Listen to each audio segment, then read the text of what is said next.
Dolores Schultz, Watt. Here. Christopher Eagle Bear. Todd Bearshoe. Rustin Cowboy Wright. Stanley Woodknife Jr. Oh. Michelle Hollowhorn Bear. Royal Yellowhawk. Ha. Robert Redlingley. Oh. Charles DeRay Jr. Here. William J. Marshall. Here. Wayne Frederick. Emily Boyd Valandra. Huh? Alvin Bearhill Sr. Here. Jerry Wright Plank. Pamela Wilcox. Here. Lila Kilsensight. Michael Bolt Sr. Here. William Kindle. Here. Ben Blackford III. Oh. Mary Little Thunder.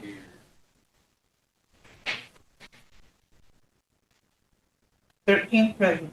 13 present. We do have a quorum. I'll call the meeting to order at 10:12. Go ahead.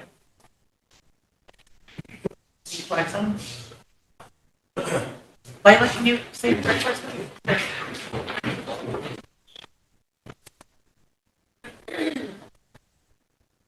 Gashila, Penny Washington Yakobi, your crown, Wapila Kankahecha, Gashila, Ala Betuki to Gashila, Magana Gena to Gashila, Wakana Gay, your crown Ahituana, Midakuyaki Oblana to Gashila, at on Kalpia, Omniche Uhabi, your crown to Gashila, Daku Washte, to Gashila, who God chippy.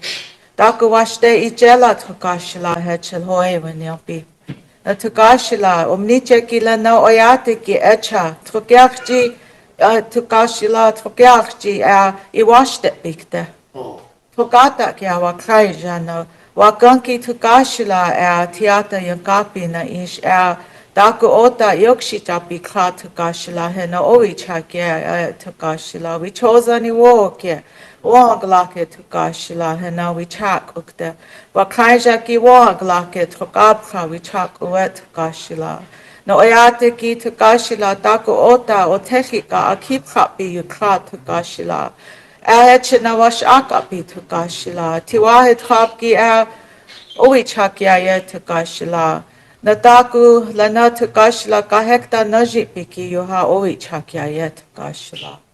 Nagu tukashila washigla uyapi lila ota hui chugno na dikha tukashila hena yohila wonshila wokye wablaza wasnia tukashila wachitra wichak oe dana hoya chiche tukashila nishnala liwaka tukashila nishnala lana daku kyuhamalake Daku washteo gachi pikila na aichbetche tukashila. Ushia wia hemacha cha tukashila ushia hoye chiche.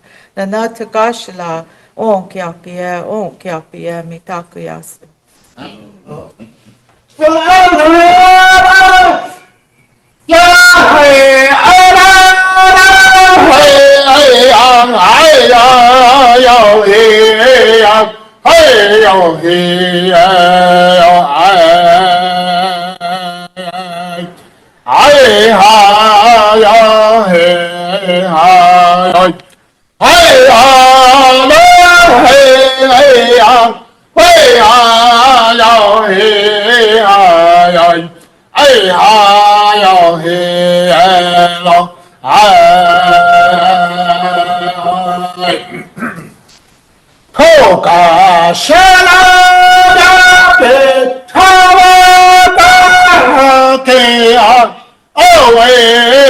Krishna, hey, no, she tell oh,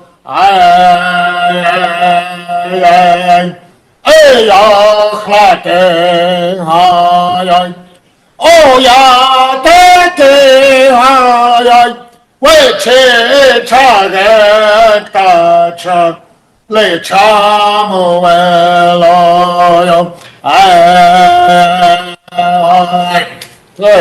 oh. Thank you, Lila. Okay, we have requests to be excused today. We have Michelle, Marion, Wayne, and Cowboy. Emily. Good morning. I'm requesting to leave early about 3:30 or 4. Thank you. Stan? 4 o'clock? At 3 is. Anybody else? You gonna entertain a motion for the excuses? Motion by Totes, second by Bill, question by Lila, all in favor.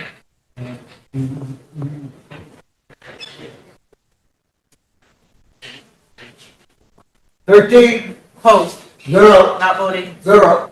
Motion carried. Council, we did pretty good yesterday going from the bottom up of our agenda. Do you want to continue with that today? I know Treasurer Boyd requested about an hour for his report, but he's still working on it, so. Tammy? Good morning. I just have a technical one that was handed out to me after my report that I need to get done, accepting the EEOC funds. Okay. We'll call, Madam Secretary said that the seniors are leaving Rosebud Elementary right now for their walkthrough, so they're pulling up now. Should be. The bus is out there. Can we hear Mr. Hart sometime today? Yesterday, he set about a half a day to give us some, we didn't get to it. We will. Oh, they're here. Good morning. Where did possibly leave off on going up on our Judiciary Committee. judiciary committee? Okay. Okay, that's just what I want to find out too. Thank you. Also, Lisa, I passed out it needs to be looked at least or something, but it's the election board's resolution for their contract with AES. I already passed it out. Maybe we could bring that up under budget and finance for the election board, their budget for the. Did you get election. one, Ben? Yeah. Did you give Mike one? Yeah. What Mike, what do you want? Madam Chair, we reviewed that somewhat at our last budget finance committee meeting, and we want to meet with the treasurer. Budget request. It's quite an increase over the last. Yeah. From last year, okay. Bob? Atokasti. Tätä voisi tehdä syytävänä. Ale vielä kauan vangalla pakena vuokralle chitamna hieni vasti chitapella. Le takuai pentegle takuasna ibluktahanasna chotelmaksita. I think it's very rude for the council to have guests appearing to be heard on the council floor. And yet we continue to ignore them and continue on with our daily basis, our resolutions and stuff. Now, if we're concerned about resolutions, we ought to start having regularly attended council meetings, regularly attended committee meetings. So then we don't have to be hurrying around trying to get these resolutions passed. Get your jobs done. Now, when we have guests around this table here, we need to listen to them.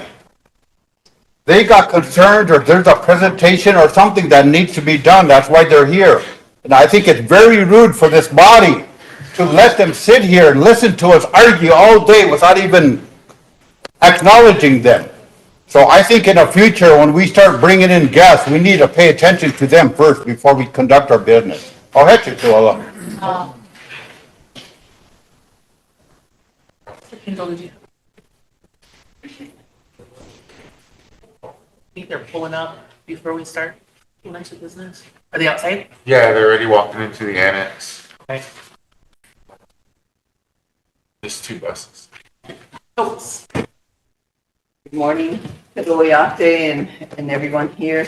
Rosebud Elementary, did we ever get anything figured out about that? Because that would, office space, there's a lot for us here. We're looking for office space, but if we could secure Rosebud Elementary, we could put all our land offices in there.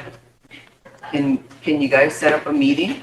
Does it need to be in a motion? Because we've I think it needs to be in a motion to rescind that prior motion, giving it to the version, and then make a motion to give it to the land offices.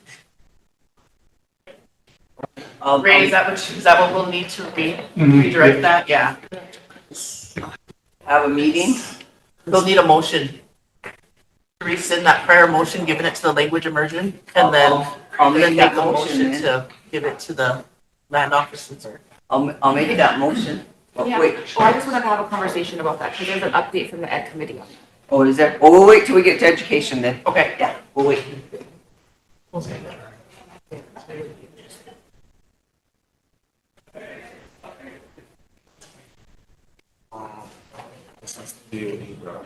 Do you have a lot in your? Yeah, I just, I do, but I'm waiting for letters from Blake. I just signed that letter. You signed it? Give it to Eric. He's gonna send it out. So that's okay. But this is also on Tuesday. What? We're waiting for the County. Royal. Yeah, I was asked, I don't know if you guys, made a reference to it, next week, the Elder Day, and then the Memorial Day. But, they was asking that, there'd be, early pay on that week, Memorial. Did anybody, ask for less for, travel employees for early pay? Would that be feasible, Treasurer, if I made a motion for that, or for Memorial Day, or how's that look? That way we could happen. It's not the best thing to do. That's what you guys want, we can make it happen. That's a lot of problems. Emily, did you have your hand up? Tammy, good. I know. Yeah, so, I would like to make that motion, travel employees, Memorial Day. What's the date today?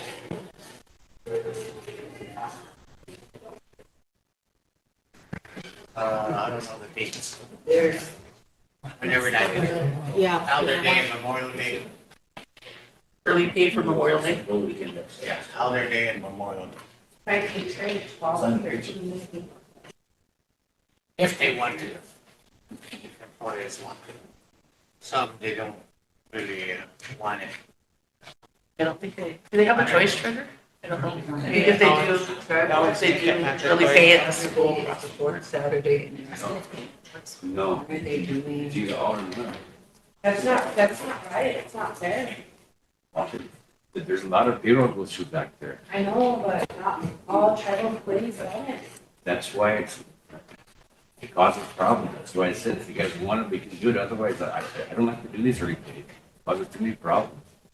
Half of them want them, half of them don't. So I can't tell either way. So I just would not do it. There's a South Street, sorry. I need a second for discussion. Second? Before I do that, I wanted to add something. I need a second before we discuss. Yeah, second by Layla. Okay, discussion. What is it? Thank you, Madam President. I just wanted to say maybe, with that case, maybe the directors or the bosses can ask who does run it or however, so that way, it really, I know it causes problems, but maybe they can. We can't just let the ones who want it Yeah. take it. It has to be all our. Actually, Mogoki, Gabriel. Watching Hunter, Bijuboki. Maybe the ones who want it. Have you had me, Ben and Emily? Okay, 2611, can carry it. Wait, there's our, accounting system, our software that does that. But, okay. There's a motion. Is there a way for the ones that want early pay can just get a check? And then not have to.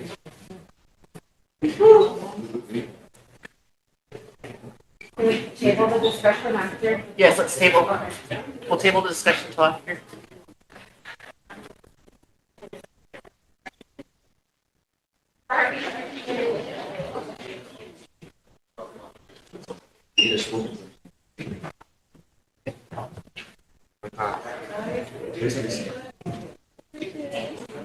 Yeah, 114.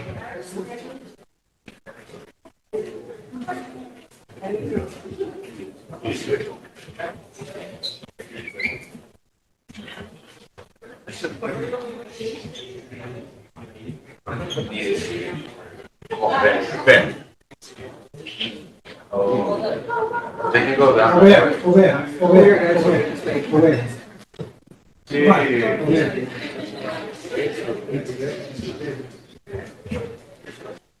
Okay, line up. Hey, you made it, huh, Brady? Line up.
Good morning, all you seniors, class of 2026.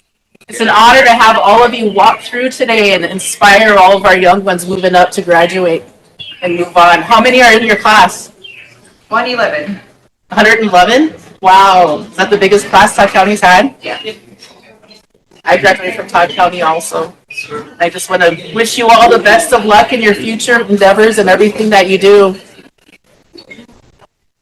I would like each and every one of you to come up and introduce yourselves and let us know what your future plans are. Good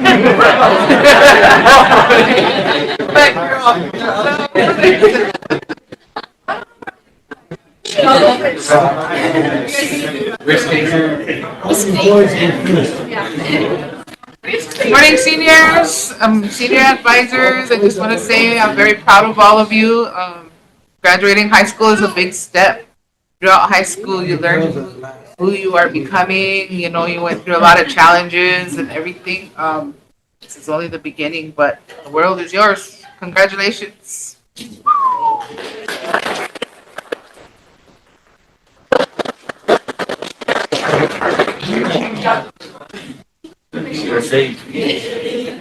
Congratulations to all of you. It's a big step that you've taken today, or you're going to take this weekend.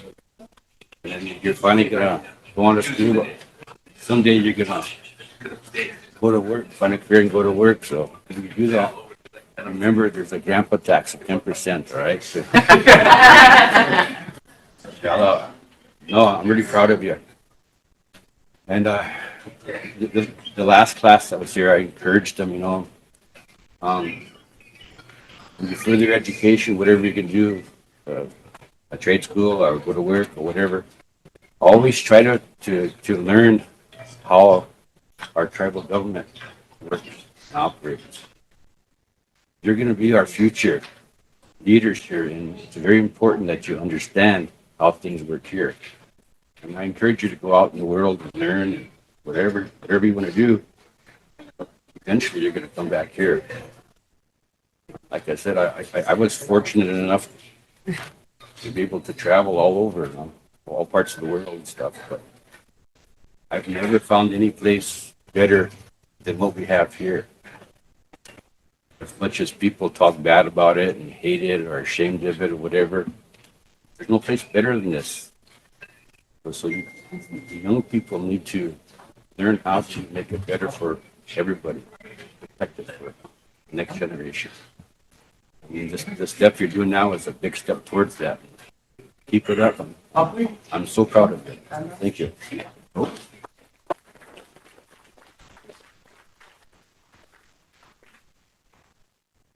Now I want to say that to the class that I bet you could remember who you are. This year we remember the Battle of Little Bighorn, 150 years. Remember in your blood, who you are as a tribe. They're Skittles. When we look at as Lakota, Dakota, Nakota. When you look at the Catholic or the Christians, they say, I pray for my enemies. But remember, you're Lakota, you're Dakota, in your blood. We don't pray for our enemies. We don't pray for our enemies. We like to fight. We're fighters. When we look at Crazy Horse. Crazy Horse had a song said, okay, Chizo, washtelake. I love to fight. Hey, eote wake. That's what makes me happy. Hashuka with go. Hey, Apollo. Crazy Horse has said this. So as Lakota, we never pray for our enemies. Never. If somebody wants our help, if they're going to fight, say, come get me. If you're going to fight, come get me. Because as Lakota, that's what we are. We're fighters. We don't pray for our enemies. We fight. We always resist. We're always going to do that. So in the name of Crazy Horse and the message he had for you, his song.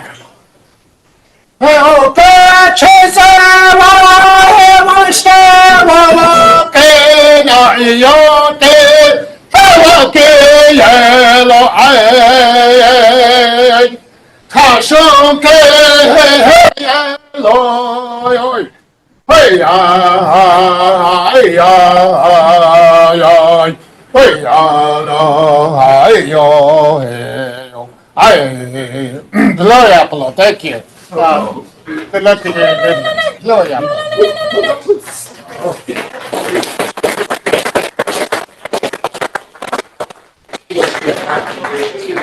Holy buckets, this is a huge class. And it's amazing to see this many graduating. And always remember where you come from and always be proud of where you come from. And for the choices you make in life from here on out, dream big. And make sure the choices you make are good choices so you have a good, happy life. And I want to acknowledge and thank your parents, your guardians, your grandparents, also because they made today possible for you to be standing here too. So dream big, everyone. Shoot for the stars, the moon, and have a good, healthy life. Remember, your wellness always comes first. So thank you, and we're very proud of you.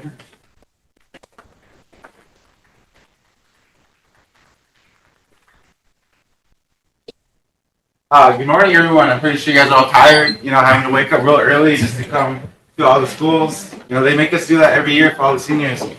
But one thing that's really unique is I see a lot of my SYC kids in the crowd too. And my little brother here too, he's the baby brother of all the boys in my family. And so I'm real proud of him. I'm real proud of each and every one of you for making it this far. If this is the furthest you want to go, that's okay. Because it's the furthest I ever gone. And my plan A didn't work out. I went to school, went to college, because this is what people told me to do. And I don't know what your guys' plan is. I don't know if you want to go to school because you want to go to school, or if you want to go to school because someone's telling you to go to school. Whatever your plan is, though, do it 100%. Whether you want to stay home, get a job, do it 100%. Whether you go out and represent your family and where you come from, do it 100%. But no matter what, regardless of what you hear, if plan A doesn't work out, there will always be a plan B here. Because I don't know what my plan A was a long time ago. It's probably become a lawyer, maybe. Plan B was probably become a firefighter. Plan C was probably work at the dollar store. You know, I'm on my plan K right now, and that's tribal council. Who would have thought? I never would have thought when I was 10 years ago. So whatever you guys do, you know, you have a family that supports you. You have people that care about you deeply, and just know that whatever it is that you want to do, just do it your whole heart, because no one else is gonna do it for you. So, you know, that's too. Thank you guys for coming in. You guys all look beautiful. All the new haircuts, all the new shoes, new dresses. You guys look awesome.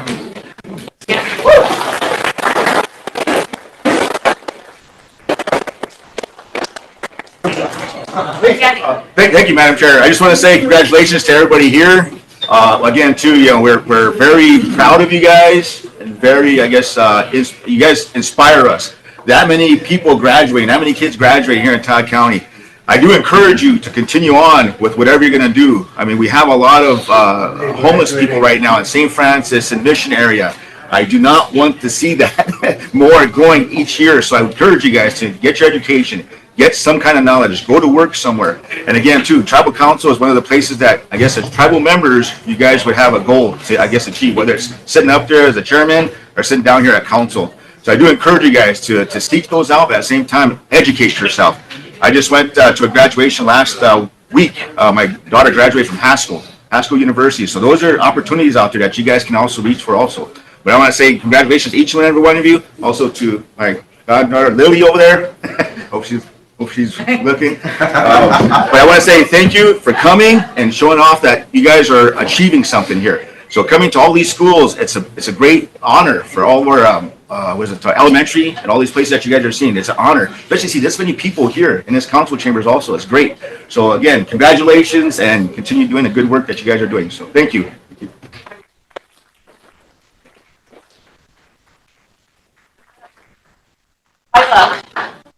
Stan and then. Okay. And then Bob and Sherry.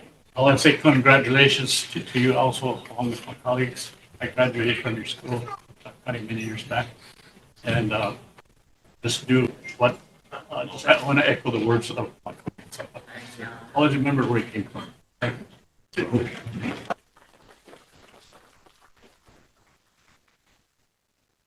I'm from the Spring Creek area down there, and if you ever want to see dinosaurs, come on to Spring Creek. But I just want to say I'm really proud of each and every one of you. What you're doing today is representing our future, and this is powerful, very powerful. You bringing your energy here to us today, and I want you to look at the colors you're wearing. The blue, that is the mahbia, the clouds, the sky. The yellow, that is the sun. Those colors you wear mean something. They represent something in your native way. And that's what it's going to be like for you. A beautiful day, sunshiny day in the rest of your life. You're going to have some hardships, but you know what? You're going to get through it. They're called growing pains. We all have them. I'm 55. I still have growing pains. You know, so don't ever give up. Look and, find a peer. And I always say this to my own kids. Don't ever say, I can't. I can't. That's not in the Lakota. That's not in the Lakota way. We always do things together. And as we do things together, this is what we achieve. Look at all of you. You're side by side and you're all happy for each other. And I want to remind you that, these other underclassmen, they're watching you. You probably pulled somebody through to graduate. So remember that. Always look around you. Smile, encourage someone. But, you know, today's a beautiful day, and I want to remind you, you celebrate in a positive way, take care of each other, stay happy, stay gold. You know, you all look so beautiful. You know, you're just amazing. And to know that this many of our graduates are opening these doors, you know, when you go out there, I wish you the best. And that's coming from all of us as a tribal nation to support all of you. So I'm very proud of you. Thank you so much. Pilau Yapi.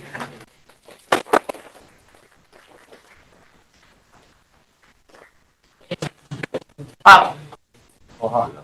Ela fogach tyle Tulia Dakota aka frega bena da Santa was still na pet shoes up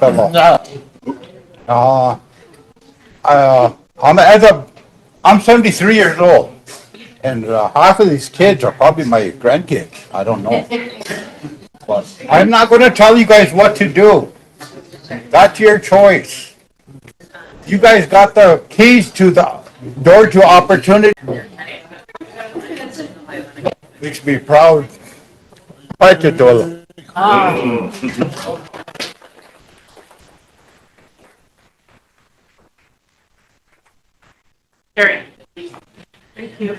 I'm so happy all of you are here today. Thank you for joining us and letting us see your faces.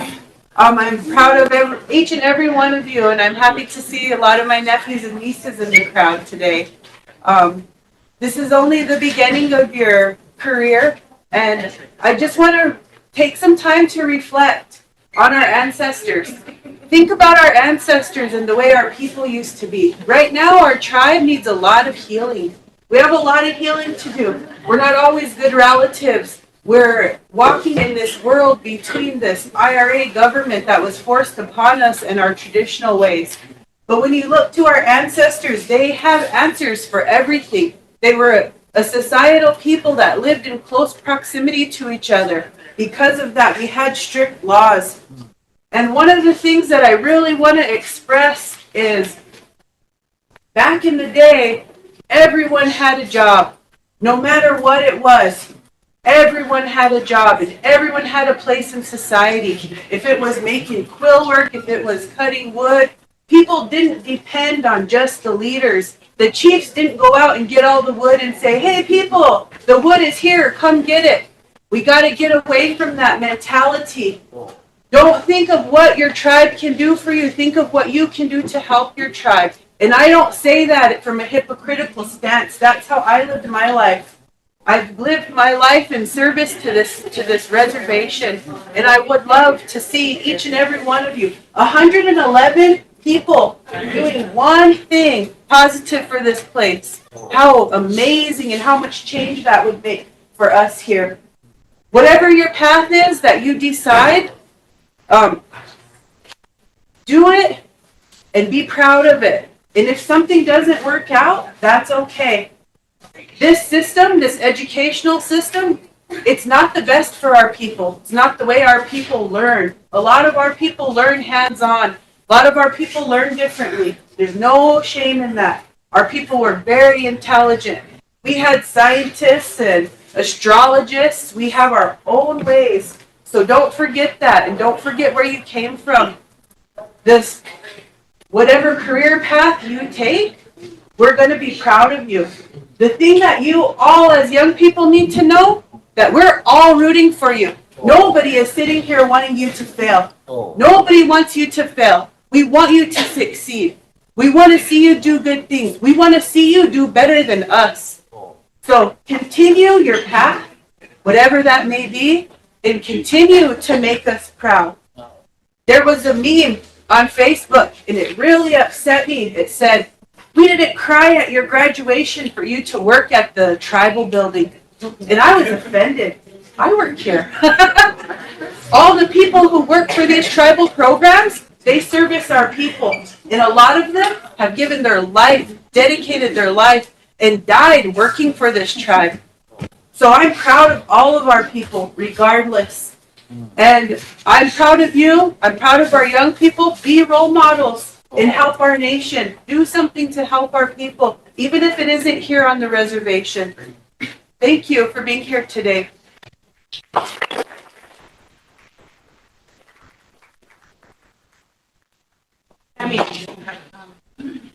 Hello all, good morning. My colleagues have made some very good speeches, which pretty much passed me up in what I wanted to say, which is good.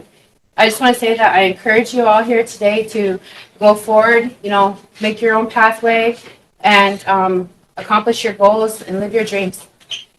Travel the world if you want to, because personally, I kind of wanted to do that when I was growing up. I didn't get the opportunity, so I created it for my kids. Join the military if you want to, do what you want to do, because in the end, it's ultimately your guys' own decision. If you guys decide to go to school, there's some fields here that, our tribe can greatly benefit from that will help service our people. We have one engineer that works for our tribe. That's a good accomplishment. And we need nurses, we need doctors, we need attorneys, we need all these positions, which you guys have the opportunity to obtain now at your age. And, there's opportunities such as scholarships and things like that. If you go through, our education program, reach out there, Google, there's AI, there's different things out there that all of you guys can do. But after you graduate, it's your choice. And I really hope that you guys make good choices. And like Sherry said, if you make a mistake, don't give up, get back up and just keep going forward, because it's never the end of the world. It's your choices that you make. But I want to say congratulations. Very proud of you guys. There's a lot of students here, and it just amazes me. 111. Wow. Congratulations.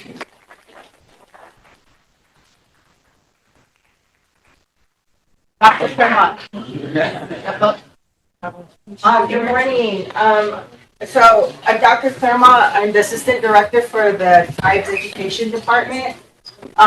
First and foremost, congratulations. Thank you for coming, and you guys look so beautiful. I just have to say, coming through my lifetime of education and these different milestones, I never got to represent Sichangu country in the gear, in what you're wearing when you're getting that paper that says you met this milestone.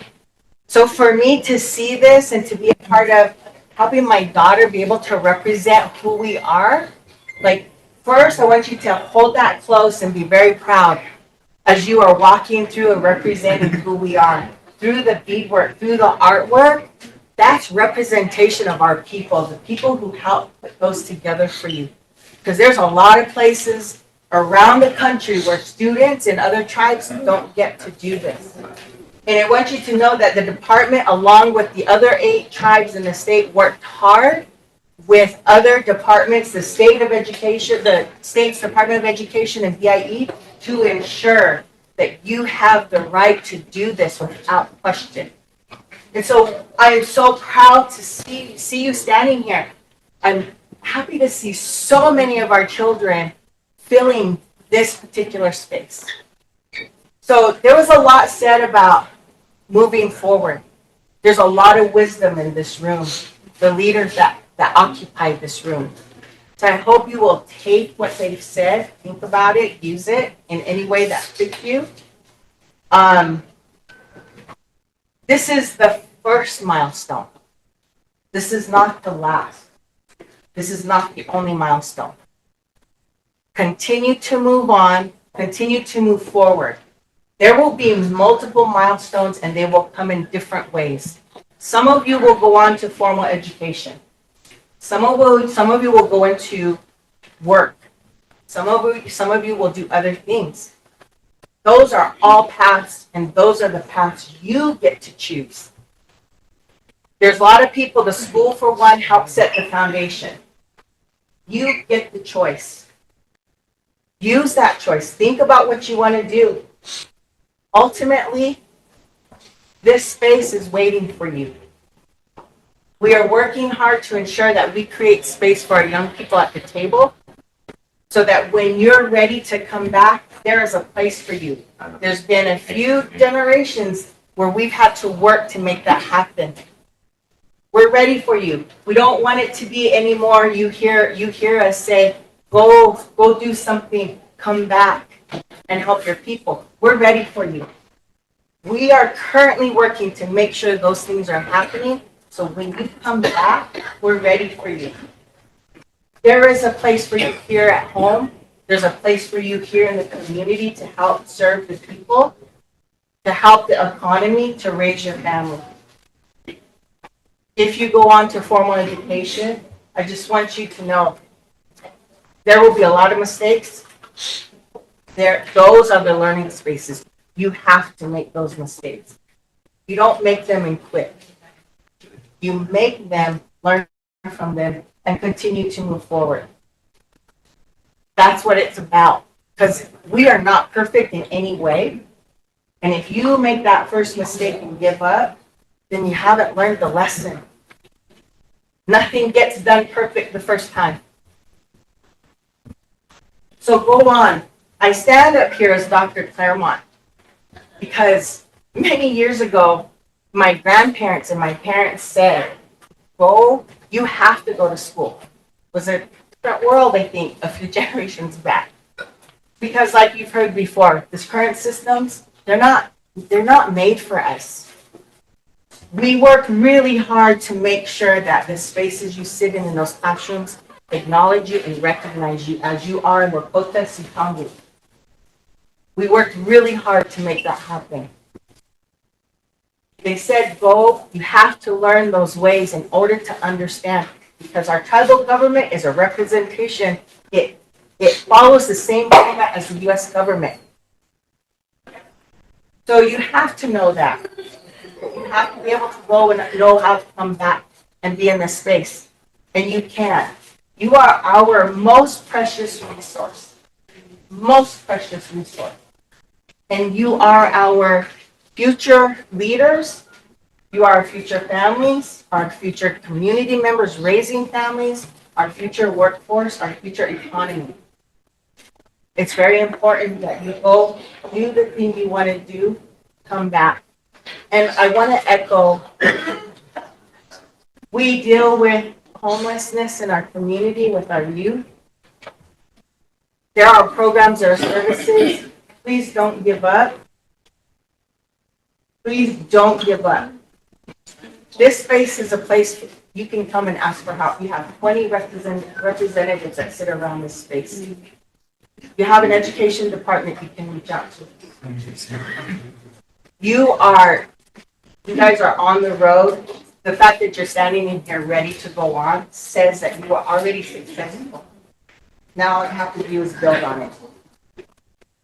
So I tried to be an example by having the doctor, because at one time, in order to be native and access space to make decisions, you almost had to have certain degrees behind your name. That's not always the case anymore. So whatever you choose to do it with pride and humility and a strong Lakota Sioux. Thank you. And good luck.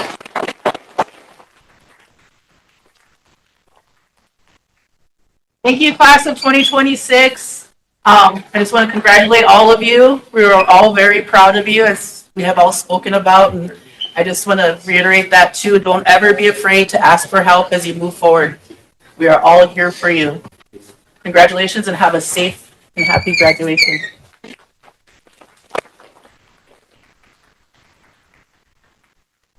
Just want to go around and shake hands with the council representatives. Just start where you are. Yeah. Just start where you are. That way.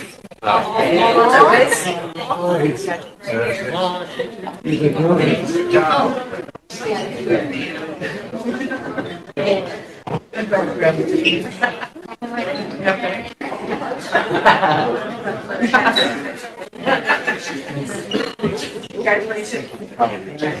99% of life is just showing up. It's graduation.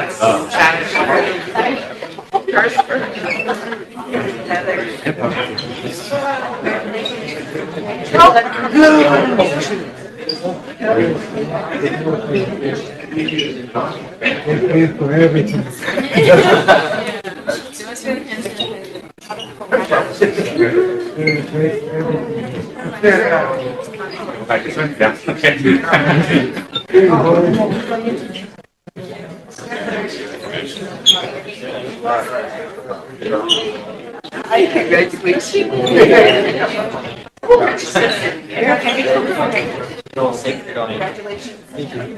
How old do you guys?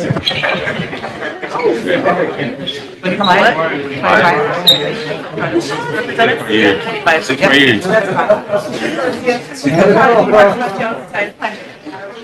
Community or? Yeah. As long as Debbie.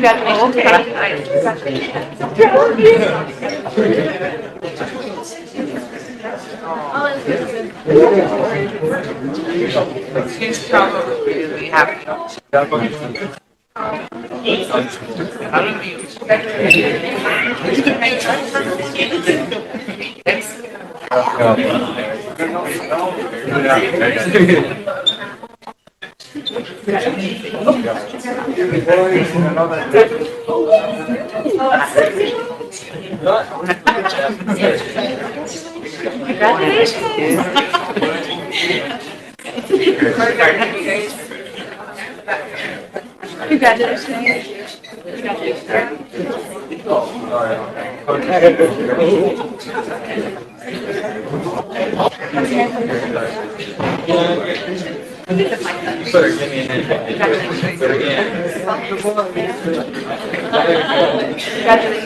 Very proud.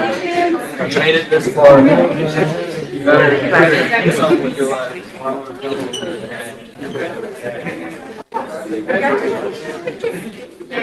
Oh my God.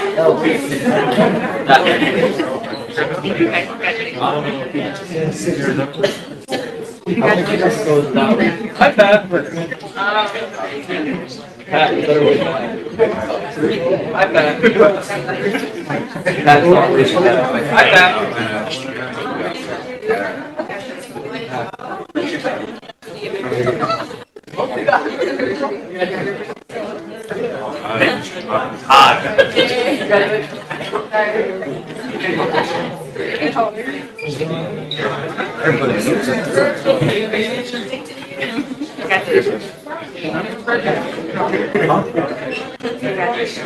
Congratulations, son.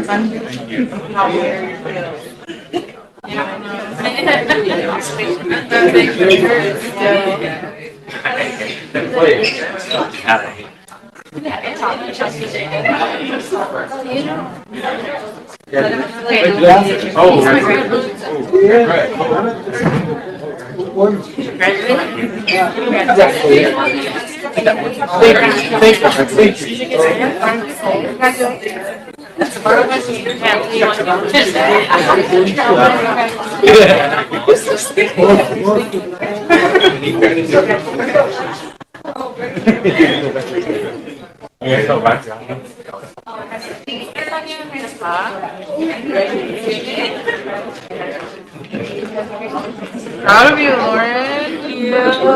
How was it? I'm excited to see you today. Congratulations,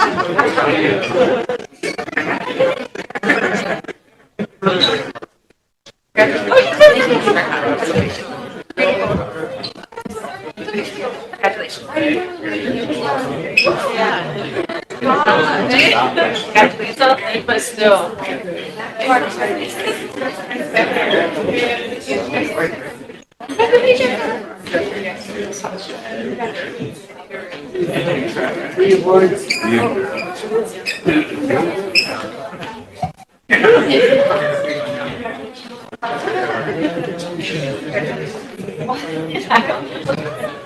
City boys.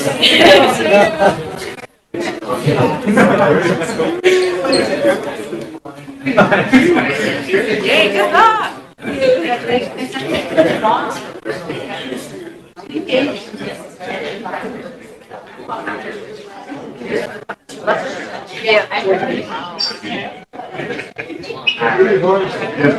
68, my class. Yeah, guys. Congratulations. Congratulations. Out of Falcons? Congratulations. Congratulations. Congratulations.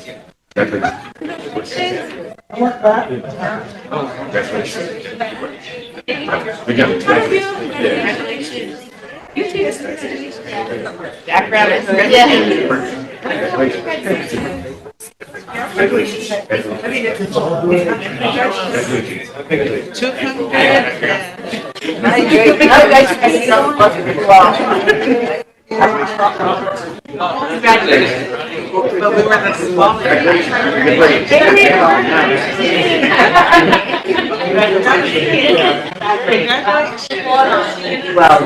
How are you?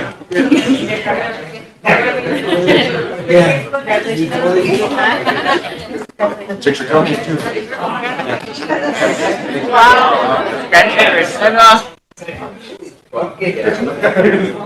No, that's body. Walking around for like 2 miles and they just had to stand still after that. That's like.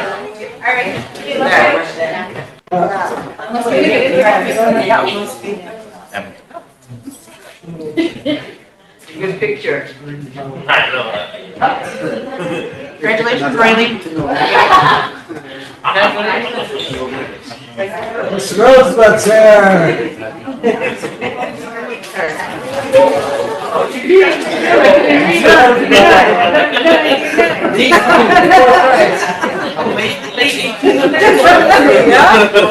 Me too, I've never.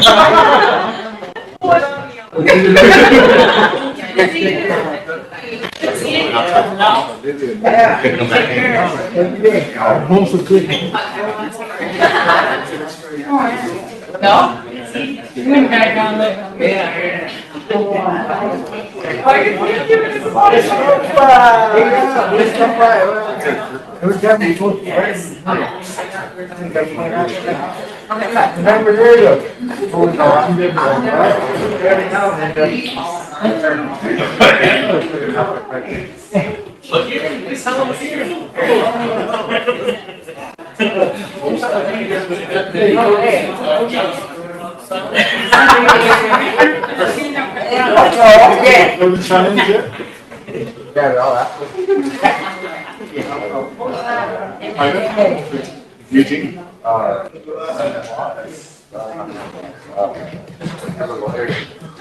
Oh, Rodriguez?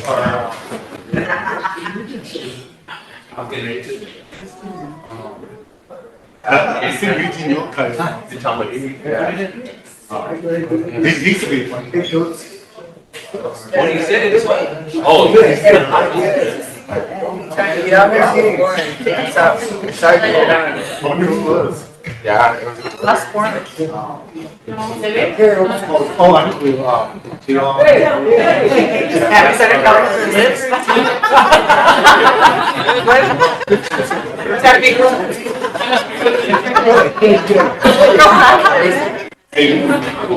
Okay, all the big.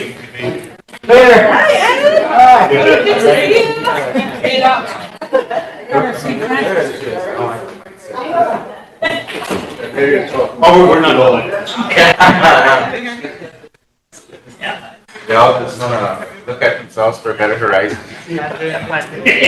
Almost 300. Okay, council, we'll go ahead and continue with the discussion on the early pay motion. I have Tammy, Ben, and Emily. Council, I just met with Payroll.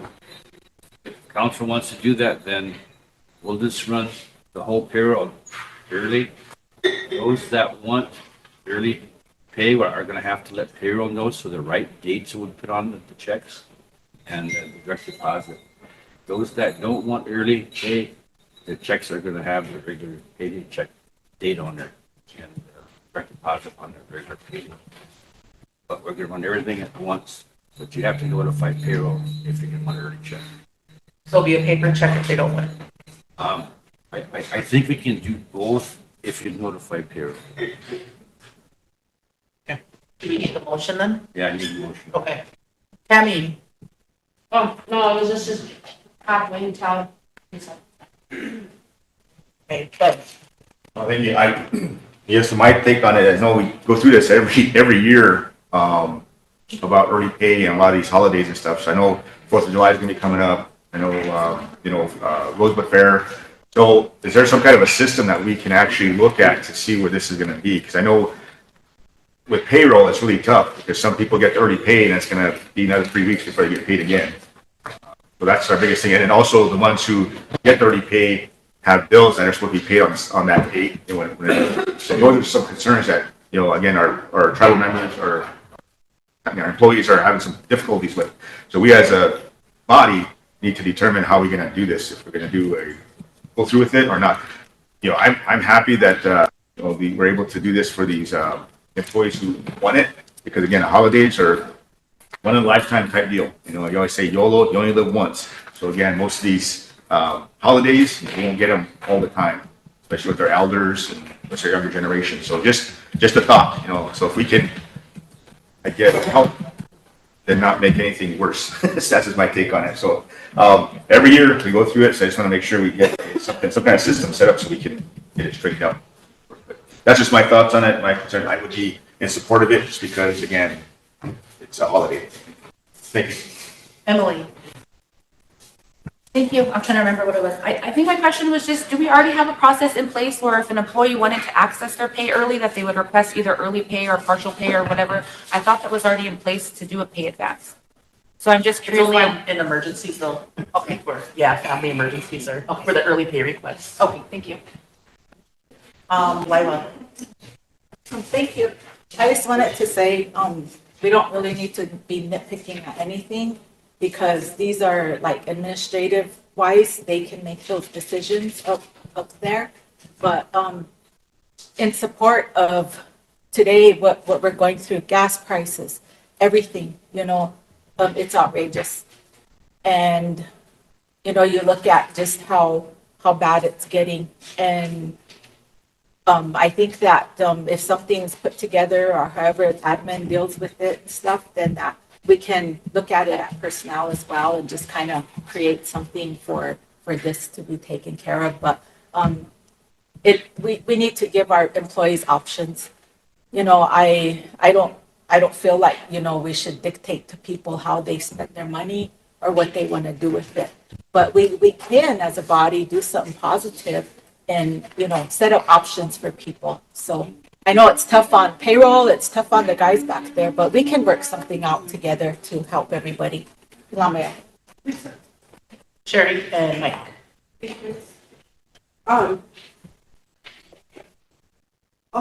That's Here.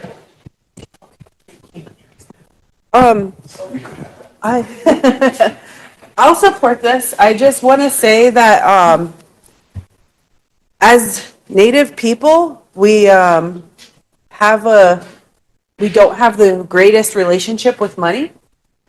And I think that, we have options in order to help make that better.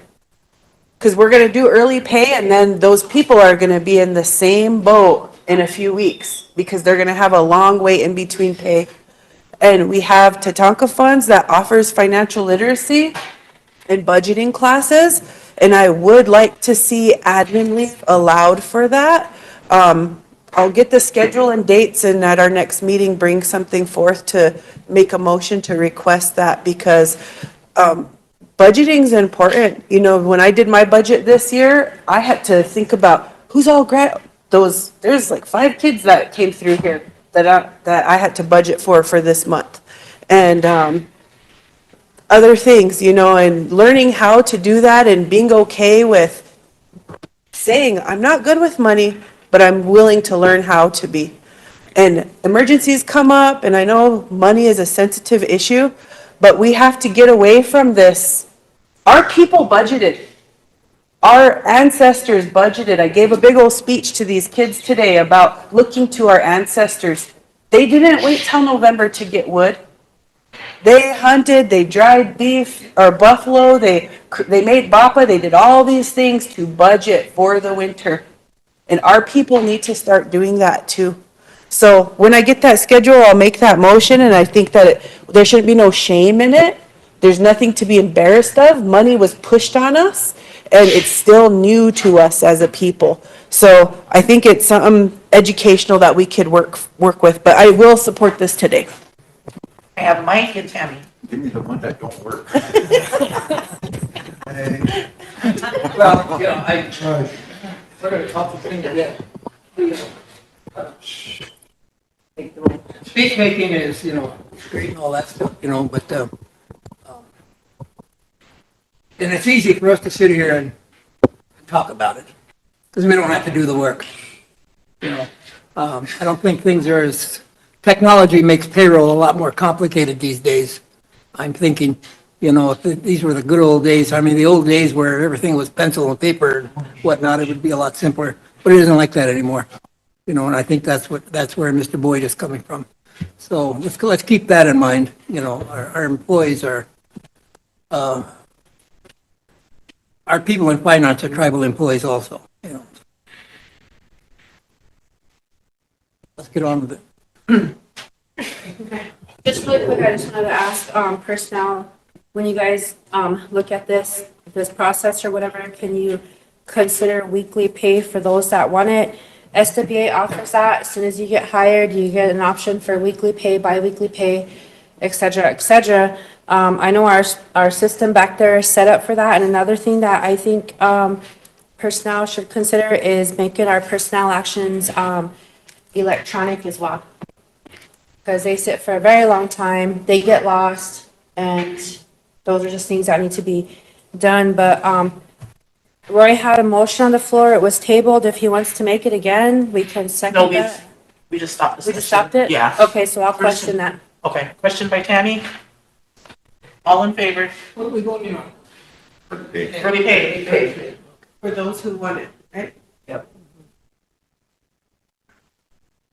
Who seconded that? Like seconded it.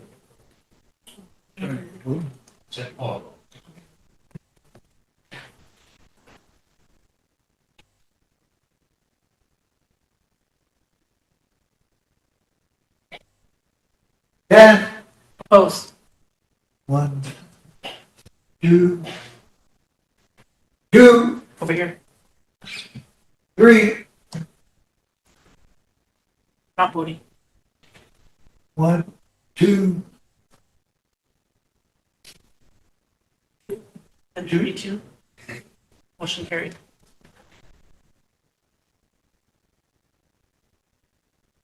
Thirteen, 14. That's 14. That's 10, 3 and 1. This is, Oh, because there's Chris, because Chris is out, yeah. 10-3-2. Yeah, 10, 3. Lisa, Yes, Bob. can I say something? Ella, we just voted on early pay. Now, the way I look at it is that we should have some moshila. And those that are financially comfortable are the ones that kind of turn a sad eye towards that. And we always got to remember, we got to represent everybody, and there's some people out there that are in need of money. And we just think about the ones that are financially comfortable when we make these decisions. But we also got to think those ones that are struggling. Give them a choice whether they want it or not. That's not hard to do. And now we got the 12 virtues up there. Now we just don't have that wa'onshila here. I always say that. I know it's going to create a chaos in the back, but you know what? We get paid for that though. We get paid to handle that stuff. Now, to my Oyate people that are trying to get this early pay, well, okay, chichakte. Moses ka hena lila ichanshi jab. Na utechike. Chale tokes ke Moses ka hena nung hena await iglata po. That early pay could help you, but it could always hurt you too. So you got to start spending wisely. Now, whatever your needs are for your attempt to get that early pay, spend it wisely. to make it last till the next payday. But if you spend it now and it disappears, you got 3 whole long weeks to wait for your next payday, Chuck. That's my encouragement to the people that are gonna get the early pay. Spend it wisely. Oh, hey, just doing it. Madam Chair. Ben, Can I have a quick, with this, I'm kind of curious, the way I was asked Wayne, the question, but, weekly pay, that has ever been brought up? Is that possible? I mean, I know the casino does it, where, they get every week, they get paid every week, so is that a possibility? I mean, try to be able to go in that direction, or is it maybe too complicated? Because I know the casino does it all the time. It's been doing it since they opened up. So every week they get paid every Friday. So weekly pay is probably one of the things I think we can probably look into if it's possible. But I know there's restrictions regarding, the federal funding and things to that effect, but just a possibility if we looked into that, maybe do a survey for all the programs out there to find out if early pay would be, or weekly pay would be beneficial, benefiting them. So that way they get paid no matter what every week. Now, just my thoughts on it, because again, solutions and maybe trying to help out the finance department, things to that effect, I guess. But I just wanted to, because I know the casino has done it in all these years and it's benefiting them. You don't see them get early pay. It might work for some general funded programs, but I know like for federally funded programs, we do the drawdowns of their pay before payday. And so I don't know if that would be, I don't know if they would be able to draw down that money weekly. So, but that would be a Treasurer Boyd question. Yeah, So. I could ask you that for you that. But so I just thought, maybe we can put a survey out there to the programs to find out, see if that's a possibility.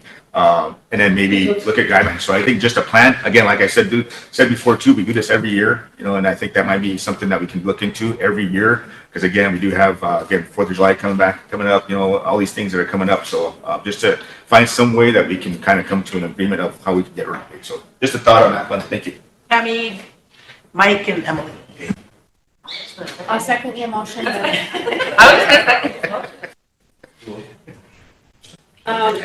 SWA does early pay. We have some tribal programs that are doing, not early pay, weekly pay. We have some tribal programs that are doing weekly pay. The system was created for that, those options, because SWA has the same system as we do. So the possibility is there. But I'll make the motion to submit out a survey to our tribal employees. We have finance or For our tribal, to have finance submit a survey to our tribal employees regarding, to offer the option of weekly pay. If they're, however they want to do their survey. And to have the results back to us by the next council meeting this month, the 27th. Well, if they get their survey together and we have early pay, maybe they could, I don't know, will they get the time frame, or do you want to do it by the? Well, they can email it to the directors, and the directors can give it to their employees and then turn it in, and they should have some results. What was the date, 27th? Yeah.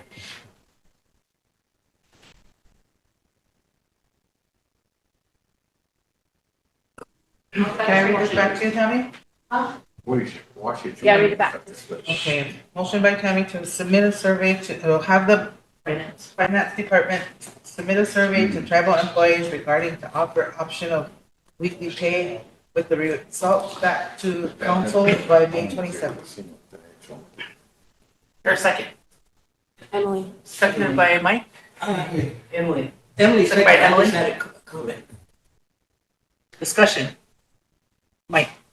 So when the results come back and it's 60-40, how are we gonna, or if it's 55-45, how are we gonna go? I think it should be referred back to budget and finance. Judging from what I see, the mentality we use here is, well, we'll do it for some and we won't do it for the others. That's what 55-45 means. Or, this is, Is it an option? the other thing. The other thing we should do is, we should hear from the people that have to do the work. The people that have to deal with the money management, the drawdowns and all that stuff, Wayne sits up there and he tries to accommodate us, but. I got you. Mike, it's just It a may not be as survey. easy, just because housing does it, they have their own independent, they have a separate system up there, so certainly they can do it. They could pay every day if they wanted to, but they have drawdown, issues also, And, you gotta have money in the bank in order to cash flow this thing. It's just a survey. I didn't say that we were gonna force it No, or I'm make it just saying- happen, but it's just a survey. Well, I still got the floor, but if everybody, votes 100%, then it's simple. But it's not gonna come back that way. Some are gonna want it and some aren't. So right now, let's decide, how are we going to judge, which way we're gonna go? If it's 60-40, we're gonna go with the 60 then, and everybody's gonna take it? That's what I'm getting at. Well, Are we Mike, gonna we'll wait till continue we this get the argument of surveys some are back. gonna want it, some ain't gonna want it? Emily? I would be interested to hear from the treasurer now that he's back about what that would look like. And the reason why I'm saying that is because, like Tammy said, there are other entities that do offer that, and they used it more of like a recruitment and retention tactic because, especially in law enforcement and things like that, it's really helpful as a recruitment tool to offer that. When we're talking about here where we know, I mean, we were talking about budgeting earlier, and I totally get that. Like, we do not have the best relationship with money, but we also don't have a lot of money, and it's kind of problematic to ask somebody to budget when you never have enough. You know what I mean? And so you're never going to budget your way out of poverty. So I just want to say, like, when we're talking about these things, the flip side of that conversation is fair wages and improving our, increasing our base pay and things like that. So I just wanted to say that there's more to this conversation, but in specific to this weekly pay, I think the intention was just to see what our tribal employees would like, and then the discussion would come about, well, how does that work, and how would that even be possible or feasible or anything like that. But since we've already brought it up, I'm wondering if it would be an immediate drawdown issue or money flow issue if we were to offer either all or partial option, like, you know what I mean? Kind of how we just did with the early pay, if it was an option, or a weekly pay. Thank you. It's not gonna be a difficult thing to go on a weekly payroll, as long as everybody does it. What gets complicated, confusing is if you got half weekly, half bi-weekly, then then it's hard to manage the money. Because we have so many different friend agencies, and in payroll, we have to draw the money down. We get our time cards in, we know what our payroll obligations in, then we have to request the money and transfer that money from that account into our payroll account. And that all takes time and it takes coordination. So we can do weekly or bi-weekly as long as it's all at once. As long as it's not half and half or whatever, that would be very difficult to do. Ben? Thank you. Again, this is one of the reasons why we're trying to do the survey, so we can find out whether it's feasible or not. And at the same time too, it will eliminate a lot of the early pay, a lot of the, things that we're having problems with right now. So, I mean, if it's doable, meaning that if our finance department can do it, then that's why the survey would go out. But I don't expect our tribal programs or tribal employees to say, oh, I want it. No, I don't want it. There's got to be that fine line to say, if you want it, we're all going to do it. If not, then no. Now, I do see Mike's problem saying if there's 60-40, or something like 60% they want it, 40% don't want to do it, then that's just what we're looking at. But we make the decisions to determine how that payroll is going to go. But we want to leave it up to the programs to determine what they could do. And again, I don't see no other problems with these programs or these entities that are doing it a weekly pay. Because again, it's every Friday. Now, if it's harsh on the financial department, then I guess that's what we're going to have to probably look at to see what we can do to try to better it. I know Mike kind of took down the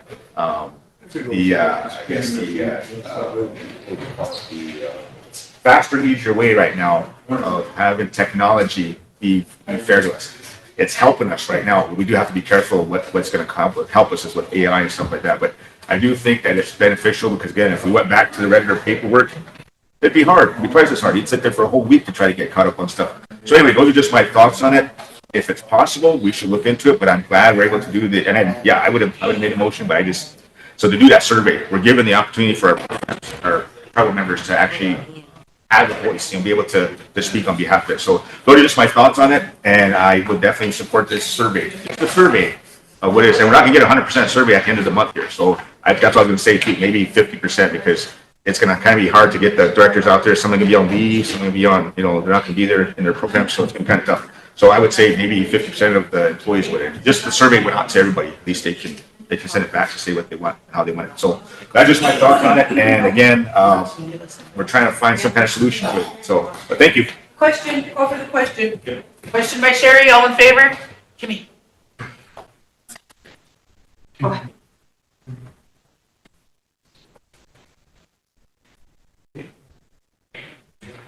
Well, Opposed? what? What? Not voting? One, two, Motion carried. Motion is to survey. Yep. And then by the house. Just one question, right? If you would want the option of having weekly pay. Or it could be, or just ask them, do you prefer weekly pay or Yes. bi-weekly pay? Like just something like that. Simple. Nothing. Just the option to have Nothing too weekly confusing. pay, I mean, because you can have bi-weekly and you can have weekly. Yeah. Could we, council, could we, do the treasurer's report? He has one that he needs to pass today. Nobody don't have any objections? Are you ready? Yeah, I'll hang up this, it's just a real simple, 2-page, financial report on the fair. Then I'll bring Brenda in here a little bit to answer any the detailed questions you have. I want to bring up an issue on our tribal electrification grant.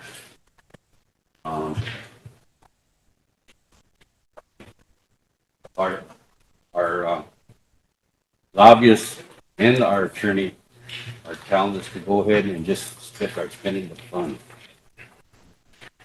Did you get a copy this year from OJ? I think he emailed it to you. I seen it this morning. Anyway, I'll have copies made and given out to you guys.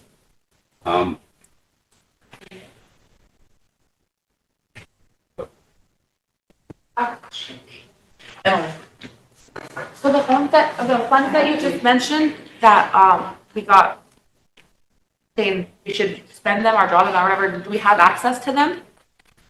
Yeah, they're in our account. So they're in their account, we just didn't want to spend them because of everything that was going on with the new administration? We got an email from the contracting officer saying that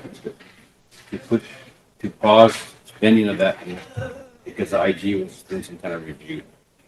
Was sent out an email about a year ago. But we still have access to the funds, it's still on our end? One's are in our bank, yeah. Thank you.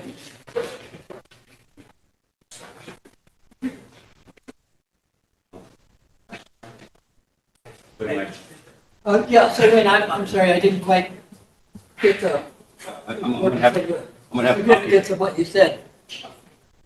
We have the money here, and on, We were awarded $12 million for the electrification grant. sure, And then we had that problem. right after the new administration took over, we received an email saying that all of the energy programs are on pause. You're right. So that was the first pause. So we had to go through Doge and all that stuff to get the money released. We answered all their questions, and then we got another email after that from the contracting officer saying those funds are still on pause pending further OIG review. But we've never, but we've never received anything in writing, Mike, other than that email. So what OJ and Cannon did, and Blake, they sent letters to the assistant secretary, several letters asking them why these funds are being frozen. No response.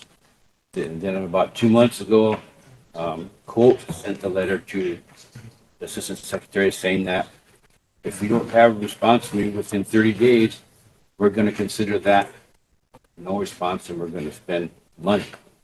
We're gonna consider that. Hey, you gotta raise your Well, I hand. think he has the floor. I got the floor, Ben.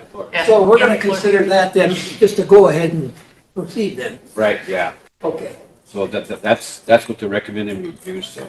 So no response from the secretary or whatever, you know, they're recommending we take that as a yes, go ahead, Yes, okay. proceed. So, that's one of the things I'm gonna request of you. I'll make copies of this for you guys right now. I have a quick question before Yeah, you sure. Do we want this as a motion or should we have Eric draft it to quick resolution form? Or a motion? I think it should be a will suffice? resolution. I'll have Eric draft a resolution, okay? Okay, I think it should be a resolution. Just because it's kind of long and lengthy and then. And then the amount too. Yeah. Okay, I'll have you do that. I'll bring it back later then. Council, I have a couple other things here. First of all, there's a contract here for Iqbal for their attorney. They currently don't have an attorney, I guess. Huh?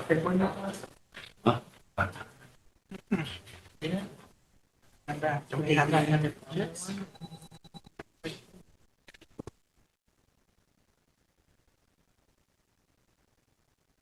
Waiting. So we're not asking for. We don't have nothing wrong.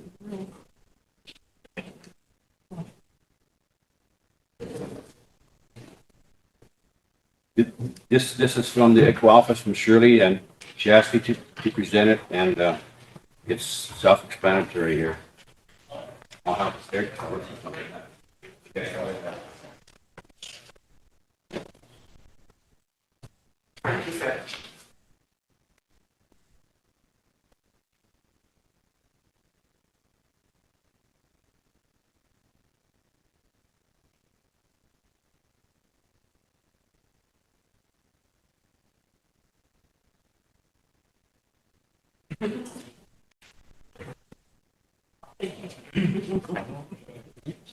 I did. Should bring it back for one under.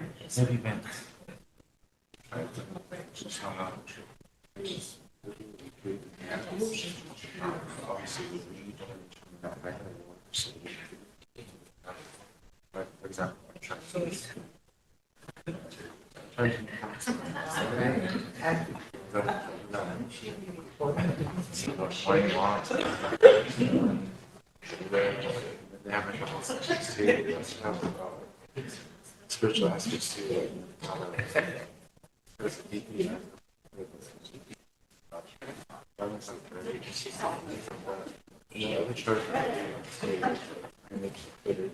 Out of order. Out of order, Sherry. Those are nice liquor commission jackets. We have had it for about 5 years now. The spider on it Just too. falling apart, yeah. Spider Man. Cool jacket.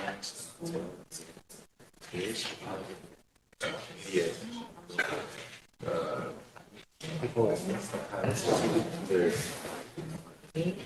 music acting. Does anybody want to bring this on as emergency?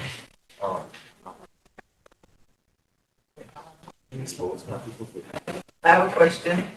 Oops. You know, this happened way too much with some of this stuff because I have nothing again. I'll agree to this, but why do we always bring resolutions forth after the fact? So he's been being paid since January 1st of 2026 until September 30th.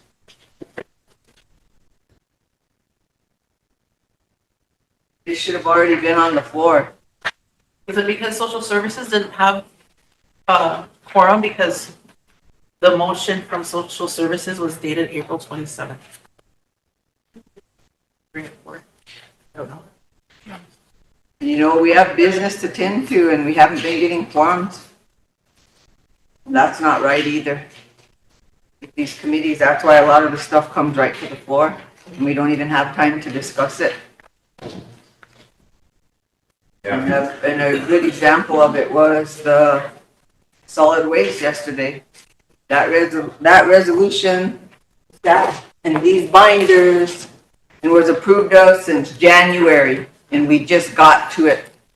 So whose role and responsibility is it to bring forth those? Is it our secretary, or does she only do our minutes? Somebody needs to be in charge of it, because we should have been informed of this resolution. All the, the solid waste one, that should have been on the floor a long time ago with the several other ones. So we need to make a decision to whose role and responsibility it is to keep these motions updated and these resolutions brought forth. Because Also, we up to the actually, committee chairs. And I know, council, if you recall, back in February, I think we had one day for resolutions and we didn't do any. So, maybe we should make set aside a day just for resolutions only. you need to. Yep, we There's a lot really that needs to do. go through. Bob said council, Councilman Radley said that earlier. And then maybe, our secretary can make sure that these are followed up on, and touch base with the ladies in the office and say, hey, let's get this one on the floor, just as a friendly reminder. That's what this list is for. Every month when I bring it, that's what this list is for. But the resolutions are done past some of them. So we need to set a special date for our resolution. Because with BIA, we gave money back because we didn't pass resolutions here. We gave carryover money back because we never passed those resolutions on this floor. Thank you. And again, council, I really feel awkward about doing this. I mean, I don't like to present these resolutions because I don't know anything about them. But they just drop them off in my office and say, can you do this? That's what I'm doing. Yeah, I understand that, Wayne. I have something too, because you guys did transportation yesterday, and this morning there were more dropped off from the After Cowboy transportation gave department. after Cowboy gave his report. So I have Mike and then Sherry. Just for clarification on this particular issue, so Wayne, we haven't paid any funds to the law firm for these services, have we? We can without a contract. Well, I understand it, but so we haven't paid anything, To my but- knowledge, no. but,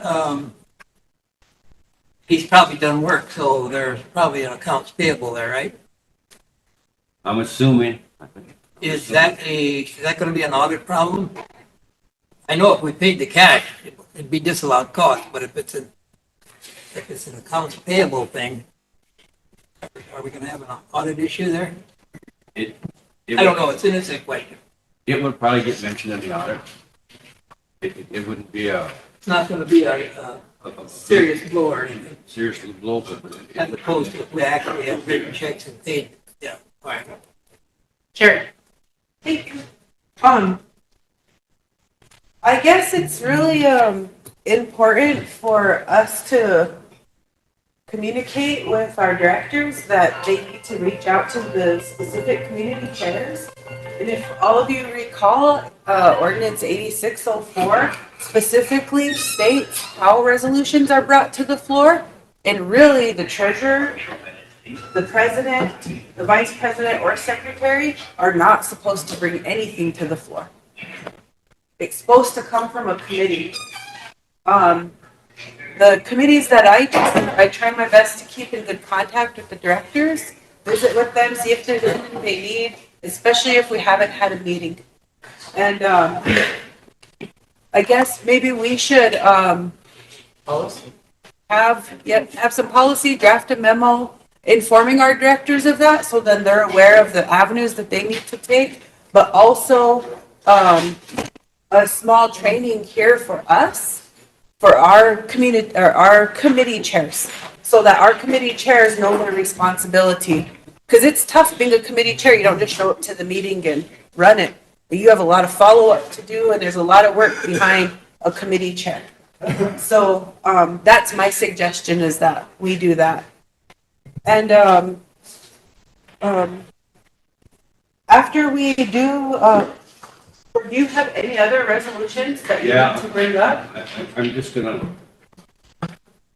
present them, I'm gonna send them back, and You guys have set up a day for resolutions on the telepractice.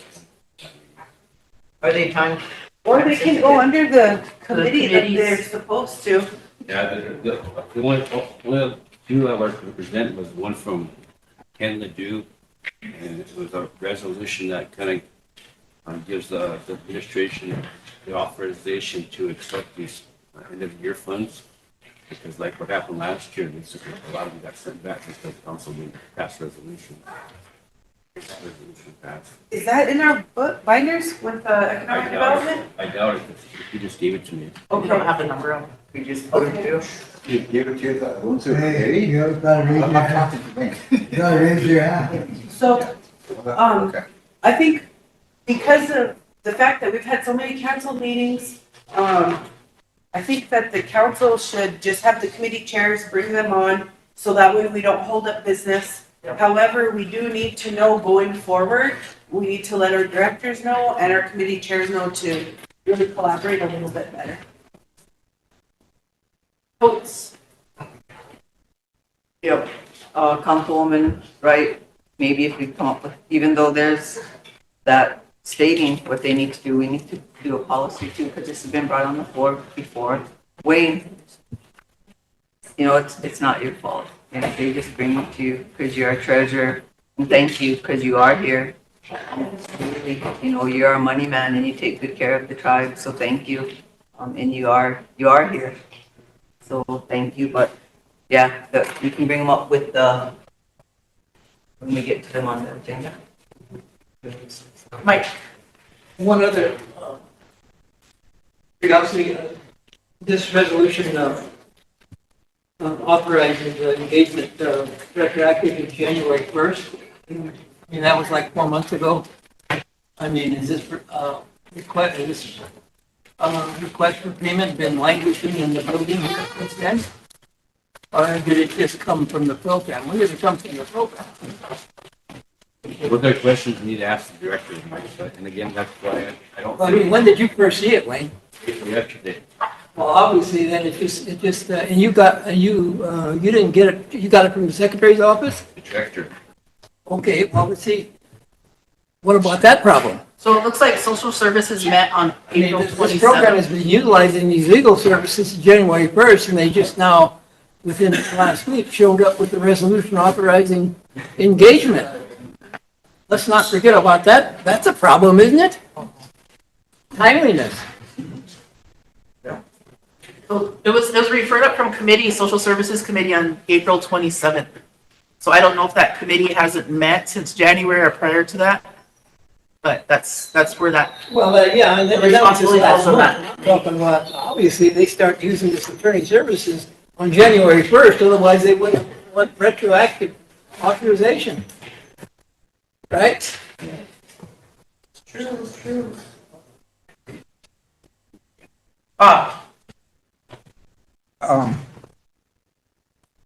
We're kind of having some heated discussion regarding the petition resolutions, and I mentioned it before, but it fell to deaf ears. Seems like it's not even a concern. But what I'm curious about is these committees meeting. I heard the health board hasn't met for 2 months. And this is a problem, social service bringing in a document in April when it was supposed to be in January. It was given to the tribal treasurer. So there's a miscommunication between the program directors, the committee, and the council. And I kept telling you guys, this is the reason why there's a lot of petition resolutions, is because the committees are not meeting. And then it jumps right up to the administration office because of that. So, Madam Chair, I want to make a motion, and I'm going to request a roll call vote. I'm making a motion for the secretary's office to release a data on how many council meetings are meeting and how many committee meetings are meeting. How many postponements and cancellations there are. what's the time frame? What's that? Time frame. As soon as possible. I mean, do you want to go back to October 1st or a year or? Go back a whole year. Last fiscal year in this. Yep. And I think it's lack of transparency, lack of accountability that you guys ran for elections on. You guys ran on that and we're not showing that to the people. So rather than playing the blame game here, we need to start identifying the real blame and take care of that. Yeah. I'll hit it to For it. last year and this year, Bob? Yeah. Okay, FY 25 and 26? Yeah. There's a second. Emily, I also have a discussion. Emily, Lila, Thank you. I'm wondering, Mr. Radley, if you'd be willing to amend it to include not only the attendance for the meetings that were had, but also the request to be excused on the days for the meetings that had to be canceled due to no quorum. Because I think if we do only the meetings that were here, there's going to be a lot of them that aren't even on that list, and so it might not be the full, what you're looking for, I guess. Yeah, I'm willing to amend that to include all the council people and the committee members' reports of their attendance.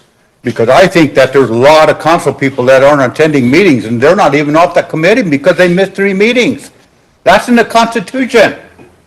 Constitution requires you to attend 3 meetings. If you miss 3 meetings, you're out. But then when it comes to travel, they're sure everybody's standing in line. That's not right. I'm also looking at the prospects of those that are not running for re-election or their terms are ended. I'm considering putting a moratorium on our travel because they're not doing the tribe any good. You're going to be voted out or you're not going to run for election or whatever, so why should we waste money on you? You're not bringing anything back for the good for the tribe. So I think that's a good idea to have the members as voting our attendance record also.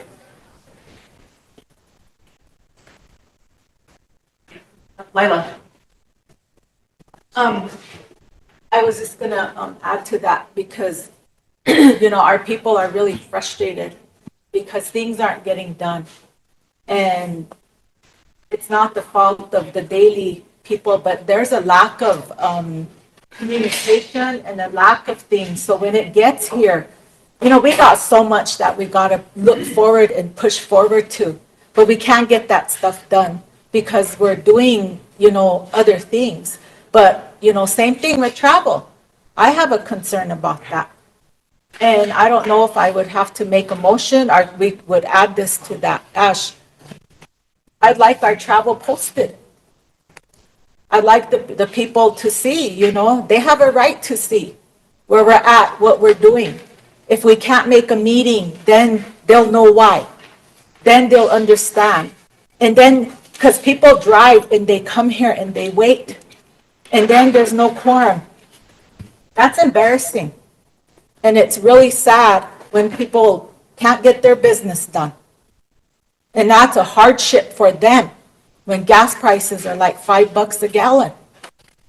So, if I have to make a separate motion, then. Yeah, I that will would do be that. because the secretary's office don't have access to that information. Yeah, okay. This is tasking the secretary's office with. Okay. I have Sherry. Thank you. This is one of the things that we're supposed to be doing, policing ourselves, so good job on that, council. However, I do want to say that sometimes systems are broken and things become difficult and it'll appear like it's not, for example, and I'm not trying to blame anybody, but if we have a chair and a vice that's out, then our whole committee can show up, but we can't meet. We could have a quorum, but we can't meet because the vice and chair just happen to be out. That's happened throughout my 2 terms on council. For committee meetings? Yeah, for committee meetings.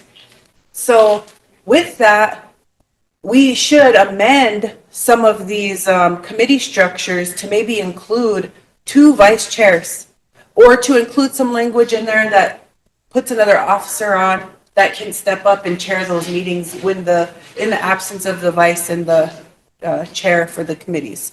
So that's one thing that I want to say. The other thing is, we do need to make an amendment that raises the required number of committees that people sit on. Because some of you only sit on 2.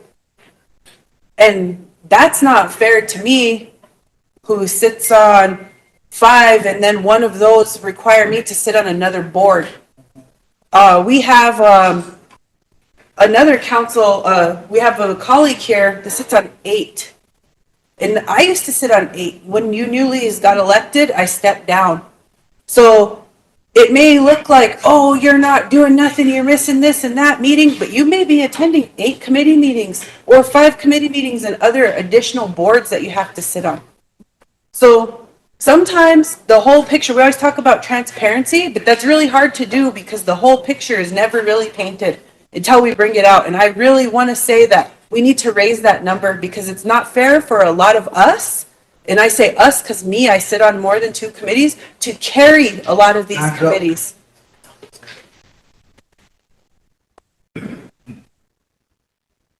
Any more discussion? Ben? Thank you, Madam Chair. Just kind of curious, have they gone through our proper steps of Eric looking at them, things like that? Do we have anything like that? If not, then, I always request like a checklist of what we can see, so that way if it's gone through the proper channels. Now, again, we do have to come up with a process and a policy of what we need to do to do these resolutions, but, as far as like going back to committees and being able to, establish these committees, and there's been a lot of issues with this petition resolutions that are coming around, where they say it's got to be time sensitive, but it isn't. It really isn't. So I'm always kind of stumped about how we're able to get these through with petition resolution without it being, I guess, time sensitive, or because we've had some programs who pass these petition resolutions just to get a pay raise, to get a pay raise, to get their own salary better up. We don't know that. I just got on budget and finance, and that comes through all the time. And I'm like, wow, that's kind of, we should probably maybe look at it, maybe try to piece it up somehow, some way, but it's already been through. A lot of these things that have gone through already, I do believe that we need to make sure that we get it straightened out before it gets worse, which it is right now. Because I think we've had this conversation last year since I've been on council.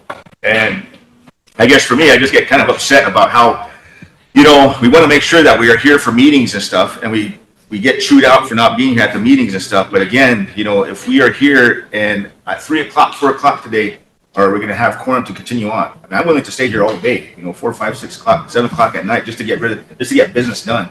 But when we leave, and there's important things, there's health issues, there's personnel problems, but for us as council, that's one thing that we get elected for. So I guess, it's election season. I get very upset that, we get oppressed. We can't say nothing. We can't do anything because we're not, we're in the wrong. We're a bad person for being in the wrong, but we're not perfect. That's my biggest thing. We're not perfect.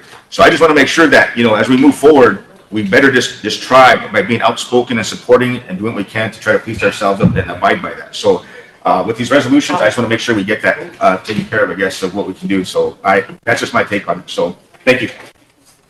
Sure. Second, motion, if you didn't get a second. Emily seconded it. Yeah, we're in discussion. Yeah.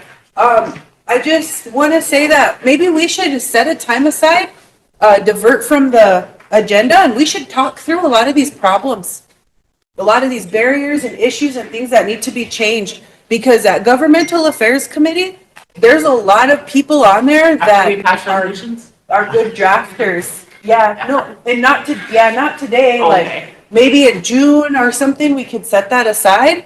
But there's a lot of little issues I feel like we need to talk through. And if we know what those are, we can change them. Because I'm going to start working on the committee one at Governmental Affairs immediately. Thank you. Totes and then Mike. That's why we need to have our planning meetings to discuss these things, because we talk about them. The chair's been doing a lot of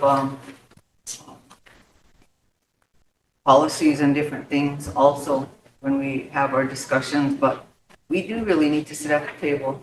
Maybe we should work from 9 to 4 in these chambers, so we're all sitting around the table and we're talking about things for at least a week, so we can hash some of this stuff out, just so we're all on the same page, so we can get through our agenda because we don't ever get to see each other, because some of our committees don't meet until we get around this table.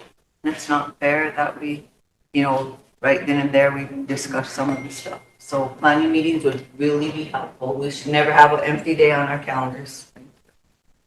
Committees are for. Any more discussion?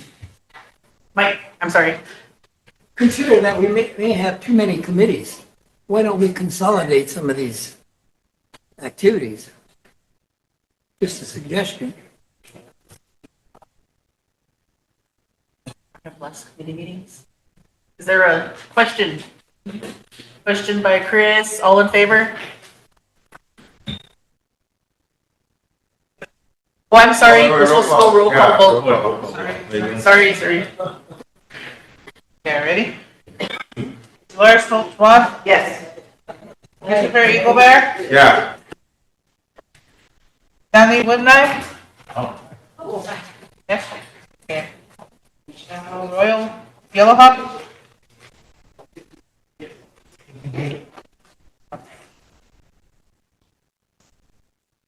Robert Radley? Yes. Robert DeBrey Jr.? Yeah. William Bill Marshall? Yes. Emily Boyd Belandra? Alvin Bearhill Sr.? Jerry Wright Plank? Yes. Pamela Wilcox? What was the motion for? To have the secretary's office get data attendance for council meetings and committee meetings, and how many council meetings and committee meetings were canceled for FY '25 and FY '26, and to include all requests to be excused. Yes. Lila Kelsensite? Michael R. Bolt? William Kimbrough? Yes. Ben Black, Yes. Marion Little Thunder? Yes.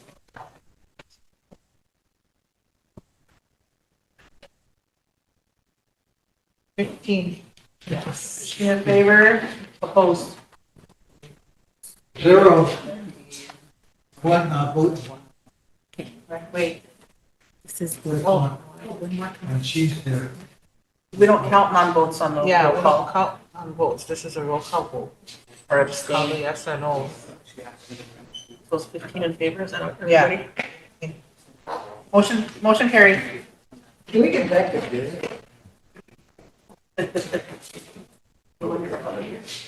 Mike and then Tammy. Tammy. Something that the people need to keep in mind, and the person that made the motion, was that a lot of these meetings weren't canceled by the committees for lack of quorum or anything like that. A lot of the meetings were canceled by our president over this past couple months. And then before that too, so that's something. Committee meeting? Committees were canceled, we get those emails, we Oh, get yeah. those texts, you know, so. Lila and then Emily. Thank you, Madam Chair. I'd like to make a motion that, all our travel for each council rep is, brought to us and posted. I don't know if we did it before, we always say it, but I don't know where we posted it, but, maybe newspaper, I don't know. But, trying to think of. Brought to council? Yeah, brought to council, and then we can decide there, but, because that also, interferes, and we gotta get that communication going. So when we're not here, then people know where we're at and everything. So I'd like to make a motion for that, and I'd like a roll call vote, please. Motion by Lila that the travel for all council reps be brought to council for review. Yeah, for review. Even though. Oh, and the admin as well.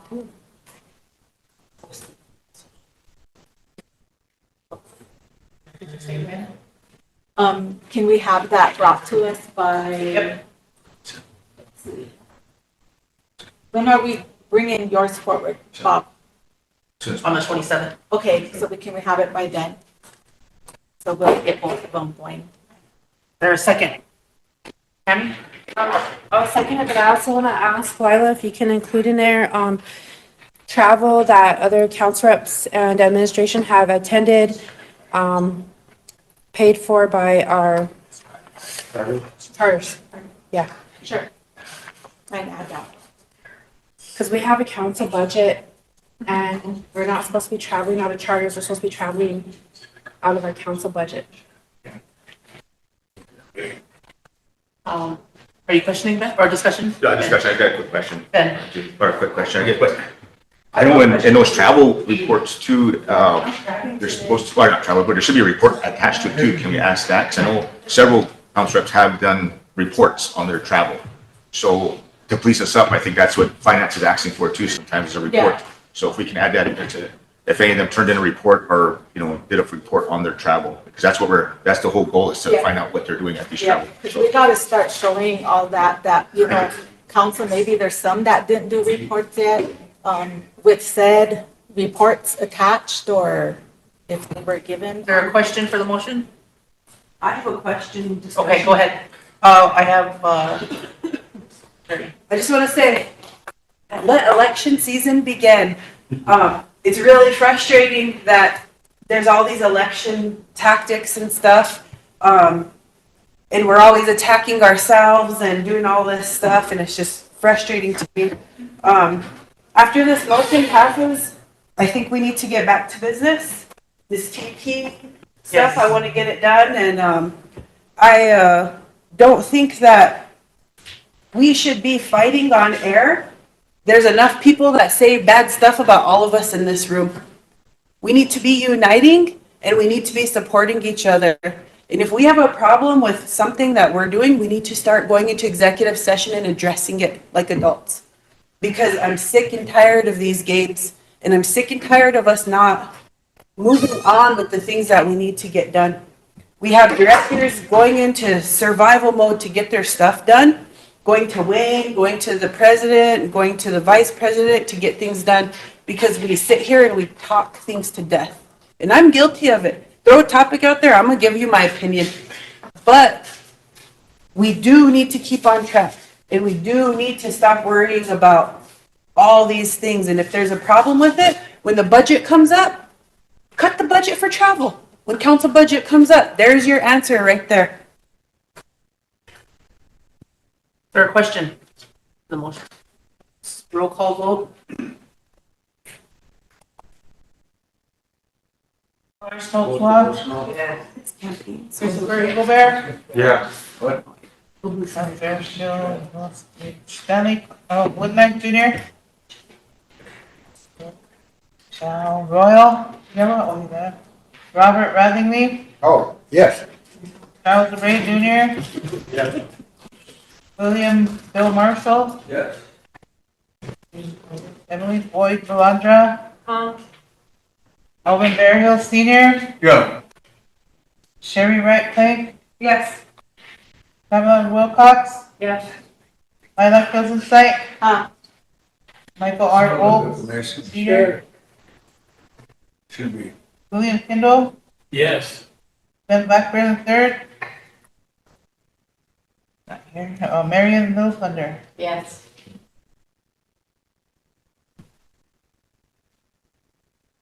13, yeah.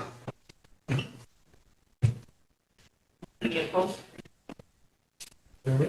No. 13 in favor. Motion carried. Okay, council, do you want to address this resolution? Bargain rate? Madam Chair, I have one more thing, just quick.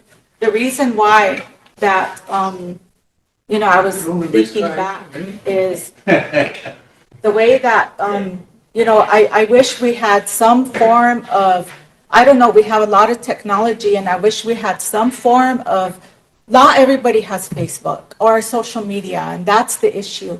A lot of our people are still on the radio, they still, that's how they get information, or the Moxon Telegraph. But, we used to have, meetings, special meetings to continue to, discuss things like this. Because that's why this council meeting, we get stressed because there's so much information, so much new stuff that comes and hits us. These resolutions, everything, it's just stacked. And that's why, and I'm not doing this because I want to sit here. I'm doing this because people want to know. And we have to find a way to get that information to our people.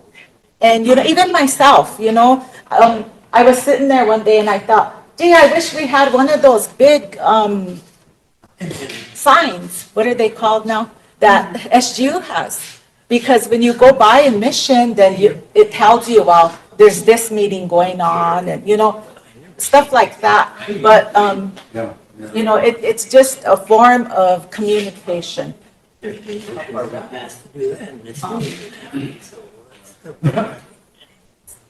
But that's just the purpose of this. So, we are stressed, but, it's just the way things are right now. But if we did have, set special meetings maybe throughout the month, then yeah, we can discuss things that need to be discussed. So with that, that's why I'm doing this. Thank you. I'll motion for this, For emergency legislation. for your resolution, Wayne. Motion by Totes for emergency legislation. Is there a second? Mike, question.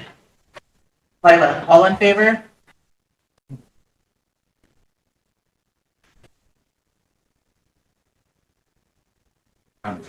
Contract.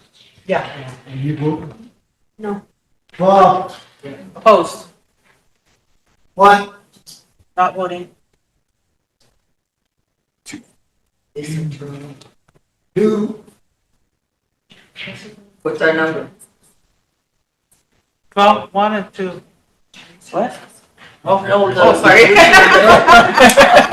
Lost me. Okay, the resolution number would be 2026-109. Is there a motion to approve 2026-109?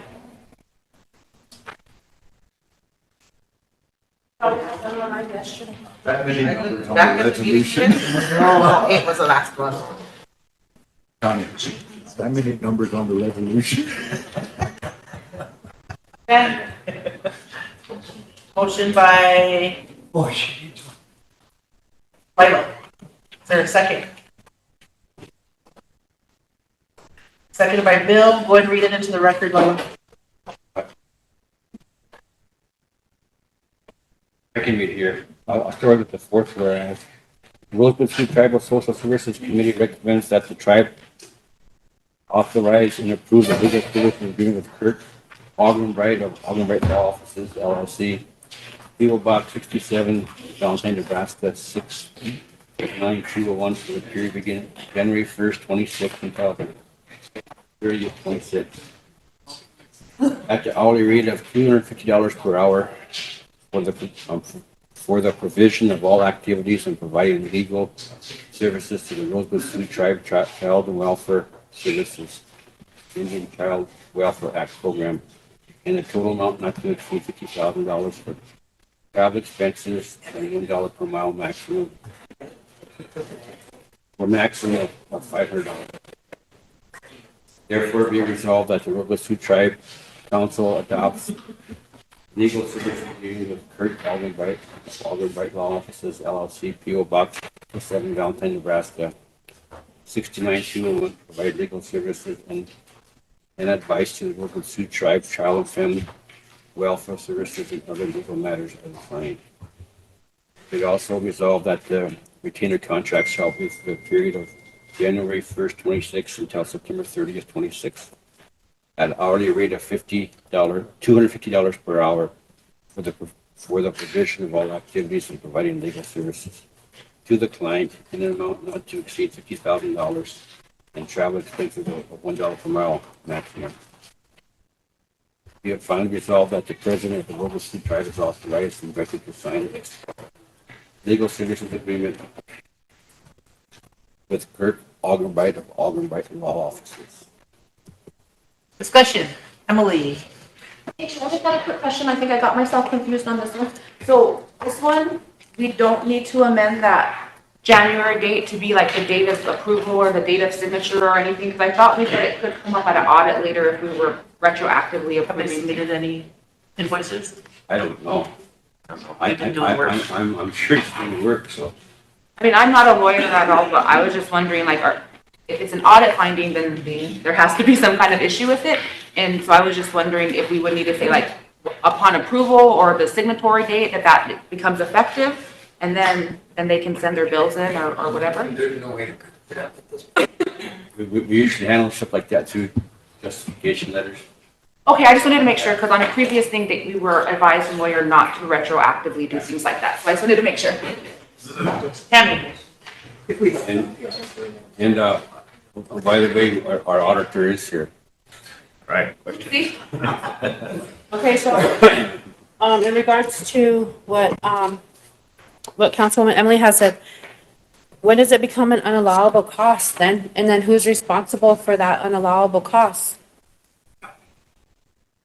In cases like that, it's not going to be unallowable. If the auditors review it and do a finding of this, find us for not following our procedures.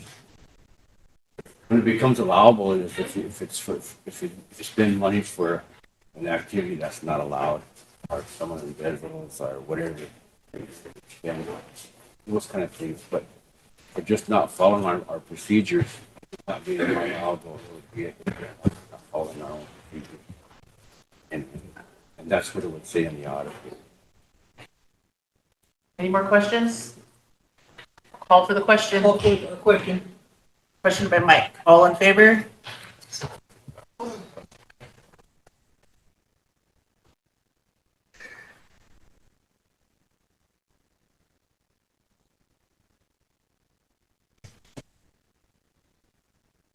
Well, Opposed?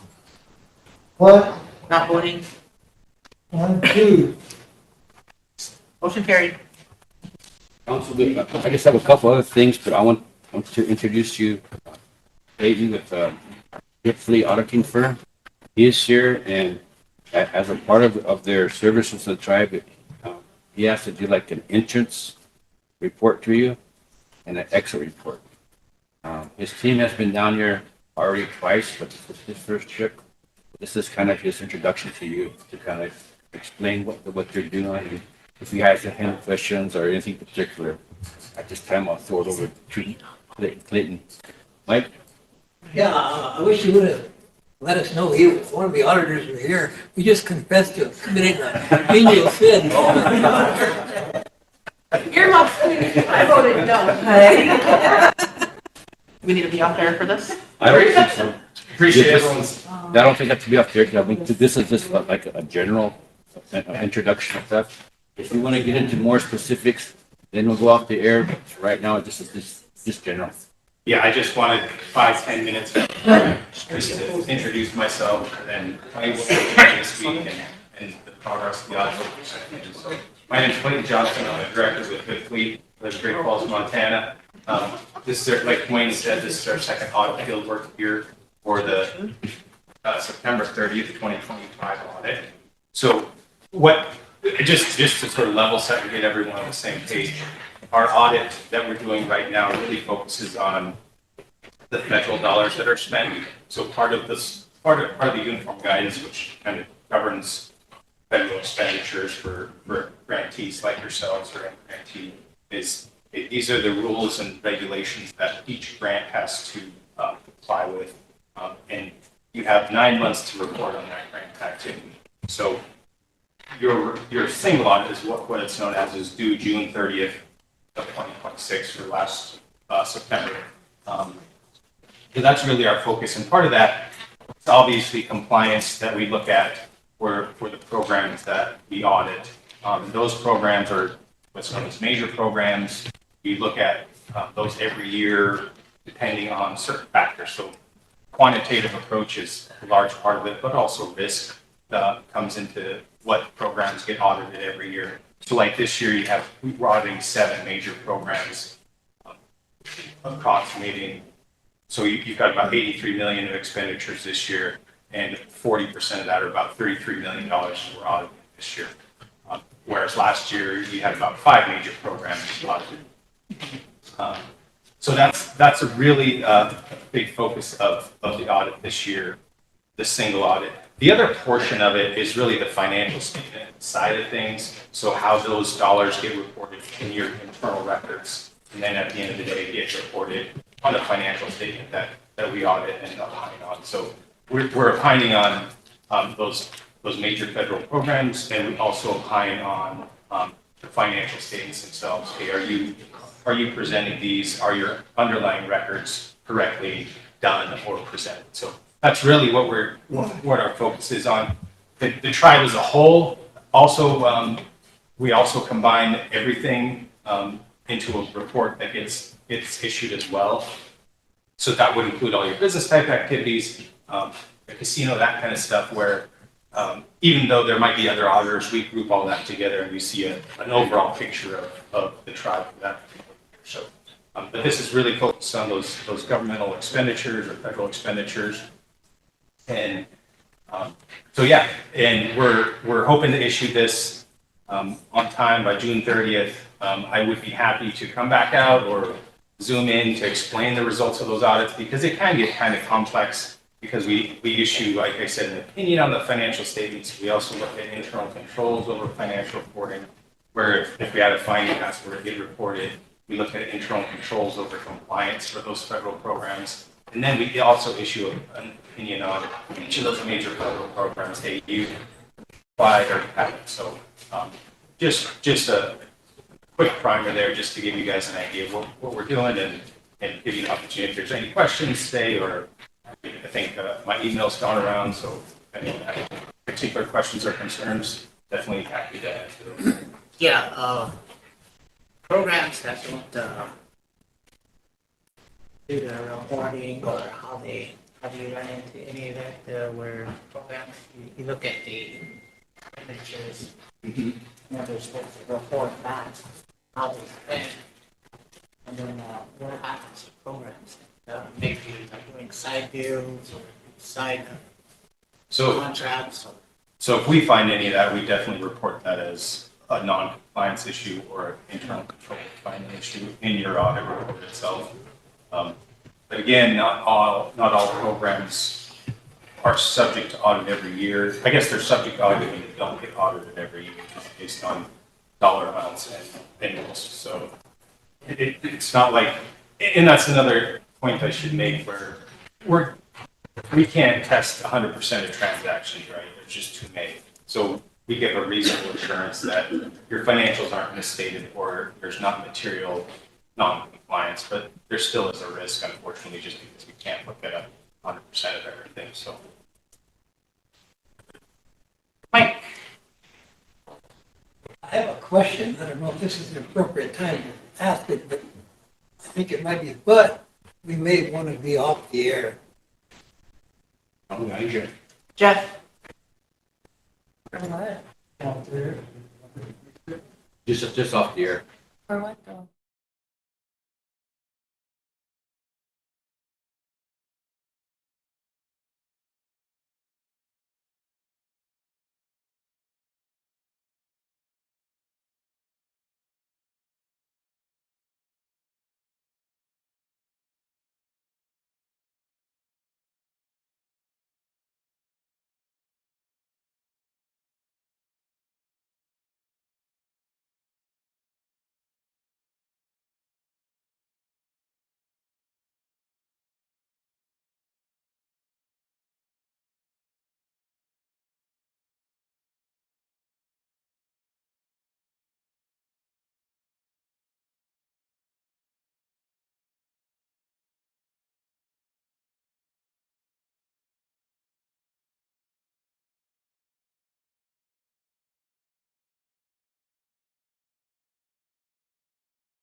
Go back on air because I didn't want people to start rumors about us. I went on air with the audit. Do you have anything else, Wayne? I have this resolution from Ken here that makes it possible for the administration to accept end of the year grants without a resolution. Yeah, it's up to you guys. What that says is that in any year-end money, instead of requiring a resolution to accept that the administration could accept the funds. Oh, that's a good idea. You can't spend it. Except that you can't spend it till they get a budget or anything, but. Yeah. Yeah. This resolution would about that.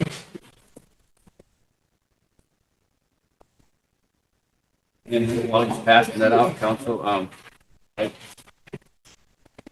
request, I'll hand out to much how you can handle it, but St. Francis School is in the process of redoing their track and their teaching stuff. And they're $50,000 short from completing the bleachers. So they're asking the tribal council if there's any way that they could help them with that $50,000. Complete the bleachers. Out. Maybe you guys could take action on it or just a week. For that to budget. Yeah. Okay, all right. I'll do that. Then I also had, Ben, yesterday, a motion that you made for the elder days, to be held, elder games to be held at the new track. I was told by Danny that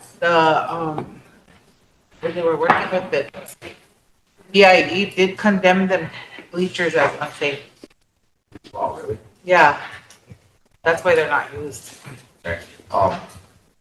So can they still use the rack here? Well, I mean, not the bleachers, but, well, I didn't even talk to the coordinator for it too, but I know the place at the old track field, if we can get, I guess, reiterate that motion, or maybe make a motion now to try to get some bleachers over there at the old track for spectators.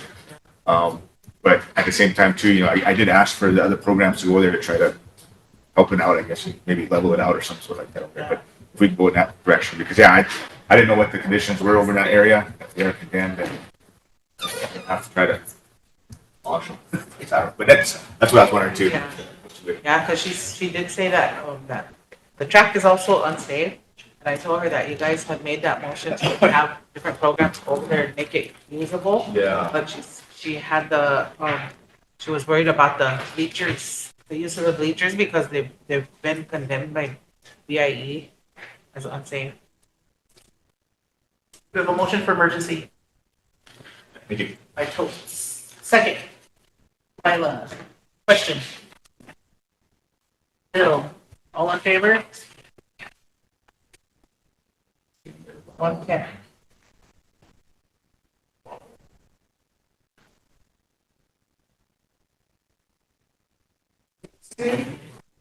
Opposed? 0, Not voted. 0.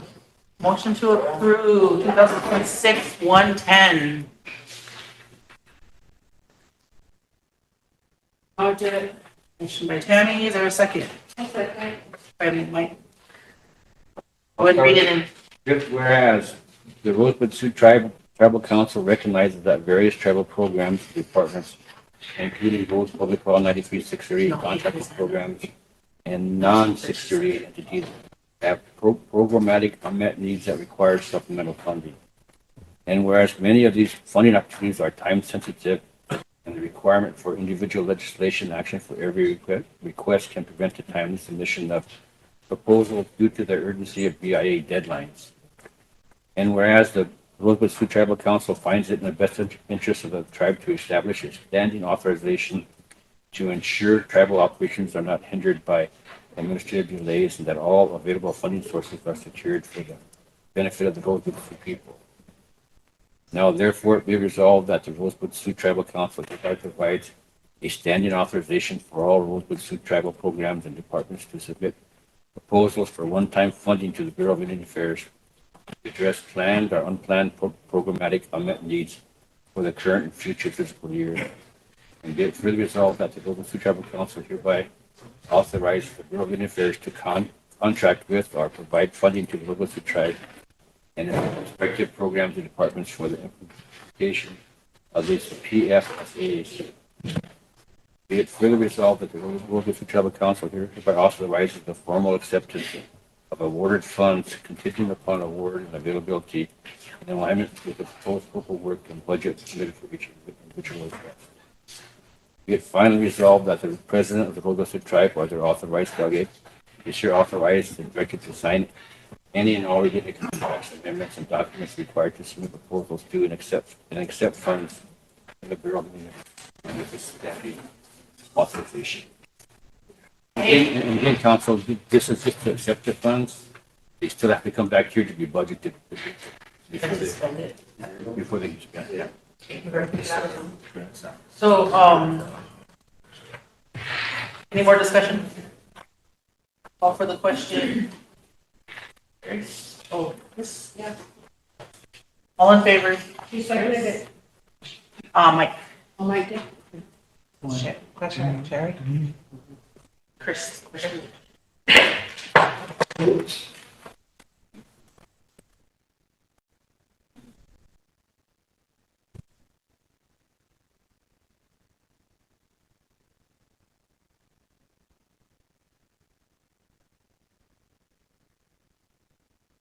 Sixteen, Opposed? zero, Not voted. zero. Motion Thank you, carried. council. Mike, is budget passing tomorrow?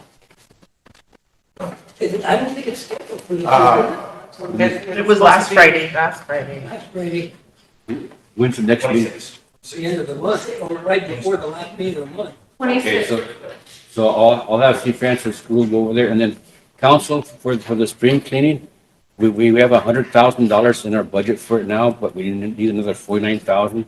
So I'll go to budget finance and with that request on the 26th. So all right, so you're comfortable in you're being able to find funds for this, is that what you're saying? Well, there's a couple of sources, like Sherry mentioned one of them, that's our dividends we're getting. We got about $300,000 in those dividends right now.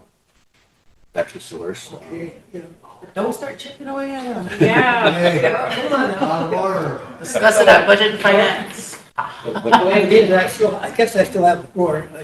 Sorry, I didn't set it. And then, So now, another thing is, what's the latest word on the federal budget? It's going to fall in the future of LEAP, for example. Mike, I don't know, I mean, Has there been any positive developments there that we're aware of? With all the lobbying efforts that we're paying for in Washington, are we getting anything for it in terms of, sure, I mean, there's still a lot of debating going on out there, so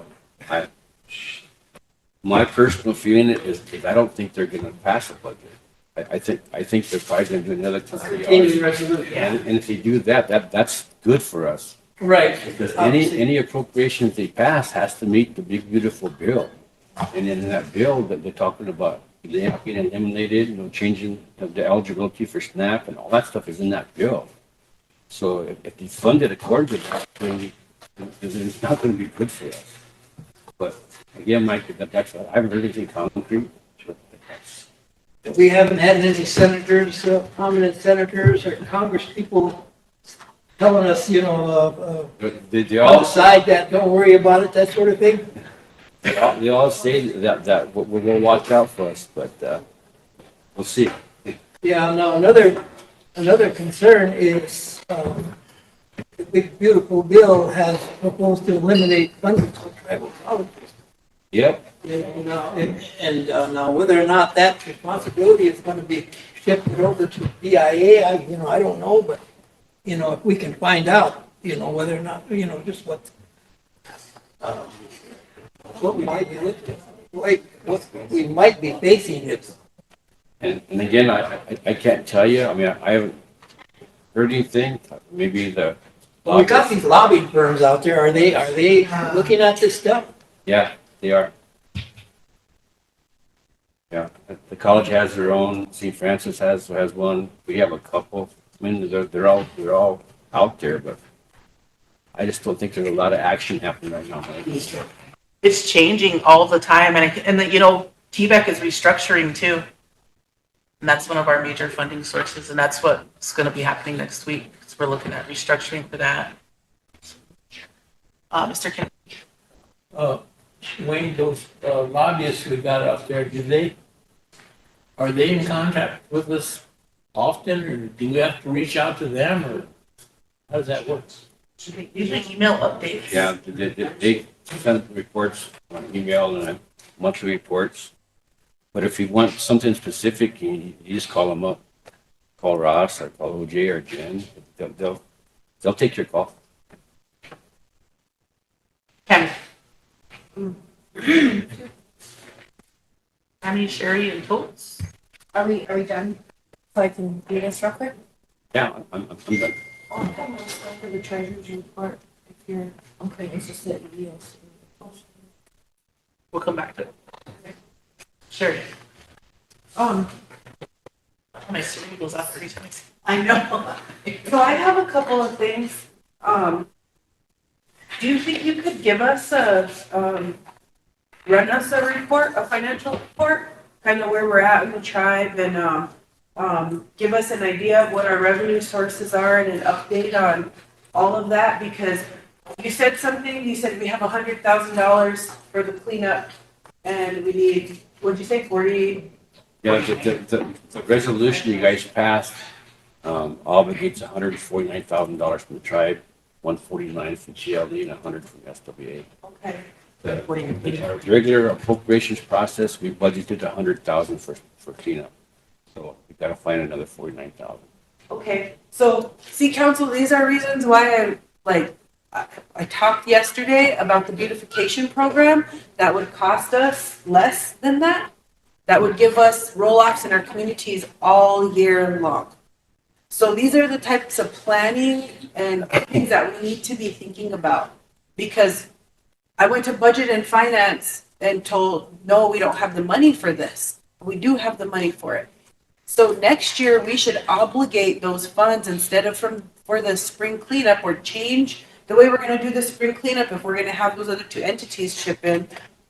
And then turn around and use this to help our program so we can have roll-offs year round. And there was some valid concerns at Budget and Finance with outside non-tribal members dumping there and how we're gonna regulate them. I think those are things we can have a discussion about and talk about. The other thing is that I'm interested in hearing that if you could include in your report is TALP. If you could give us an update on TALP. There's been some rumors, and I'd just like to know what's going on there. Sure. What are we talking, financial or other, or what? Yeah, financial, That's easy. some discrepancies. I don't think there are any discrepancies. There was some activity by a former employee, but that's, I'm sure you all know where that's at now. As far as any discrepancies, I don't think so. I'll have to give you a report. That's what I meant when I said discrepancies. Yeah. Okay, but yeah, if you could give us a report, I know back when Treasurer Denoyer was in, we raised those rates, those TALP rates. I'd like to see kind of what the comparison is there and see what we could do for the budget this year. We lowered the rates back down to, I think they were at 15, we're down to 7.5. I think last year we made about 600,000 interest off that. And this year we're on pace to do the same thing. Because if you remember last year, I think we took like a little over 500,000 of that and gave it to the upper somebody last year. But yeah, we're on pace to do the same thing.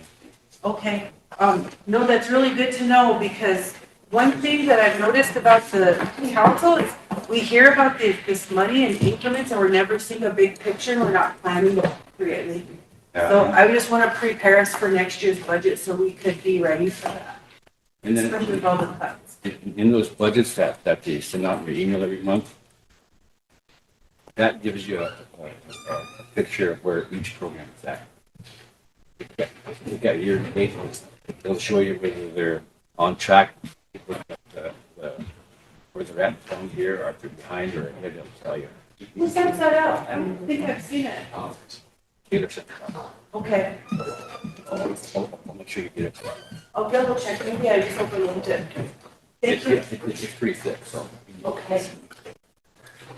Toast, do you have your hand up? You know, in June, we should have a meeting scheduled so we can address that right away and we can, with solid waste and everything, because we need to get those roll-offs into the communities ASAP.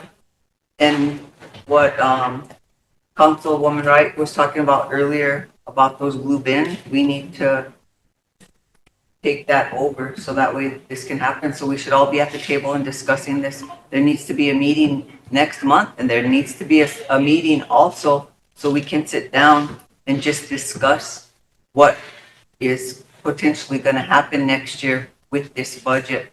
You know, we are hoping that we will benefit us if we have a continued resolution. But what if that doesn't happen? Are we ready for that? You know, so it's always good to plan ahead of time. We always wait till crisis mode in it. That's all we function on, social service mode in there and then crisis mode out here. But we need to have 2 meetings next month. One to have solid waste there, this body and, Wayne, you know, we all need to sit around this, have a council meeting pertaining to that. We need to have a council meeting specifically on the budgets and where we're gonna be at. Just to inform all of us so we're all on the same page. Plus, with the emails being sent, some read, some don't, you know, so it'll be good to just have this discussion. I'm ready whenever you're. Okay, thank you. I'm anxious for that, to have a meeting, so. Can we do it after I come back next week? Yes, yeah. Get information on what our financial budget is like. And again, thank you, council. We're Did you doing. want to address the fair budget? I'll have Brenda come in. I think we had one informal fair board meeting, and I was talking to Madam Secretary. We asked the coordinators to do a budget and turn one in. I don't think they've turned one in yet, so that we can get our bids out right away. And last week we didn't meet. Do we have any other reports from the fair? I'll scan all This of is mine just in. the expense report. As you can see, last year we budgeted 508,000 and we spent 624,000.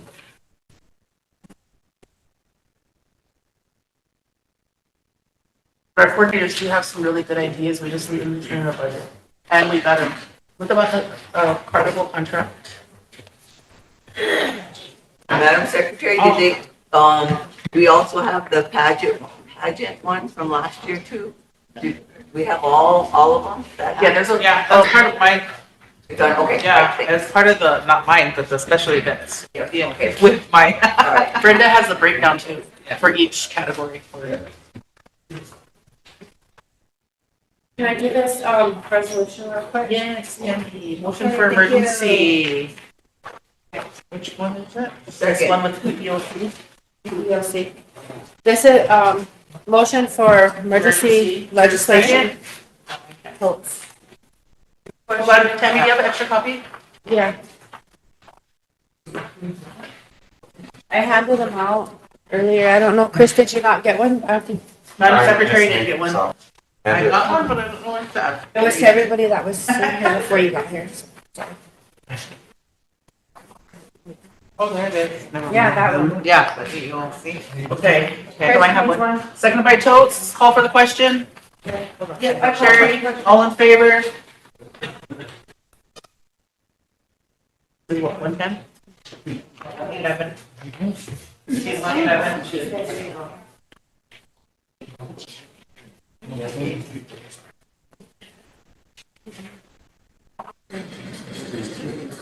I know we voted. We're voting on the emergency legislation. I know I didn't hear no counting or nothing. That sounds like, oh wait, I Still passing it out. Geez, we just have you. I knew it. You should already have one. Okay. You See my dad? That's it.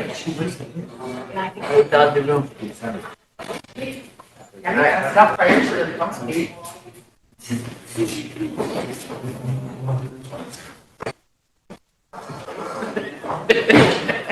Don't bring it in here, we wanna watch you.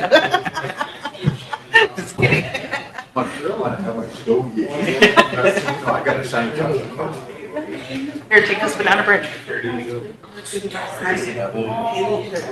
one. Okay, then, all in favor?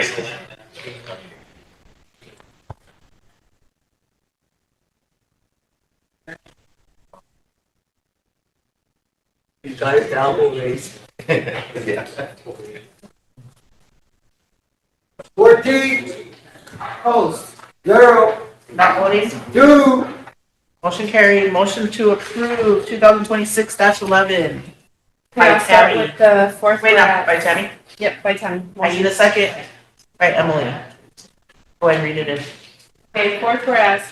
Whereas Rosebud Sioux Tribe has enacted RS2 Resolution 86132 and enacted Ordinance 8603, Rosebud Sioux Tribe Tribal Employment Contracting Rights Office, Payroll Ordinance, and whereas the U.S. Equal Employment Opportunity Commission, EEOC, Chicago District Office, 230 South Bourbon Street, Suite 1866, Chicago, Illinois, 60604, has awarded the Rosebud Sioux Tribe grant funds in the amount of $33,000 for the period of performance from October 1, 25 until October 30th, 26 for the administration of a contract for the continued development and enhancement of employment opportunities for Native Americans, Alaska Natives, and to eliminate unlawful employment discrimination occurring on or near reservation tribal lands by supporting the work of Tribal Employment Rights Office, TARO. And whereas the RSC Tucker Office shall comply with grant terms, conditions, and reporting requirements, including all contract clauses in the administration and accounting of the contract funds awarded, and whereas the Rosebud Sioux Tribe Technical Commission recommends the approval of the award of the grant funds for the EEOC contract, and therefore be it resolved that the Rosebud Sioux Tribal Council adopts and approves the recommendation of RSC Technical Commission approves the award of the grant funds for the EEOC contract in the amount of $33,000 for the period of performance from October 1, 25 until October 30th, 26, and be it further resolved that the Tribal Council of the Rosebud Sioux Tribe delegates authority to the tribal president or his authorized delegate to execute the contract award agreement on behalf of the tribe, and that's it. Please order. Discussion. Emily. Let me quick question on the supplemental document there for the quarter reports. It says 1/15/25, 6/30/25, 6/30/25, and 11/13/25. I'm assuming that was previous years. And then in the budget, it also says it was for October 1 of last year to October 1 of this year. One retro. So so I'm just curious, like, how do we do reports retroactively? Because it looks like at least, I'm confused on the dates, so I'm not sure, but it looks like if we're going by those quarters, we might be missing already into the third quarter. So I'm just making sure, like, are we still gonna be able to let you guys, I mean, will you guys still have activities to be able to kind of bend our I don't know if those are typos or what. Maybe we can call James down here because those should have possibly have been different. But we did do the resolution 2604 for him to apply for these grants. So, Yeah, I was just wondering, like, is it because we haven't met? Because October seems like, what, 7 months ago? Yeah. So I was just wondering, like, have you guys not been able to spend that, or have they not been able to spend it? they haven't even gotten it yet. Oh, okay. Yeah. So do we need to amend that or ask for Ask for clarification. clarification of those dates? Because I just don't want to lock us into a 5-month grant cycle when, you know what I mean? Because those dates seem to, anyway, I was just on the dates. Thank you.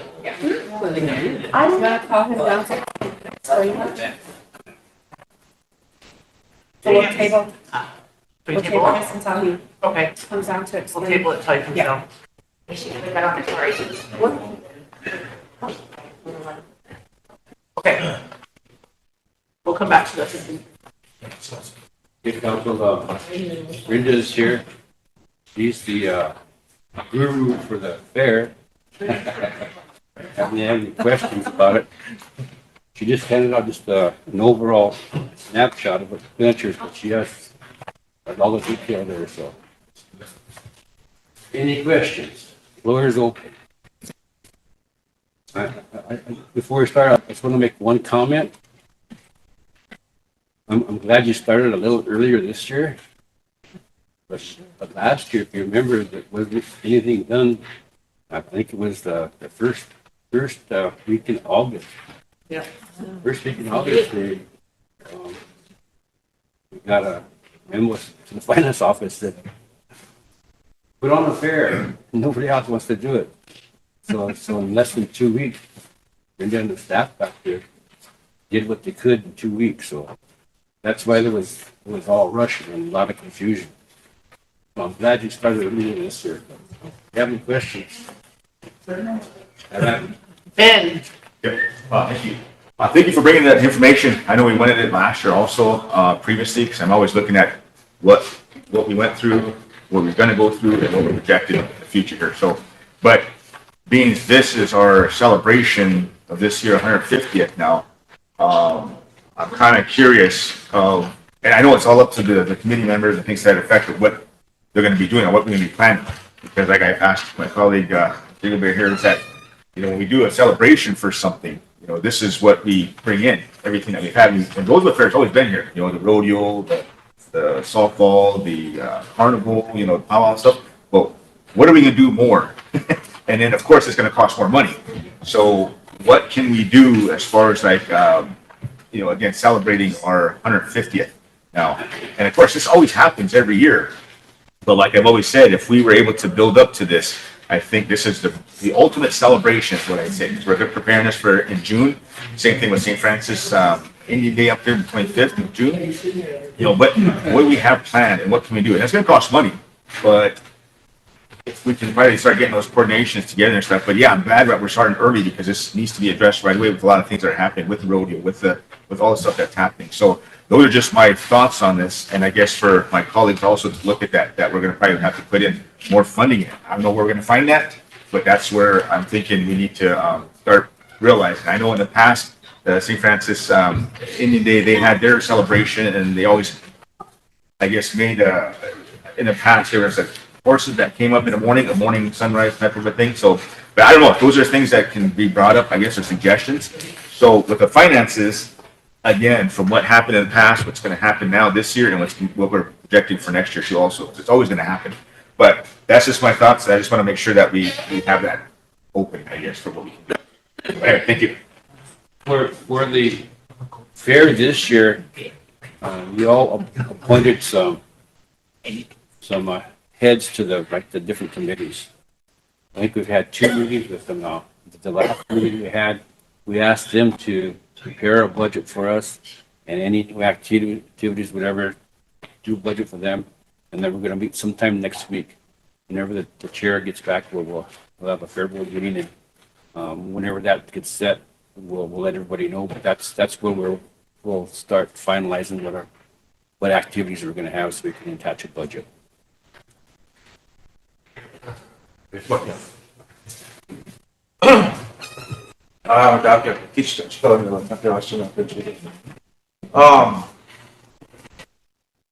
One thing I want to ask, when it comes to this fair, because a couple of the coordinators reached out to me too because they're curious. But one thing that I want to know too is, so we put these coordinators in place so that they can make the fair happen and they can work on it, But at the end of the day, they were curious.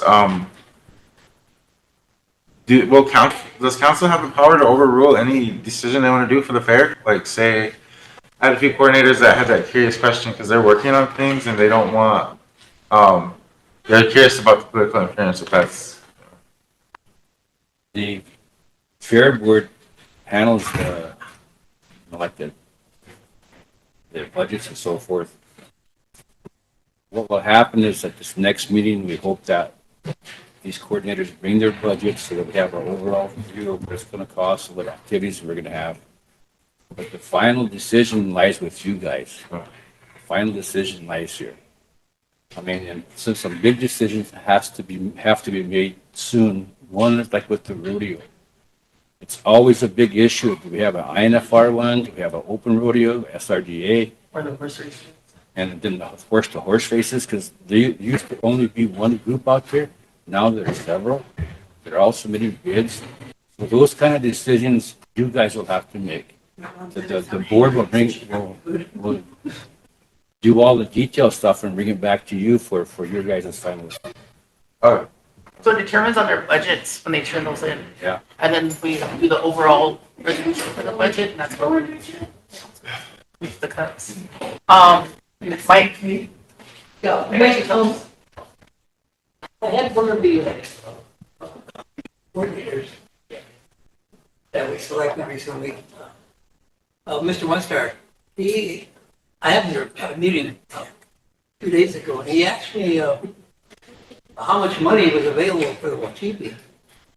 So obviously, he's not aware that he's supposed to submit a budget to somebody.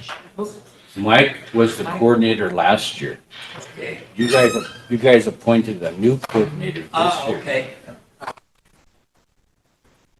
There's a different coordinator this year. Yeah, all right. Totes.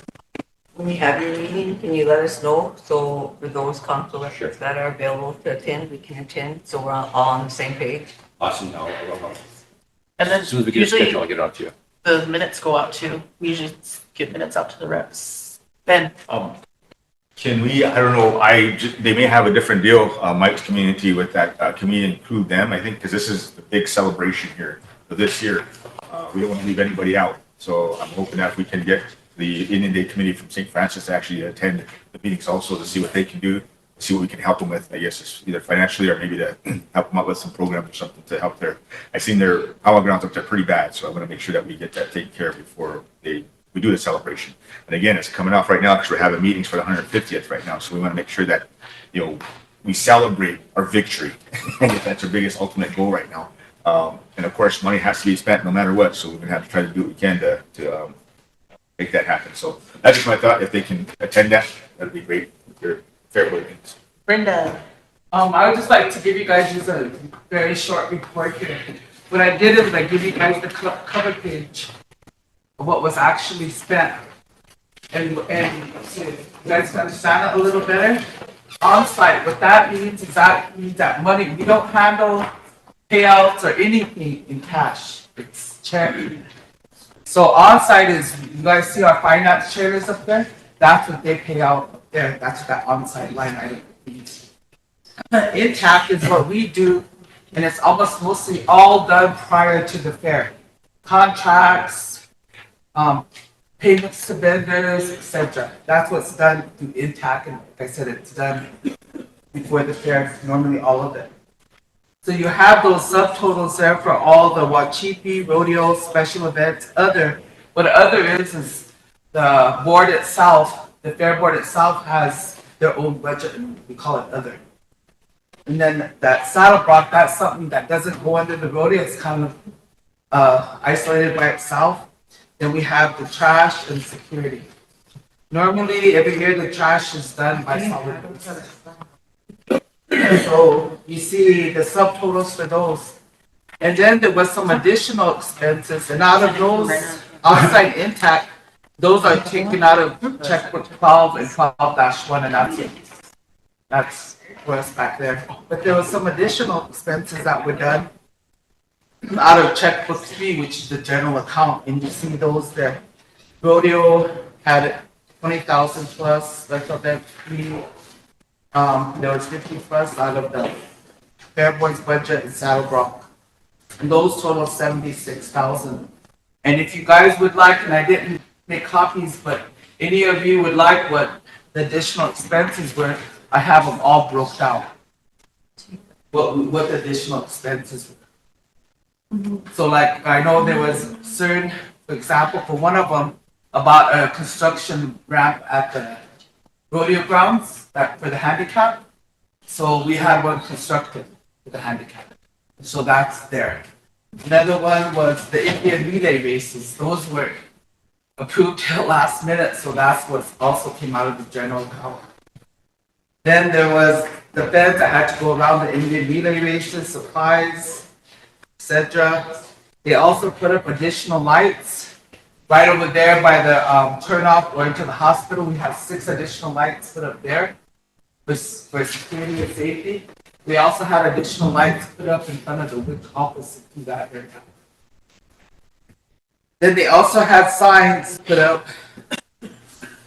I can't remember what kind of signs you guys put in. They made new roads, remember the arrow signs to direct Yeah, the so traffic? there's a lot of other, but if you guys actually want the breakdown of the additional expenses, I'll be happy to provide that. But we also had those lights too that were in the darkened areas. That's why it's all. Oh, okay. And then if you, also, there's a question, if you guys have a question, if you look at the bottom of that report, it says what our revenue was. And then it shows 796,106, that's what we came up with back there. And then also we used revenue from the fair manager's budget, that's at 76,000. So you got your total revenue of 347,000 plus. And then it shows an expense of 164,000. Well, I need to explain that because Max Carnival, or what they do is beginning of August, they come down and they give us strips of that stickers to sell for them. So we accept the cash here, then they make daily deposits. But that's what the deposits total was, 190,600. We sold 9,530 advance strips prior to the carnival starting. Then there's some calculations that I do regarding sales tax, etc. Then in the contract, it says we get 25% of the figures that, because I also put it together advance sales and also the box sales. So the box sales, which means what they sell up there on the fairgrounds, were over 26,000. So we got 25% of the sales, which totaled out to be, that came to the tribe, was 51,641. So that's actually our revenue from the carnival. And then whatever was left over, according to the contract and all the calculations, what went to Max Carnival was 164,583. So I had to back it back out, so that's why it's there. And I also have the breakdown for that here, if anybody wants to look at that also. Okay, I have Mike, Totes, Ben, and Tammy. Yeah, just a question, Brenda, up there on the top under, in both italics, actual expenses, you say, you use the term on-site intact, what's intact? Intact is, basically Intact is what, it's run through the Intact system back here, like, but I had to do all the Intact. What I do is like, let's say we're gonna hire, the person that does the stock contractor. So I have to do a contract up for them, get all the necessary documents. Then in that line item under rodeo, there's a line item for the stock contractor. I have to pay it out of that line item. So all this stuff is done through Intact. Which means it's done prior to That's the system fair. then, or Pardon is me? it a system? Yes, that's what we use as a financial system. And then on-site means, They also use Intact up there, but they do their own calculations. Oh, okay. Yeah, Okay, there. so- And basically that's payouts. activity that happens up there and an activity that happens Yes. up. All right. And basically what they do up there, they do all the payouts. Like for the rodeo, the dancers, for the wachiti, etc. So Mike, every committee then, what kind of payouts they're gonna have up there, whether it's the dancers, the powwow, the riders, the rodeo, or like the TP building contest, whatever. We order all that cash, so we have it in the safe up there. And so when the actual contestants are identified who gets paid, they'll kick out a check up there from Intact. That person gets that check and he goes over to the next building and cashes it. So that's what's referred to as on-site. Everything's run through Intact, but some of it's done here and some of it's done up there. Totes. So, like with the Indian relays, they had to purchase equipment for around the track. When the rodeo's over, the equipment that Rosebud Sioux tribe purchases, where does that go to? Where's the inventory for everything that's been purchased? Or do we have to repurchase it all over again this year? I'm not sure what kind of equipment, but I know that fence you put up, somebody stole it. Like PVC pipe fence. Yeah. That's gone. Okay. And then, are we in a contract still with the carnival? Or how was does it a that go? contract that had to start getting this year? Okay.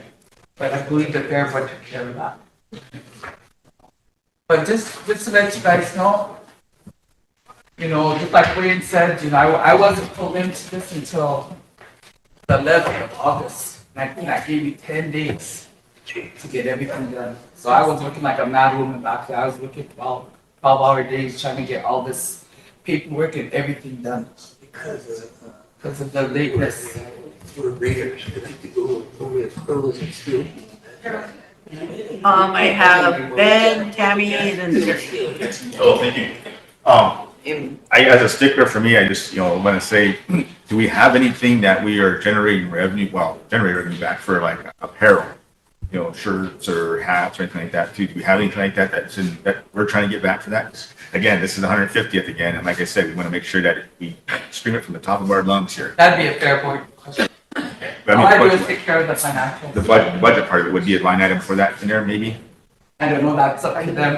All I do is, like right now, just to let you guys know, you guys do not have a fair manager again. Yeah. So even though they have the coordinators here who are gonna put in budgets, and it's gonna come to this body for approval, but once all that gets done, first of all, these coordinators, I don't believe any of them are employees, so that they don't know intact, first of all. And then the other thing is, normally it's the fair manager that coordinates the financials. So they're the ones working closely with them back there to get everything processed. And it's the coordinator's jobs to coordinate all the activities, to say, this is what I need, bring back requests, whatever. So again, you guys need to select a fair manager because you selected the coordinators, but you have nobody for the financials that oversees all of it. That's the budget laws. If one of the committees said, I don't want the money there, I want to move down here, and it goes through the fair board. But again, you have who's going to do all that? There's nobody.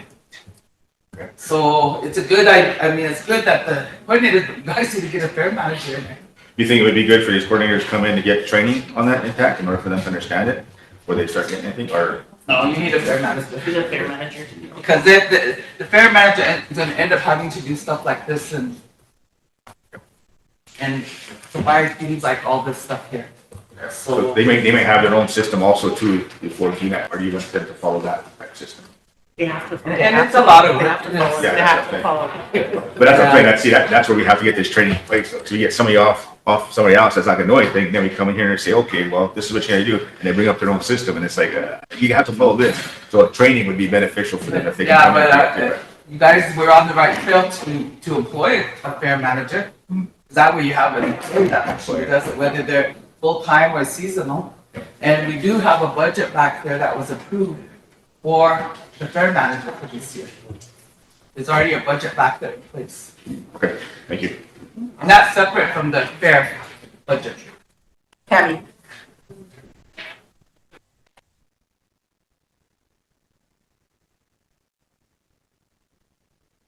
Do we advertised for a fair manager, didn't we? We didn't get any applicants. I thought like 2 or 3. Should we advertise, or should we bring them all in? Yeah. Okay. Okay, can we look at, have, HR bring those over today? The other thing I want to ask about, because this was asked last year and it was brought up whenever, the carnival was going on. Carnival tickets, how many does do they provide specifically to our administration and to council or whoever to pass out?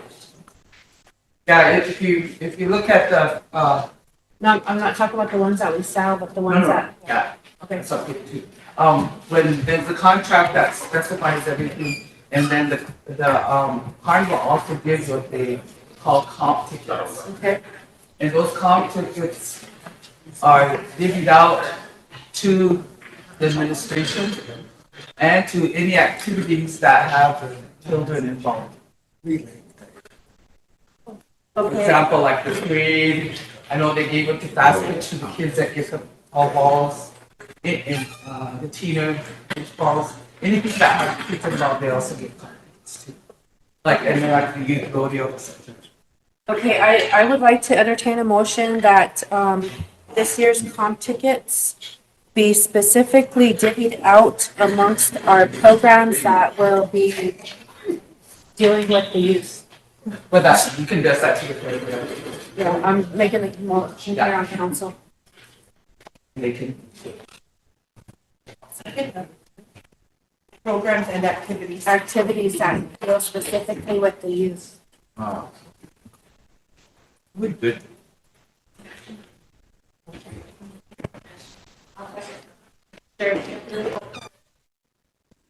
Big question. Yes, no, discuss. Okay. That this year's complimentary carnival tickets be evenly distributed to the programs and activities that deal specifically with the youth. Yes. Seconded by Sherry. Question by Emily. All in favor?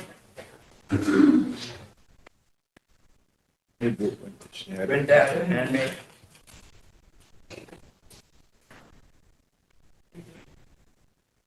16, Opposed? 0, Not voting. 0.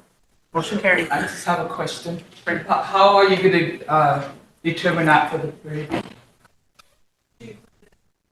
I know, but for the parade, they always give them more because of the number of kids. They usually buy their own though, don't they? Not, a lot of times they don't. Okay. We'll leave that up to the discretion of the fair board, yeah. But specifically for the youth, yeah.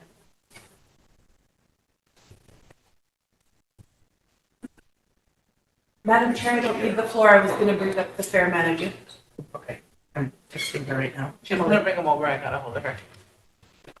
Yes. We have her enough for herself. Did you say me? Sorry. Hi. Oh, sorry. Mine was about the fair manager positions also, because I thought we got a couple, so that one's good. The other question that I had is, because we're kind of late sometimes, I'm assuming that we don't give a lot of time for planning and negotiating and things like that. And so if we did have a permanent person for the fair manager, whether, like you said, seasonal or year round, would that be more adequate for you to because renegotiating contract, right? Those are multi-years that we get locked into. And I think if we had a little bit more time or somebody that had the years of experience before that, it might help us either lock us into a better contract or expand who we're able to get services from. So I understand this year we probably had to do what we had to do, but I just also wanted to point out that if we had somebody permanently or at least seasonally permanently, we would be able to negotiate and have a better negotiation process than when it's rushed with minimal time. So I just wanted to- We had that one time, ask how it worked out. We had that. a fair manager? Does anybody have any experience on how it went when we had a permanent fair manager as an employee? Would you be able to provide anything? Thank you. Anything further from Brenda? I have one last thing. I agree with you totally on that because what happens is, again, for whatever reasons, we always start late. But if they started in October, there's a lot of services that the tribe pays out to vendors. And because sometimes it's so late, kind of have to take what we get. And they kind of raise the price on us because they know that's all we can get right now. So you're right, if we started out early, we could put out bids for services, get the lowest bid, etc. So, that's really advantageous to have somebody in there to be able to do all that stuff. And it would save the tribe money in the long run. Yeah. Mike?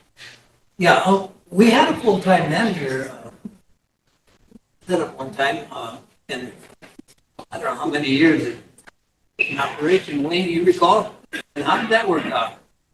And you should have everything years of that. They dropped it for some reason or other. I'm not sure. Budgetary issue, or was it individual, or? It's a personnel, I mean, an HR issue. I think that individual took a different job. He took a different job and never hired anybody since then. Okay, so there wasn't total satisfaction with the individual that performed the job at that particular time. Can Sherry answer, Sherry has a comment. I'll answer you. So, no, we had a fair manager. She did a really good job and it was really helpful. That's why I was gonna bring it up. So I'm glad that Brenda did. She got a different job and left.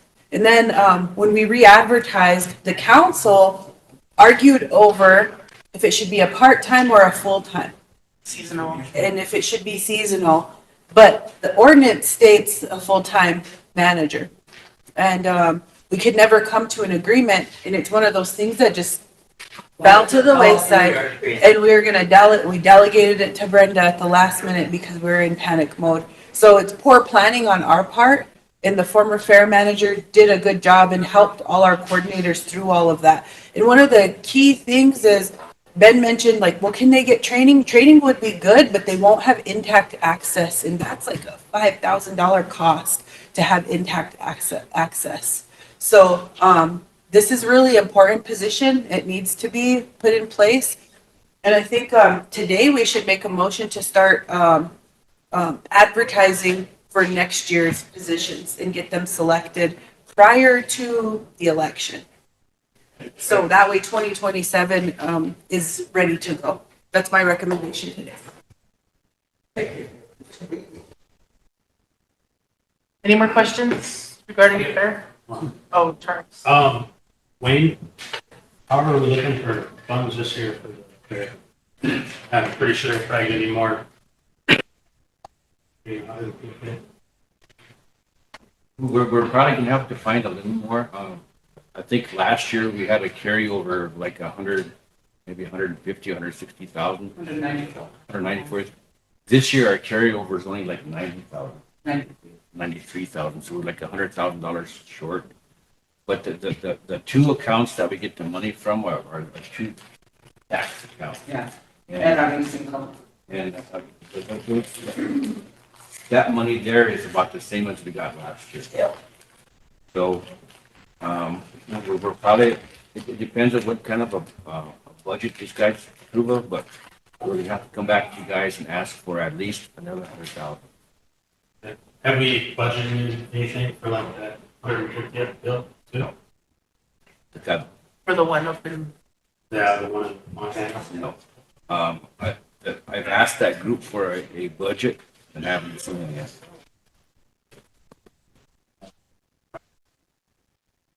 Yeah, whenever they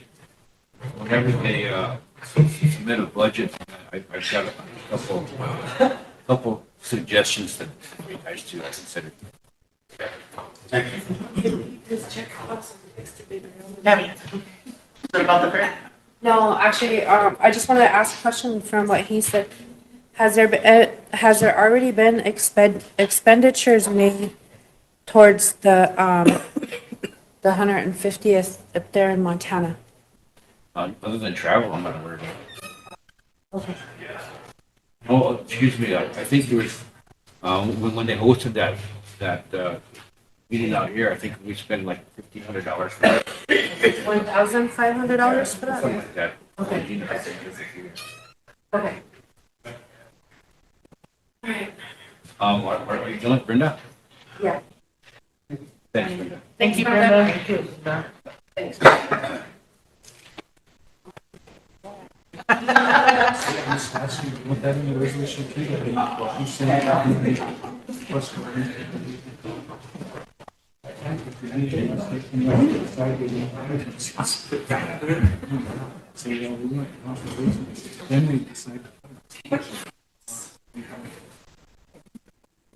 Couple, let's take 15 minutes. Make a sandwich. We have, I know, it's all. Jeff.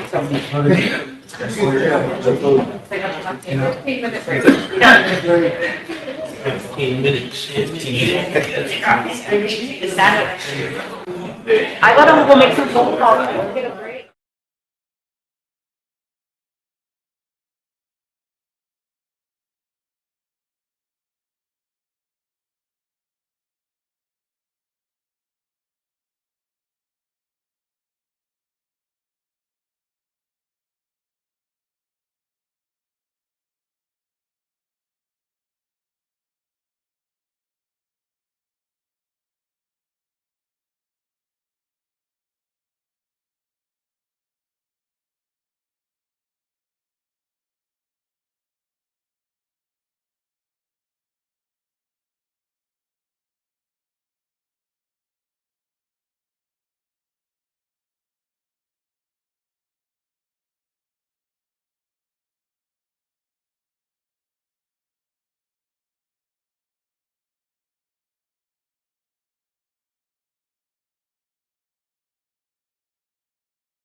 Yeah, EEOC resolution, do you have a copy, James? Yeah, I do. Good afternoon, Payroll. Thank you for allowing me some time. This resolution is our EEOC money. Payroll has 3 accounts. This one here is basically our heavy equipment flagging training and CDL training anyway. The way they reflect the reporting, it goes by 3 months. Every 3 months, how they reflect that is compliance plans. Within a compliance plan, there's workforce that's traded in there. That's reported every 3 months in an EEOC report. The 32,000, most of them get them at the beginning of the year. I get ours at the end of the year. Basically, I like to do it that way, so that way I have those safeguards in place. Other tech girls kind of got themselves in trouble receiving it at the beginning. So I kind of rather get it at the end, so that way, if there's anything, it can be resolved before we get further payments or anything like that. I think the question, Emily, go ahead. Thank you. Thank you for coming down. The first question I had was, when you look at the resolution, it says 33,000, and then when you look at the supplements, it says 32,000. So I didn't know which one was which or where that 1,000 difference was. It's higher, it should be 33,000. So it should be 32. Yeah. Okay, Yeah. thank you. Yeah. So Secretary, can we make sure amend Was that that? an amendment on the On the resolution? resolution? Yeah, he said it should be 32,000, not 33,000. And then my next question from earlier was, on the supplemental list here, on your quarterly report, on the report date for first quarter, it says 115, which was a long time ago. Then it says 630, and it says 630 again. So I'm wondering if those were typos or what happened to that second report and why it has the same date as the third report. It's probably a typo. Okay, and would these be amended to 2026? Yes, yeah. Okay, and then the third question that came up was, because we are in the third quarter already, what happens to those first 2 quarters, since this should have started, it looks like maybe in October, but it didn't come through until now? So would we need to like get modification or No. extension or? It's already, I do the reporting all the time anyway. This right here is the final payment. Like I said, it's beginning at the end of the year. We don't get that money. The reporting for this year is been reported right now, except for the last 3 months. So basically what we're doing is preparing for the last 3 months of reporting for this money to be accepted in anyway. But you did the workshops and all that stuff already, right? Yes, that's, if you remember last year when I got hired in, kind of late in the term, I had to do like 2 heavy equipment trainings. 126, 111. Mike kind of asked, why are you running so late in heavy equipment trainings? Well, I was running late in September because council hired late in a time where these heavy equipment trainings had to be done. So we were running late, like November, almost December, trying to get this in there. So we did the work, we just didn't have the money for it? No, the work, like I said, we don't receive the money at the beginning. Everything that goes through, we get it at the end. So a reimbursement, so you have to do the work first and then get reimbursed? Yes, yes. Okay, so will you amend the dates on here to be Yes. reflective of that? Yeah. Yes. Thank you. You gotta amend the dates too. Amend the dates and the dollar amount. Dollar amount to 32,000 instead of 33,000. And then the dates, to October, or what is it? First 25. Oh, first 25 to 26. Yeah, October 25 to, The dates that I was confused on are the reporting date. See how it says 1/15/25, then 6/30/25, then 6/30/25, then 11/13/25? yeah. So I was just wondering why we had 2 separate ones for 6/30/25. Oh, okay. Yeah, next, right there. And it's on both sheets like that, so. That's the typo? Typo, yeah. So, Tammy, what was that date, October 21st? September. I don't know the date. The dates that I'm talking about that you Are they- I don't know what the date should be. This order, So should the second one be in March? order 2 and 3 or? It's January, February, March. April, what? It goes every 3 months. Every 3 months, It's okay, every 3 April. months. So it'd be January, April, Order. July, and then October. April, May, June, then June 30th, and then 9/30. 9/30 would be the last one. Okay, clarification. So the order 2 should be June 30th and order 3 should be what date? 9:30. 9:30 Yeah, 'cause instead of it'll be- 6:30? Well, no, 6:30 is good. I mean, for the order 2 is 6:30. No, and then- 4. Because it's every 3 months. So if the first one is January, then it would be April, so then it would be 4:30. 4:30. Then June 30th, and then Then July. September 30th. Or, yeah, July 30th. It would be March 30th. However you're doing the dates, that's why I said, I don't know what these are. These would have already had been determined to be their quarterly dates, so whatever. Okay.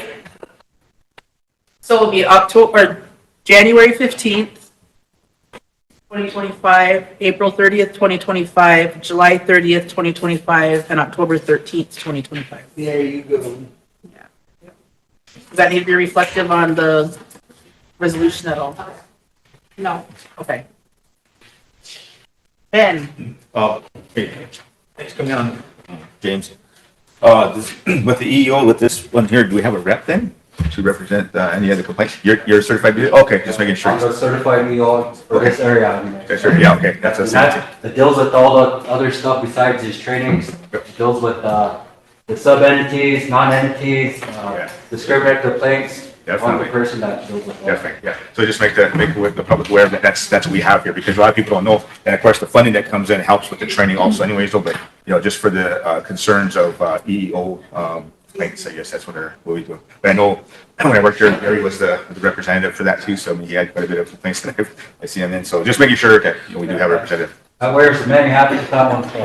Okay, thank you. That's all right. any further questions? Call for the question. Chris?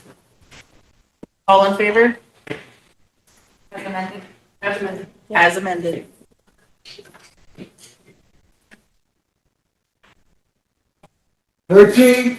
Opposed? 0, Not voting. 0. What was that number? 26,111? Okay. Something, that we need to keep in mind with, EEOC is that, they can address issues outside of our tribe because of the sovereign immunity thing, discrimination and stuff like that. But like if you work for a contractor, or let's say buoys, for instance, or possibly even Allstop, and there was a discrimination complaint, then they can come here and file it. IHS, but then they have their own deal too, so. Okay, thank you, council. Thank you, guys. Appreciate it. So this was the emergency legislation.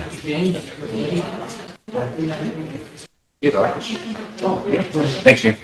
We can just keep mine. And then these three left during lunch. You want everybody?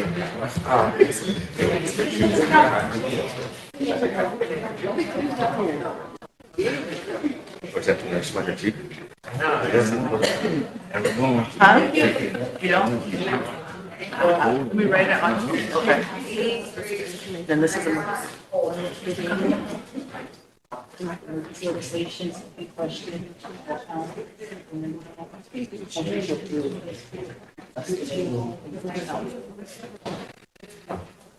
Council, you ready to proceed with Risty?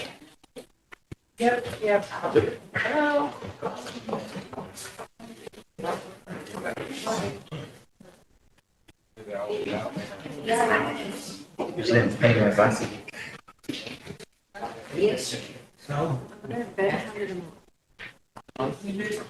I'll wait till those are all handed out. Good afternoon, my name is Sonia Norby with Rosebud Benefits. Hand this out while I start to get everything in front of them. Risky Benefits has been your benefit consultant for, I think, about 9 years now. And it is our job to make sure that we go out every year and look at your benefits and make sure that we get the most competitive pricing. So we are here today to walk through your life insurance renewal with MetLife. And so that is the material that we'll be handing out that I will walk through here shortly.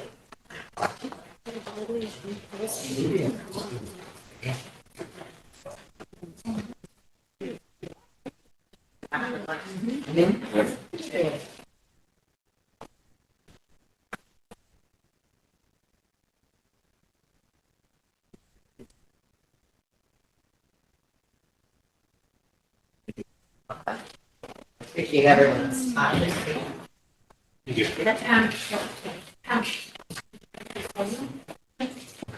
Okay.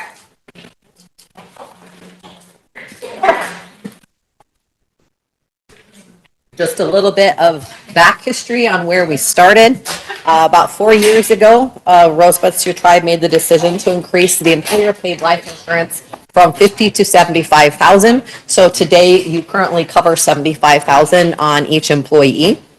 And then additionally, an age reduction provision was modified. So that way, those that were 65 would not see that reduction in their benefit. So that was moved from 65 to 75 to accommodate the number of tribal members over the age of 65 that were still working. To get to where we are today with the renewal, the loss ratio for 2021, 2023, the plan, the life insurance plan experienced a 520% loss ratio. That was very significant. And that means MetLife, which is your insurance carrier, paid out over 5 times more than it received in premiums during that time frame. It led to a significant increase at that time, but they gave you a rate guarantee of 2 years. And then for 2024 through 2025, the loss ratio was better. It was 238%. Again, that is high. You usually want a loss ratio around 80. An insurance carrier wants to see a loss ratio around 80%. So you can see that that would demonstrate the reason for the increase. There was a 30% increase for your employer-paid life insurance with MetLife. So as your consultant, what we did is we went out to the market and we actually looked at 18 different carriers, okay?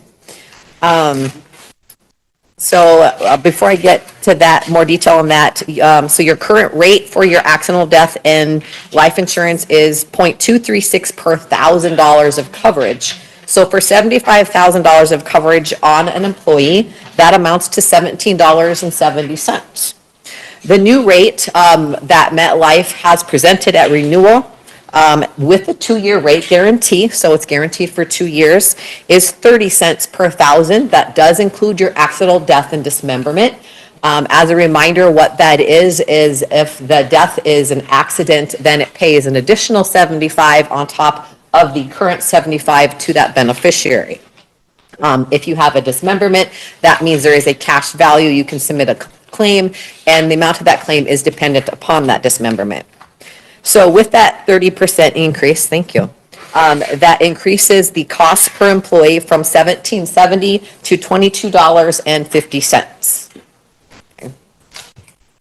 So we went out again, like I said, to the market to review 18 different carriers to look for something more favorable. All carriers declined to provide a quote due to the previous losses, except for 2 carriers. One was higher than your current renewal, and the other one, it was a little bit less, but not significant, and it would require moving all of the other lines of coverage that you have with MetLife, and those lines of coverage would not be lower, it would actually be a little bit higher to the employees, therefore increasing their out-of-pocket costs on the voluntary benefits. So not a significant reason to move to the principal carrier. We presented this information to Budget and Finance on, I believe it was April 28th. We do recommend renewing with MetLife. That is your best option for this year's renewal on the life insurance.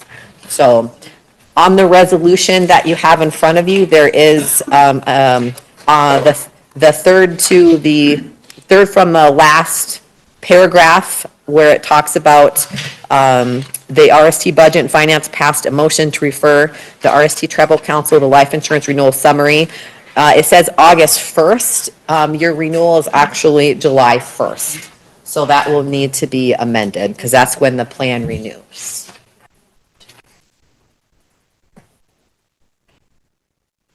Any questions? Any questions? Mike and Tammy. Just, comment, two comments. One, the rate is going up, simply because of our loss ratio, I think. And am I correct in saying that, to some extent, when we increased the insurance coverage from 50,000 to 70,000 a few years ago, that kind of contributes to that loss ratio thing, doesn't it? So the increase in, Because the company's paying out the, $25,000 more per death. it increases the premium. So just so we know that, you know, the higher coverage we want for our employees, it's gonna cost us more. And if we have an unusual, death rate, I guess, I put it that way, but you know, then, that's gonna affect our rates, you know, I mean, that's the way insurance works, you know, you have car insurance, you have a couple accidents, your rates go up, you know, generally, so. Would be correct. What's that, Mike, what's that total of that 30%, or 30-cent increase, the overall total for that? Going from $17 a month to $20 a month, is that So, the answer to that? $22.50 per, Yep, what's that overall gonna cost us for the tribe? Oh, I don't know, 2250 is the new rate, I believe so. Yep. from 17 to 2250. yes. Tanya, do you have an employee count? For employee, I don't. I don't recall that we discussed the increase, the dollar amount. I mean, because we're obviously gonna have to pay some more in, right? For that increase. I have Tammy and then Royal. No. No. Okay, all right, awesome. I guess something that I kind of wanted to inquire about was our employees that are going into retirement age. I know we're looking for benefits for them. Is there any way possible we could see how much it would cost the tribe to continue the life insurance and maybe burial and what else? Yeah, to like maintain that for our employees who are going to be retiring. Yes, we have actually been working on some of that with carriers. One of it is the health. How do you, there is a Medicare retirement program that the RST could look into. I've got quotes on that. There is another style of life insurance program that does not that would have a longer duration when they left versus, or the RST would have to cover the porting cost when they retired. There are options out there, and we have been in communication trying to come up with solutions that make sense. Okay, because, and I don't know if the employees know this, but when they do retire, let's say even if it's for medical purposes, like with my mother, she had to fill out extra forms and then she got to pay her own premium and stuff. And that, to keep that going. So instead of, whenever you quit working for the tribe, pretty much the tribal's part's cut off, we know that, but she got to keep doing that. So when she passed away, her life insurance was still in place. So that is available, and it's just a matter of coming up with what program and what carrier works best and then getting that approved. So you're talking about, so when they retire here, they still have those benefits. And they could take it with them. Only instead of them taking over the cost, that RST pays for that. Is that what you're asking? That's essentially, but right now, if the employees or the retired employee is absorbing that cost. Correct. So, and that would be something that, everyone would have to agree upon as well once we've got the budget put together. So, but that is something that we are aware of and that we're working on. So, Okay. and we appreciate any input that you guys have on that as well. So, I have Royal and then Emily. Yeah, so, your risky benefit scheme, So you're a consultant company or what is the status? I'm thinking you're going out asking 18 companies, competitive insurance people out there. And then I'm understanding that your recommendations met life.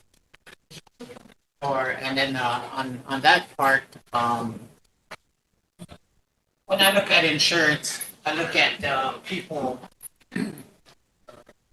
get insurance, and you look at insurance on a whole level. Are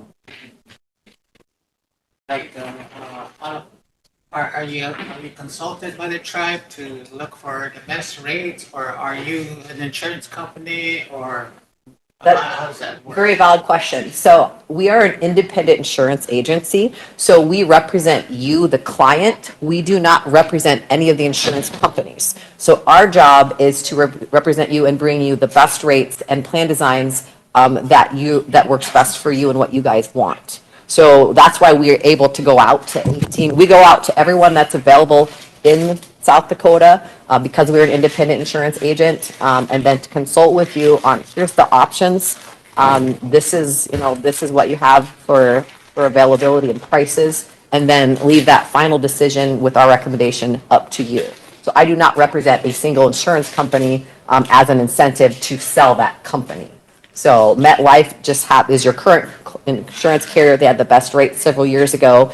And even with their renewal, which was significant due to your claim loss, they are still the best recommended. But we did go out to make sure that they would be competitive.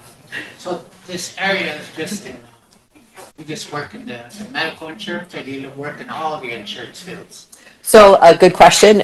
So we represent group benefits, which includes medical, dental, vision, life, disability products, worksite products. Erica is our Medicare advocate. She's been up here during open enrollment for Medicare individual products. And then we have partners when it comes to work comp that we partner with. We don't have that in-house. So I look at the tribe. Do you know all their insurance policies or just the medical part? So we handle for Rosebud Sioux Tribe, my Christie Benefits handles your current MEC plan, the dental, the vision, the life, and the worksite products. So I represent and handle all of those different policies and can explain them to the employees and answer their questions. Yeah, because I know the tribe has for the type of vehicles, vehicle insurance, and then I don't know if the tribe has a property insurance because I don't know the inventory, property and supply, if they got property insurance, both like things get stolen or things like this. I know insurance companies, they'll do a first report, then they'll replace whatever is stolen. I don't know that process when it comes to vehicle, property, all these other insurances, or are you just working on one? So your workman's comp and your property casualty and your liability, we partner, we have a referral program with that. We do not currently handle that for you at this point in time, but that is something we're looking at to see if we can save you some money on through our referral partner, but we don't do that in-house. Otherwise, in-house, we've got the medical, dental, vision, life, and we handle that through Risty Benefits. So, good questions. Thank you. Emily. Thank you. Hello, good to see you. Thank you for coming. Yep. Let's see, I have a couple questions. The first one is, could you explain a little bit more why there was such a high loss ratio during that time period, the first and second? And I'm noticing there's some overlap with like pandemic and COVID time. So I'm wondering if that was a national event or if that was more of a localized event. That's my first question. That is a great question. I did not bring your specific claims experience of how many claims that there were to validate the 520% increase that MetLife said that they had. But that is something that I can provide to council. Okay, because I definitely would want to look at those types of things, especially if they're proposing such a large interest or large percentage of an increase on that.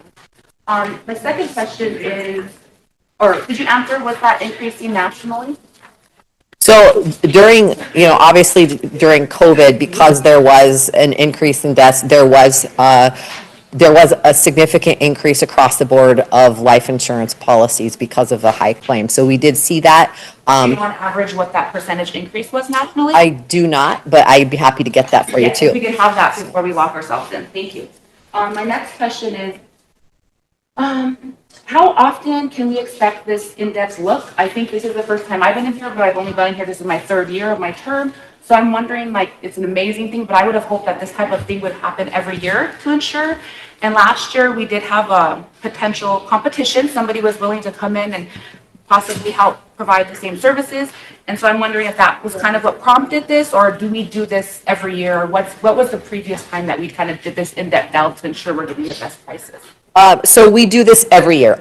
My firm makes it a habit to make sure that we do this every year. We feel that's in the best interest of all of our clients. Okay, I just thought you don't. said it several years ago, so I just wanted to make sure. Oh, yeah, and then the rate guarantees last 2 years. So with that rate guarantee, which will help clarify your question, we don't have to look every year. We look at every year the rate guarantee expires. So sorry, that's for better clarification. Thank you. So, Thank you. so. Okay, my next question here is, sorry, I lost my spot in my notes. Where are we at with total health insurance?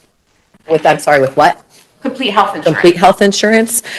So we are waiting for, I guess, a budget that would be available, so that way we can figure out what would be the best plan implementation. I know we've quoted that a couple times here over the several years, and at this point in time, I was told there wasn't budget for it yet, and so we have not pursued that further for implementation, but can produce quotes when that comes to when requested. Thank you. And are those quotes based on our total number that we service right now, or is that a potential sign up for new, or what number, I guess, are we using for those? Because I think we already have a nice sum of people getting health insurance through some of our chartered entities.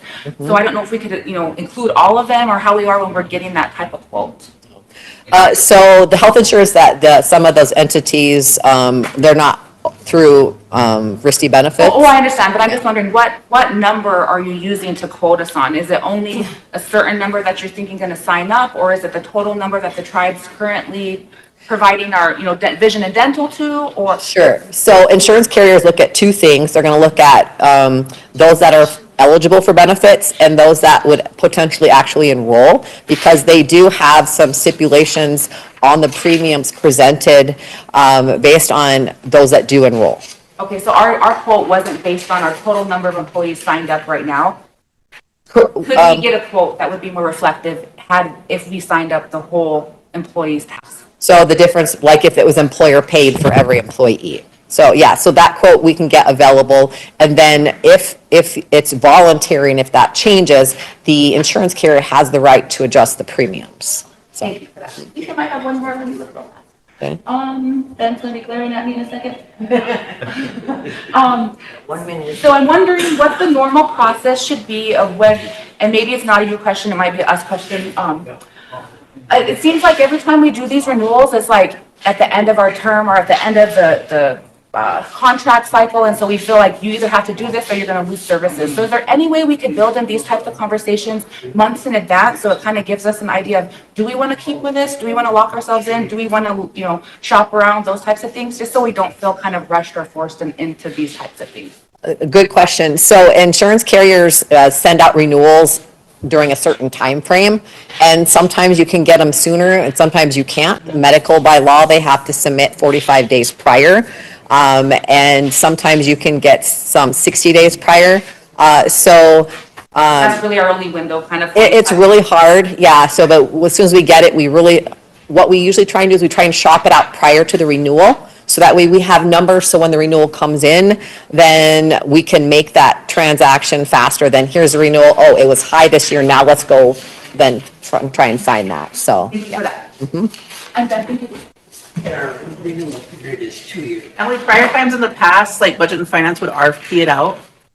Yeah, I thought I did, But- but the last couple times I haven't seen that happen. Probably should be, but we, like Pam was saying, maybe RFP it, like that will lock it in for like a time period, like a 3-year period or Yeah, something. so even if we could work that into our process, like in 2028 or whenever that is, that we could start looking at that, you know. Thank you, guys. Thank you. Any further questions?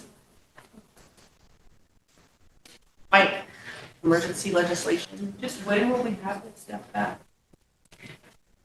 So you're specifically wanting the national average and then the number of claims? Is that what you're wanting? So, there was And everything Emily asked for and Tammy asked for the health insurance. for our retirement. So that information that's separate than this renewal, but, I can probably get something within, well, let me start. So the national average, for the information specific to the life insurance, I can get that probably by tomorrow. There was a document submitted to Budget and Finance, a little bit more specific about claims paid out and incurred claims and the loss ratio based on the lives. So this is something that I didn't present in your packet. It's based on, so it has probably the information that you need, but it doesn't say the number of lives. It's just got the loss ratio and So the. yeah, I believe within the last 2 years, we had a total of 13 claims paid out. So that's where, within the 2 years, that's why it went up so high. 13 employees and the dependents. Emily. I don't know if you can tell us this, but were any of those deaths COVID related? In the last 2 years. Oh, no, I'm talking about the period of time that we had this big loss, yeah. Because I just feel like it's a little bit problematic that if it was a national pandemic and rates of death increased nationally, across the world, that we are being held to that. And I just want to make sure that everyone nationally was being held to that same standard of increase for having to go through what we all did. So thank you. Okay, so what question didn't I answer yet? So, so the national average, so bear with me 1 second. During COVID. And then Tanya, you said 13. Okay. Clarification, was that 13 during that same time period of 2020 to 2024? Yes. So we're getting a 30% increase due to 13 deaths in a 2-year span? No, they're also accommodating for the 500% increase prior to that. So, And how many created the 520 during the pandemic? And were any of those COVID-related deaths? I would like to know that also. Thank you.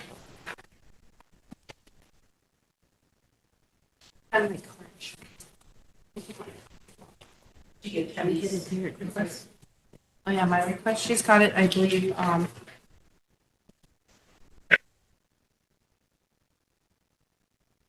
you have my request too, right?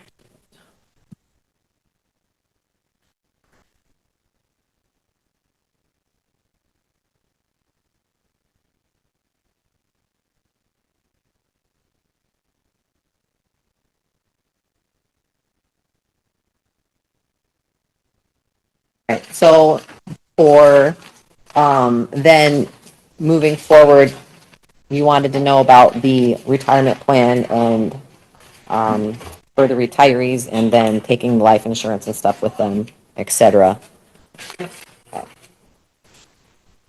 And the house.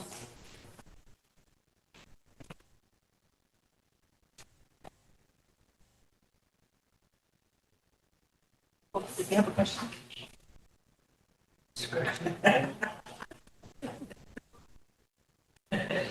Ben does that too.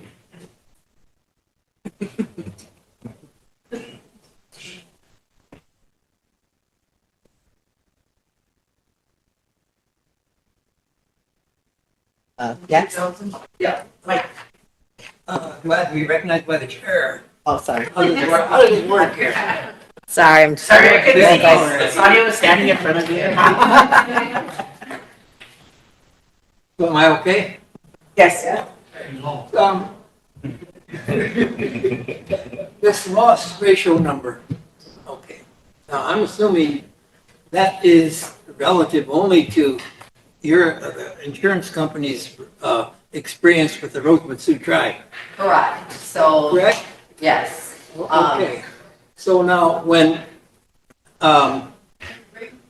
what's the process for when a claim is made?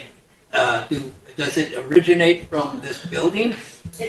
Or is it originated from the employee directly to the client, the employee, I guess in this case, directly to you guys or the insurance company? How does that work? Do we have records here? Yes. Like if, if a tribal employee has a death in their family, do they come into the tribal building and report that to somebody and then it gets, the claim is made to the insurance company? What's the process? I'm gonna have Tanya, speak So on that. basically, anytime an employee or their dependents do have a loss, we expect the paperwork from the business office, which is Sherry Knox. Okay, so you should have the numbers then. Sherry's actually bringing in a Yes, we have. spreadsheet to show That you. would kind of that would go to answering Emily's question. Yep, Sherry will be bringing it in. This was So presented. she's to asking budget whether or and not finance. we're being influenced, our rates being influenced by national death averages. But Well, you're not saying only that, that you're claiming it's based only on our experience here, and we have the numbers. You should have them. So, And that's fine, but I also wanted to see what this it insurance compares is to, comparing, yeah. because this was a national crisis and it's 8. But it would be interesting to know how, I'm sorry. why did we have so many tribal deaths? Well, If it was a pandemic. it's gonna be, Pandemic or not. it's gonna be twofold for further clarification. Just like your property and casualty, you can keep that. That might answer your question. That's because, it's gonna be twofold. So, for example, for property and casualty, the hurricanes and everything have affected the industry. So they have to recoup that. So they have to raise the rates across the board nationally. And then it's based on each individual group and the claims within the group. So nationally, the So what COVID, happens nationally, it has an influence on what we pay. it does, but they're Especially not. with MetLife, because they're. Yes, let's get back in order now. Thank you, sorry. It's hard to, Who's, it's hard to follow Robert's rules when we're doing this kind of. Mike had the floor. Any more questions for Sonia? Any more, Mike? Are you done? Oh, I'm done. Yeah, he's done. Okay. Call for the question. Wait, we didn't even entertain a motion for emergency legislation. I'm sorry, Sorry, I I thought we were in discussion. had to sign a couple of things. So I Just jumping ahead. Why is there a resolution or something? Yeah. Yes, they were passed out. Yeah, Chair, I'll move emergency legislation. Motion for emergency legislation by Mike. Is there a second? By Charles. Question. Tammy, all in favor?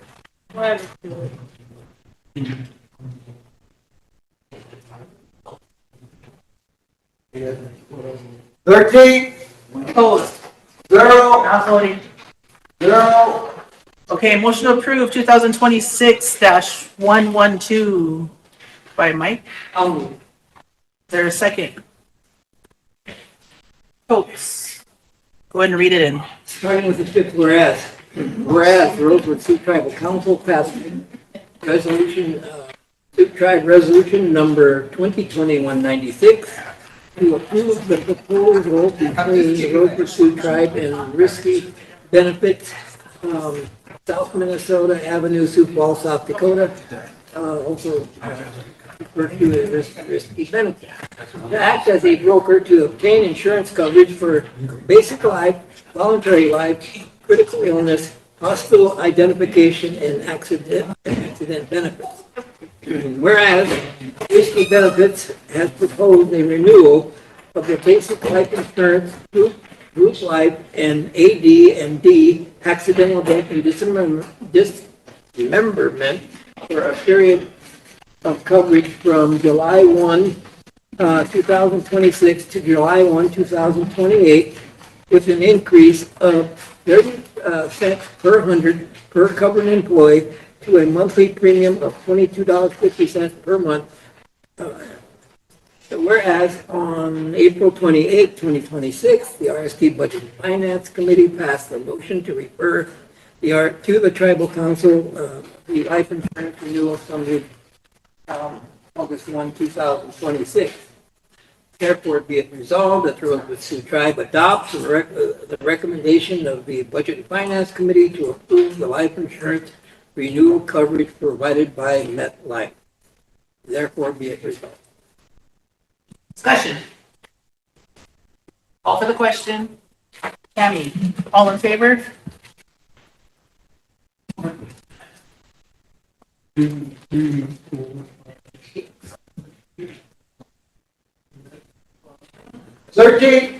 Opposed? Zero. Not voting. I oppose, Motion carried. I oppose, sir, I did not vote in favor, for the record. So 12-1-0. 12-1-0.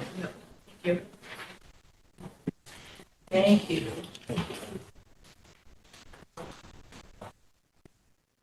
Oh, I'm gonna take those out. Sorry. Thank you so much. Thank you for waiting. You better not die, don't come here. Oh, Chair, after this, without, if there are no objections, young lady back here, she's been waiting for 2 days. Yeah. Are you gonna get the floor for her? Yeah, I'm gonna Okay. get the floor for her. Wait till we get done here. Okay. Thank you for coming.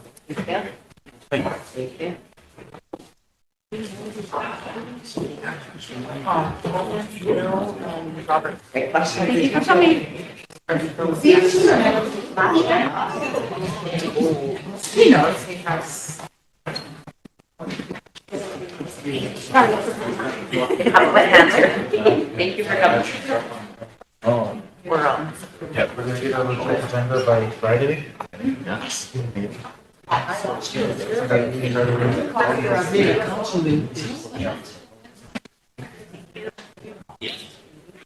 So far, everything's self-sufficient. Council Toast has requested to get the floor for tribal member. Any objections? You'll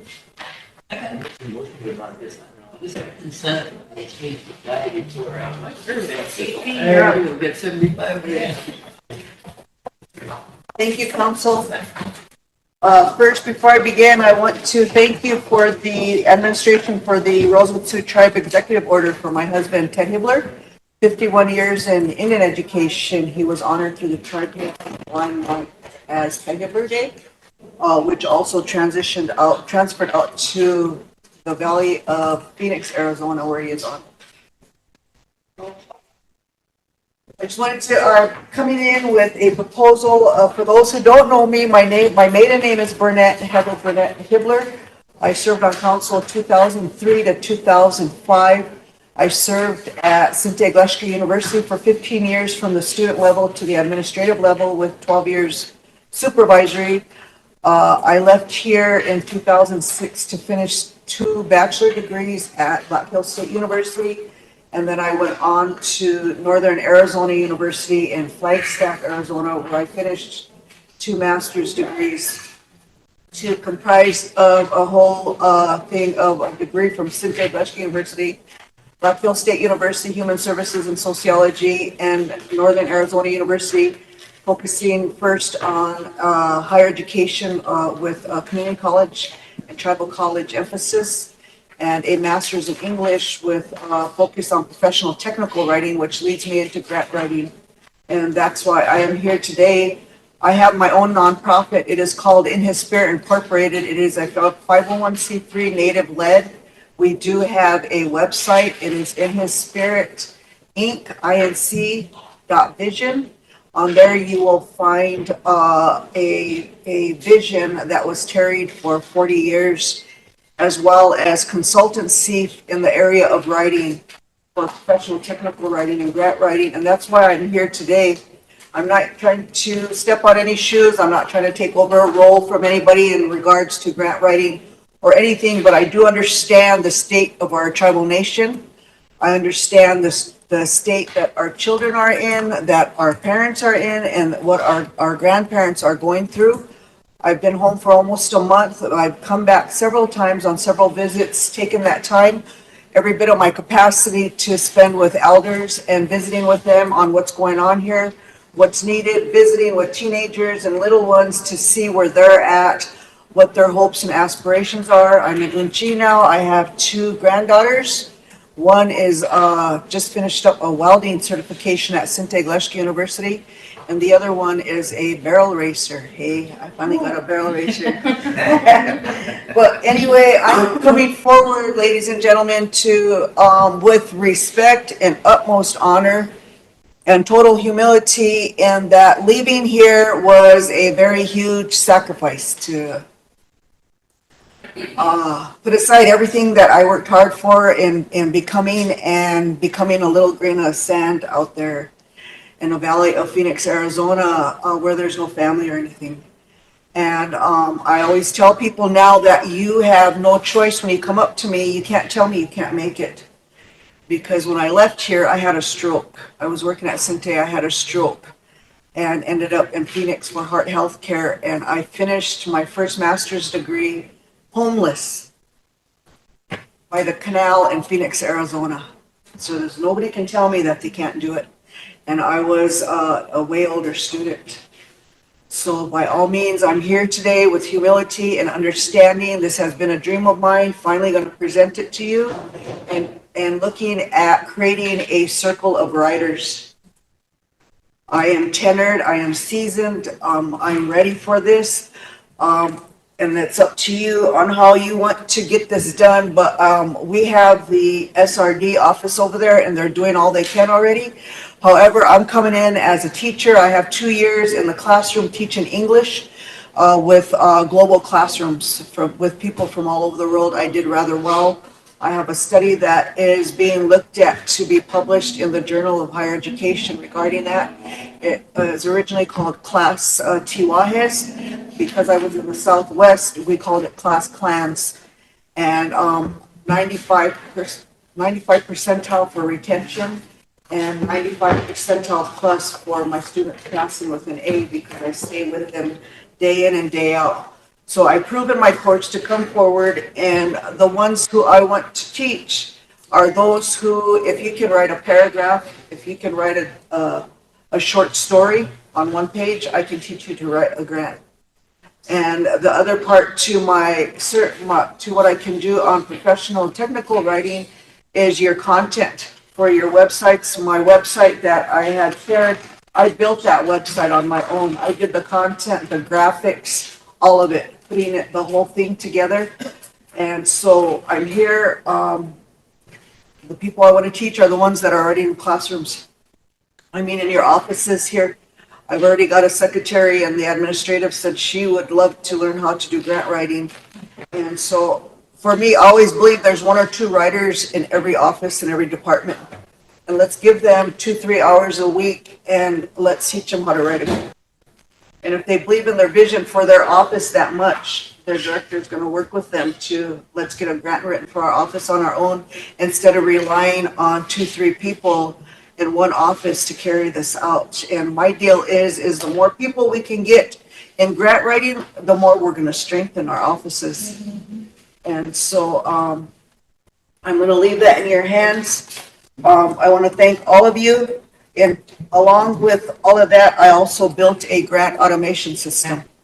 So when I'm working on a grant, wherever I'm at in the world, if I need to get a hold of you and I need a document, you can upload that document onto my portal wherever you're at.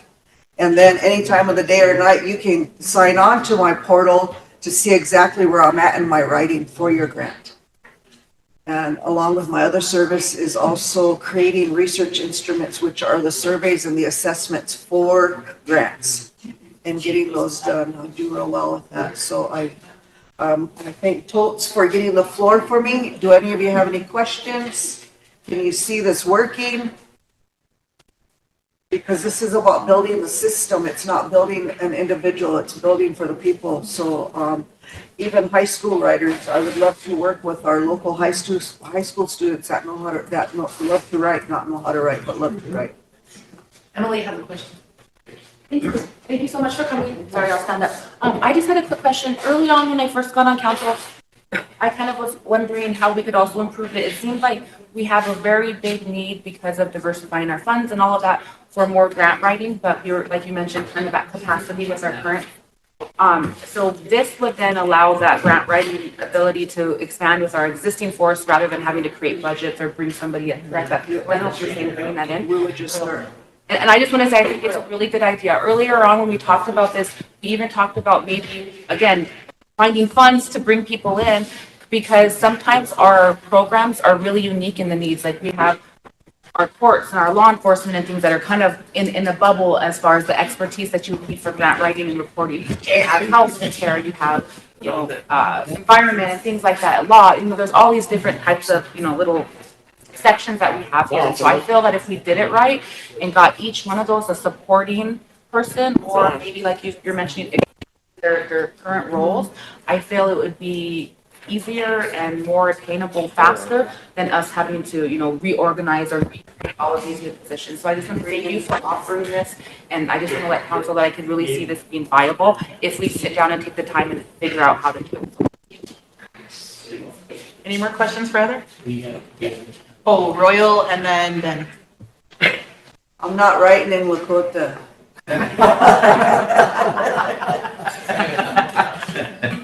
Now, during my first term, I went to a, what's it? Conference with indigenous people around the world. It was with Brian Dillon and Travis Jackson. And one of the things they talked about was data collection, and they said that it was supposed to be constant. That way it could make it more stronger when applying for any kind of funding or things like this. And I look at the tribe. I know SGU had that, what is that, board of regents or something, or board that they look at people that want to collect data. And when I look at grants and applying for grants, I know I look at the tribal enrollment, and then I look at when they had the ARPA funds, and then they gave all the tribal members that money for ARPA, and you look at tribal enrollment, then you look at ARPA checks that were given to adults and children, and so all that data, and so you're familiar with that data collection in other countries, like indigenous people around the world, how they go about presenting bills or legislation to their governments, and recognize how they go about stuff like that. Indigenous researcher, indigenous technical writer. Technical writing is a new thing. It came in as a result of the 2010 Obama Language Act. And with that comes in the federal government shines a light a little bit brighter on the communities, the programs, the nonprofits, the tribes that actually have a technical writer, somebody that is schooled in that area. And when you're talking about research, completely and thoroughly understand the need for that data, however, needing that data to come from our voice, from our own numbers, and coming from within.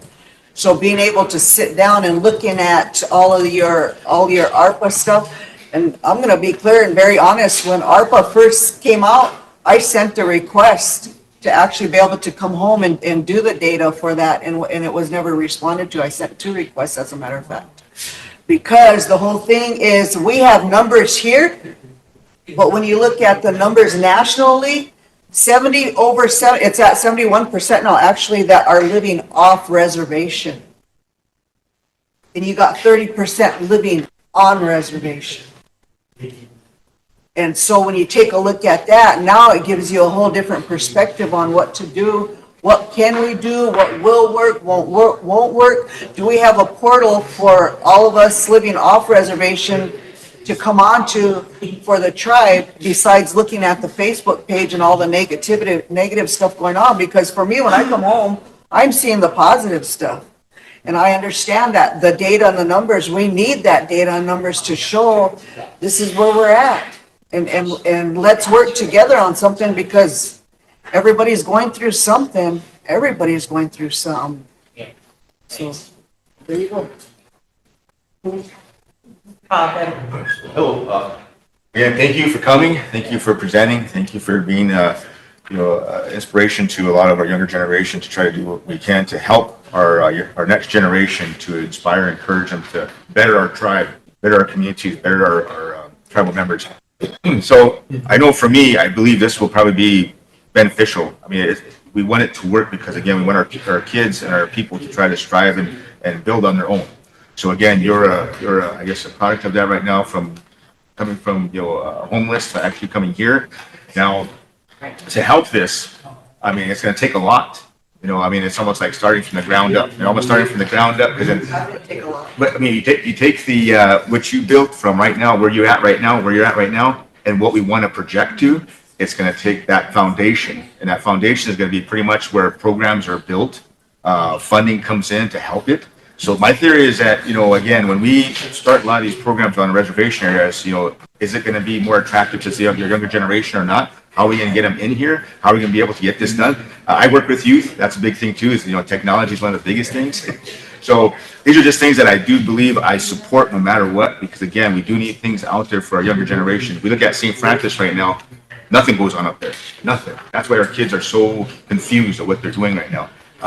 And in any other places in Two Strike, in my community, same thing there too. Nothing's going on there. There's no activities for adults, no activities for youth. They go out there and play in the streets with basketballs and stuff, so it's really challenging, for those types of things. But, if we have this opportunity, and we can get the families on board, I do believe it'll work. We'll be able to get to that point.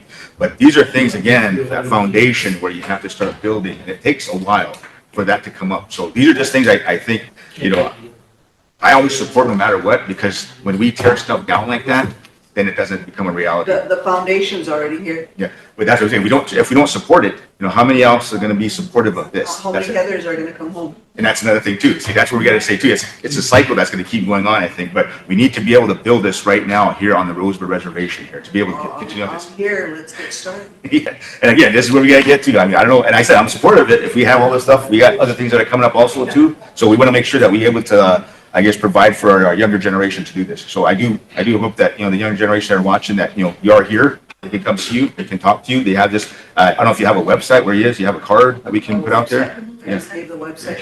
Okay, I know, we can put it on our YouTube channel right there, so we can put it out there.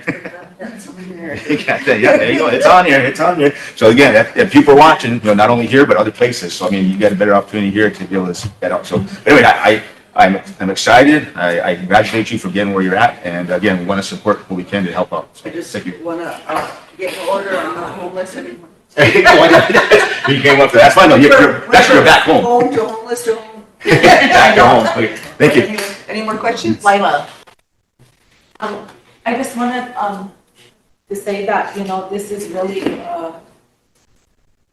a powerful testimony to one of our own tribal members. And I mean, I've known Heather, we grew up together, we're related, there's just so much that she has done in her life, and she's back, and look at all that amazing education she has.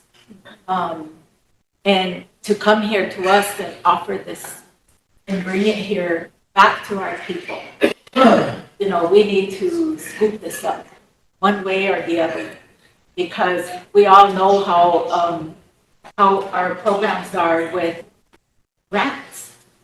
And with the 2027 coming and cuts, we're going to have to rely on those things.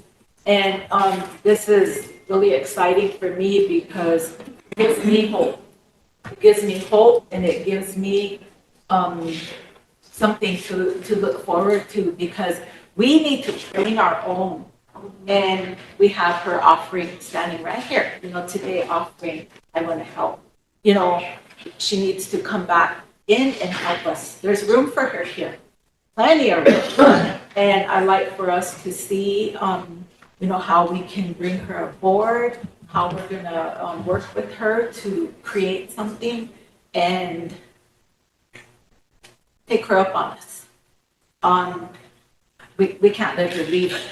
We have to keep her and let her have us get started. There's a lot of young people here too that still take classes. They're still, everybody wants to learn. Once we get that going, it's gonna start the fire, Yeah, and, so I don't know how, we could talk about, the doors open now and what options we could put out there or how we're gonna, start this today and bring her on some way, somehow. Can we refer her to Economic Development Committee? Oh, yeah, we could do that, huh? One of the next Economic Development Committee, Sherry sits on that committee and we And can then start. propose something and refer it to council. Yeah, and then they'll just bring it to. All right, thank you. Yeah. She's gonna ask you. You need to, what do I do?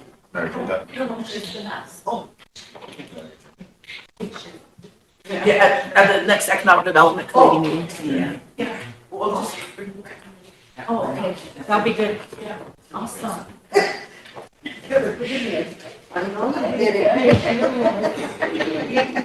Next week, Tuesday at 1, right? Good to see you. Preserved it.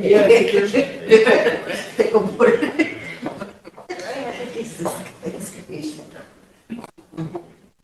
Then you count my vote.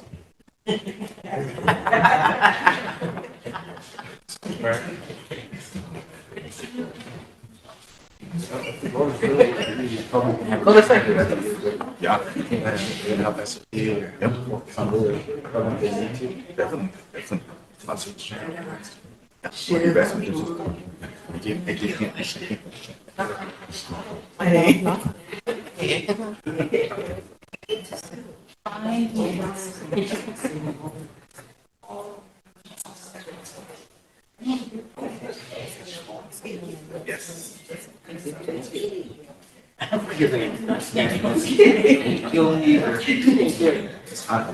The meeting's next.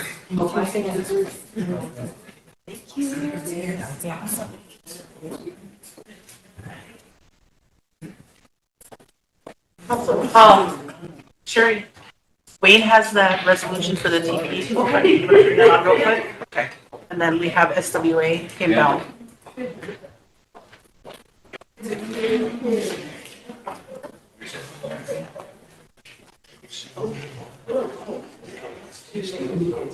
Council, Eric drafted a resolution on that tribal education program, talked about this morning. And attached is our Attorney General's opinion, and OJ's one, almost identical, so. What the resolution does is it authorizes me to start spending that tribal education money because we have never received anything from writing from the government fee requirement. Motion for emergency. Sherry, Yeah, motion for emergency legislation. is there a second? By Totes, question. Emily, all in favor?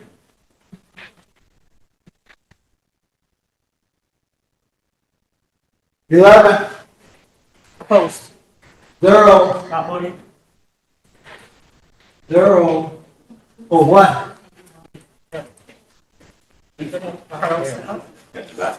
Okay. To approve, It will be 2026-113. motion to approve one. By Sherry, is there a second? By Emily, go ahead and read it in for the record. Second, whereas as of today's date, the OIG has not provided a formal written directive to the tribe to stop work in accordance with the Contract Disputes Act or any other applicable federal, state, or federal statute or regulation. And therefore be it resolved that the Rosebud Sioux tribe finds that there is no formal written directive from the Office of Inspector General preventing the tribe from disclaiming available to the contract company. And be it further resolved that until the tribe receives formal written notice from the Office of Inspector General to halt the expenditure of the contract fund, the tribe shall proceed with the performance of the contract's scope of work and the expenditures to administer funds for the contract deliverables for the tribal electrification program for clean energy household certification that will benefit tribal communities. And be it further resolved that the tribal council of the Rosebud Sioux tribe authorizes and directs the tribal president or authorized delegate to execute the grant administration documents on behalf of the tribe. Any discussion? Emily? Good question. Is it all right that I seconded that because it involves direct action with the treasurer? Sure. Okay, just no appearance of conflict. Thank you. Any further discussion? Call for the question. The question is by level. All in favor? Yes.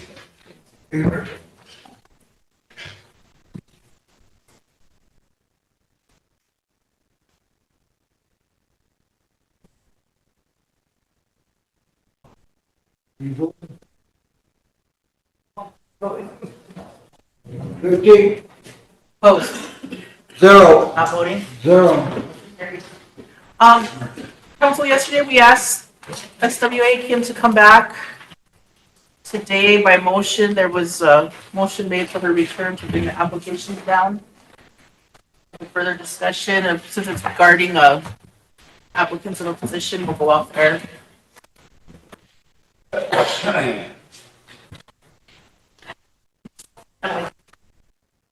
Question, sorry, I was.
My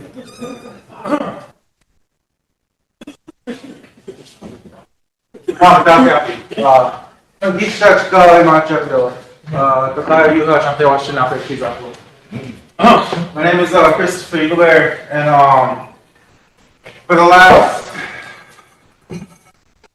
10 months, a group of us, the Quality Nodules Mentoring Program, SIC, Cultural Liaison, and myself have been planning this idea. And so let's take you back to the history of it first.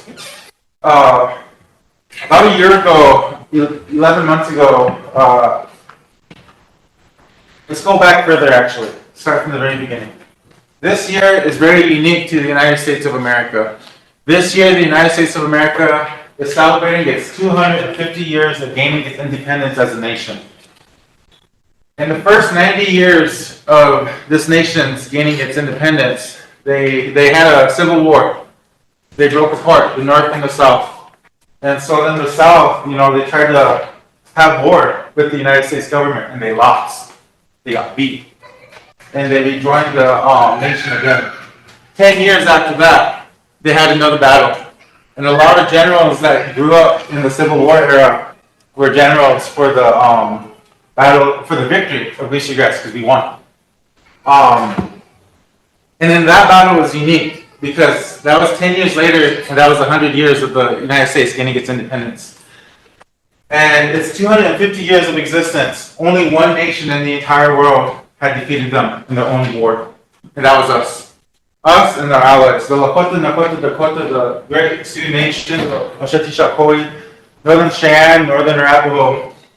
We came together. Historically, our people, they would always battle each other for occupation of land, occupation of the rights to the water or the rights to the food that was in that area. They always, regardless of how it happened, they always took care of the land. So when 150 years ago, when the battle commenced, there's a lot of things that went into it. The Bozeman Trail was a big piece of all of this happening. The big side of it was 10 days leading into the battle. There was this battle called Rosebud Creek, the Rosebud Creek battle. And Rosebud Creek is very essential to this because that is the main reason why we're called Rosebud today. 10 days later, the Battle of Lacey Grass happened. And so, at the time, a great warrior, a great leader by the name of Tashika Wiko had, he was just a guy. He was just like each and every one of us. He wasn't a spiritual leader. He wasn't a medicine man. He was just a part of his reservation. I'm assimilated. He's a part of his people. He was a part of his clan. He was a part of his band. And but he was very passionate about his freedom. He was very passionate about the way of life that we had. And because of how passionate he was and how courageous he was, he knew that something was coming. He knew that something was coming that was bigger than each and every one of us. Bigger than each and every one of our bands, our language, our way of life. This was bigger than everything that we have accomplished leading into 1876. He knew that this battle would be the one that would either, solidify us or wipe us off the face of the earth.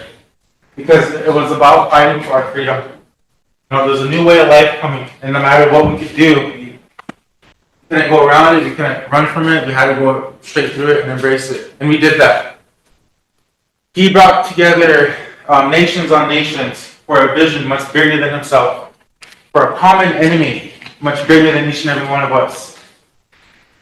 And, they came together for that. They didn't come together to fight. They came to, there's a lot of stories that are told about the 150th. And it's hard to really talk about it because none of us were there. And all the stories that are told are from the history books. Custer's Last Stand, What's unique about this is, about a year ago, my grandfather came back. And he's been going to this trip every year. And we were sitting outside his house, smoking a cigarette, and we were talking about it. And he was really upset because tribes were doing their own thing. Families, groups were doing their own thing up there. No one really came together anymore. And, we always talked about that. Why is that? Why is that? And, all of us, ever since I got into this position, every time I've seen all the nations come together, they always talk about unity. We in this room always talk about unity. You know, the circle, the roses, you know, we always talk about this idea of coming together because, you know, we all come from the same area, we all have the same issues, and we all look the same. You know, we all know how each other's look, how each of us look, but out there, we all look Indian. Regardless if you're Dakota, regardless if you're Cheyenne or Arapaho, Navajo, Kickapoo, Muscogee, to them, you will always be an Indian. And so, one thing that I've noticed is we always talk about unity, but no one ever wants to make it happen because we know how it is. It gets hard once you start really looking at it. And so, eventually, after talking with my grandfather and then with my spiritual mentor too, they both kind of helped me understand that the only way something's going to happen is if you do it, is if you just get up and start doing it.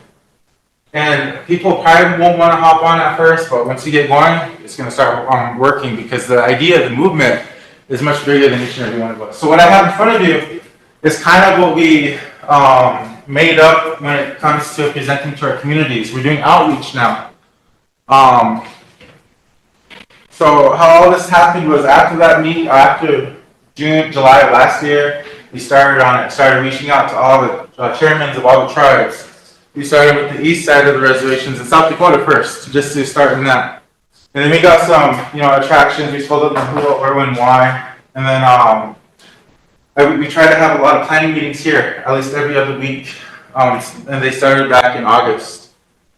They didn't get much traction at first, which is fine, because getting out to the public was very hard.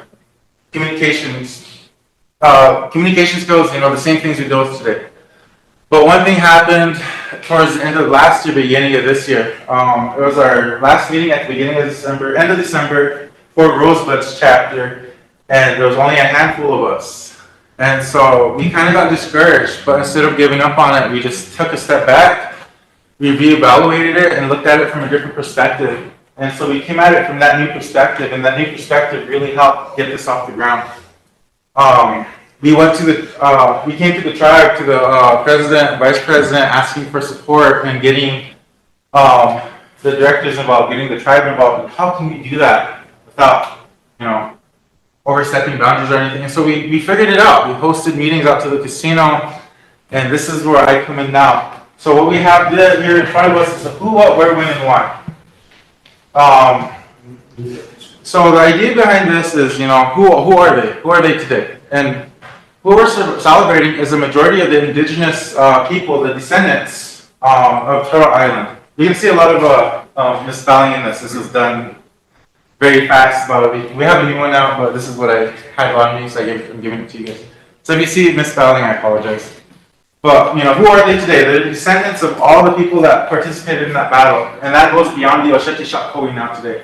That goes even beyond the United States. It's probably the relatives of ours that live across the stream don't even know it. But they can trace their roots back to that battle, back to our ancestors. This is for you, as well as anyone curious. I've never been there. So who? Now, what is it? What makes the 150th anniversary of this victory so important? That's a unique what? Because we have a bunch of reasons for uniting. Last year, once the administration took office, they asked us, what is your answer? Give us an answer, give us a plan. How are you going to come up with all these things that the government is throwing at us? And well, everyone had their ideas. The only thing I could think of was if history repeats itself, because that's what it looks like. It looks like history is repeating itself. And if history is going to repeat itself, then, let it. Our people were put in a position that we're put in today. And we rose above it. We rose and came out of it victors. But the thing that we didn't do was we didn't stay together after that. We came home, we separated ourselves, put ourselves on the reservations. At the time, our leaders were looking ahead for this moment right now because they knew that they had to submit and live on a reservation, that eventually one of us would rise up again. And that's where we are today. I'm not saying it's me, all of us. It's a collective effort. And so that's the what. What makes this important? With the political atmosphere that we're in now, with the distance of how far our tribes are, and with the understanding that the next 7 generations haven't even experienced what it looks like to have relatives, what it looks like to have relationships outside of your own reservation. You know, we think that our Indian country is just our reservation alone. So who, what, where? You know, the battle is going to take place at the there's a national park over there, and that is where, you know, all the burial grounds are and everything. The National Park Services are going to host an event on that day, but that's to welcome the congressmen, to honor the senators. They're going to put on a good show, and it has nothing to do with us. And so we're doing our own event a mile south of the national park. And this land that we were allowed to dwell on, allowed to make camp on, is unique to our people because it's the same land that our ancestors camped on days leading into the battle, the night before leading into the battle. We will be where our ancestors were right before the battle of Gracie Grass, right before the victory.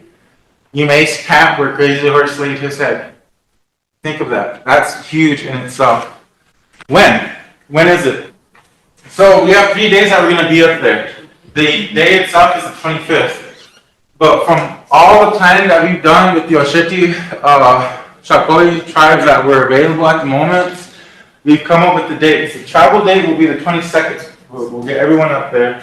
So 23rd, 4th, and 5th, we'll be there. And then the 26th for Rosebud is the travel date to come home. All the other tribes are going to be within those same boundaries. And the 24th, 5th, and 6th are going to be main days for a lot of events for not just our tribe, but for other tribes. I know we're going home on the 26th, but a lot of them will be there till the 27th. The travel day is the 27th, so we'll all be there in that same time. And then my favorite part, the why now. You know, the why is the whole point of all of this. So in life, one thing that you do is you experience love. When you're born, you have it, you're full of it. You go around and people are happy to see you because you were born out of love. Everyone in this room, everyone in the world was made out of love. Our ancestors understood that we were loved. And so after the battle was very significant because it was the only one that the United States government lost, but because of that, it was a catalyst for where we are today. Boarding school era, the historical traumas, the stereotypes.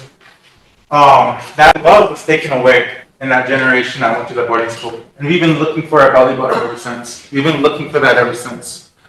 And so with this idea of bringing back that love is to wake up the spirit. And what that looks like, it's going to be different for everyone. Waking up the spirit, though, for a Lakota child at the ages of 10, 11, that used to be common formality for our people. Our ancestors grew up at a very young age. Today it takes twice that number now. For me, I was 25. So how that works is it's unique. That's the spiritual aspect of who we are as Lakota people. Waking up your spirit, it makes you realize that, you know, we have this saying called Mitakie Oyase, all my relations, all my relatives. And once you wake up your spirit, you'll understand that Mitakie Oyase is not just a word, it's a way of life.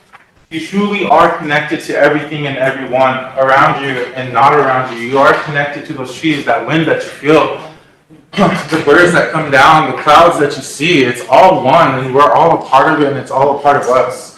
And once you wake up your spirit, you just have a sudden drive to want to do something better for your people, because now you know what the promised land looks like. Now you know what true love feels like, and you want to bring your family there. You want to bring your relatives, so that when the next generation wakes up and sees it, they see us coming together. They'll see us building the circle, and in return, it'll entice them to want to be on that same level as this idea of waking up the spirit.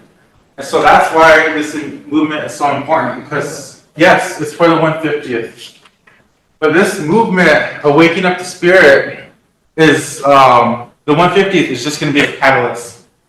Because our goal is to not only, you know, tribes are hopping on board. And as it is, they're going to keep calling out until the day of. Even after we get done, people are going to ask, what's next? And so we've been looking at this. We have an opportunity to create something beautiful for the next 7 generations. And if this is done, plans are going as they are, this has potential to reach the next 7 generations, kids that we don't even know. The kids that came in here for the graduation could be their kids. Could be their kids, you know? This movement, once you take away the physical features, once you take away the characters that are involved right now, and you look at the vision, look at what it means, it'll make you want to be a part of it. And so that's how Rosebud, we took the lead. Well, I shouldn't say that. We're helping with a lot of the planning now because of how far ahead Rosebud is in our planning. We have 6 committees. Our security and safety committee. That's the person that's in charge of that committee is Captain Ethan Winfeather. And because of his planning and how well-rounded he is on, I guess how oriented he is on the planning of it, the whole group, the All Nations group, opted to make our Rosebud security staff the main security of the entire event. And that's from a young man that made this possible because he believed in what the vision gave him. He believed in what it could do for our next generations, and he wanted to be a part of that. And now he's the lead in all of it. For our food, we have a food committee. We're making 2,000 meals. We hope to get those numbers, but we're making 2,000 meals because we're taking the model of what they're using at the fair. The fair always has food, the cook stand food that they give out for free. And they always make 2,000 meals every single breakfast, lunch, and dinner because they're not only feeding our reservation people, they're feeding everyone that comes. And so that we took that model and that's what we have for the 23rd, 4th, and 5th, 2,000 meals. We have a couple of buffaloes that were donated. That's going to be our main source of protein is buffalo meat. We have a lot of other foods donated, a lot of waters. We're still accepting donations, both for workers and food. And then we have a wellness committee. Our wellness committee takes care of the physical and the mental side of who we are. And it's very health oriented. They have a lot of events and it's unique. They've been working hand in hand with the cultural committee as well as the other, like yesterday when the president came down, we were going over the cultural committee stuff too so that we have a rough idea on how we're going to do it. And so now we got that figured out, things are going to start rolling even more smoothly now. We have a few gaps in our events, but that's for the other reservation or the other tribes and the events that they want to do too, so that we're not overlapping, so we make time for all of it. And it's really meshing well. Our 3rd committee is our, it's kind of an extension of our wellness. It's our CHR. Our CHR point of contact has gone above and beyond, and they all have. We have 3 Boston doctors that are going to be there physically in person with us as well as our CHR, so that if any health problems or anything arises, we'll have staff on standby for them. And then our transportation, the whole thing revolves around the transportation. And right now, we have roughly 750. Well, that number's gonna go lower, but we have 750 vacant seats. I say lower because we have been doing outreach now and we gotta incorporate those numbers. But as of this moment, 750 vacant seats, not including the 2 charter buses SGU donated for this event as well. And so that's the whole thing, Actually, just for a quick, in the room, how many of you have been to the battlefield ever, just in general? Alright. So that's the unique thing. That's a lot of our reservation, a lot of my friends, a lot of our relatives have never been there either. And so that was the whole point of all of this. If you, the tribe, if you could provide transportation, if we can provide food, all you have to do is bring your own bedding, your own pillow, would you come? And so then we use that model to base all of this on. So now we've been doing outreach. We've done Antelope, Black Pepper, of course. I went out to cut me, and then our team. The last committee is the executive committee, and they've kind of been handling the logistics of it and whatnot. And we broke that up between all of us.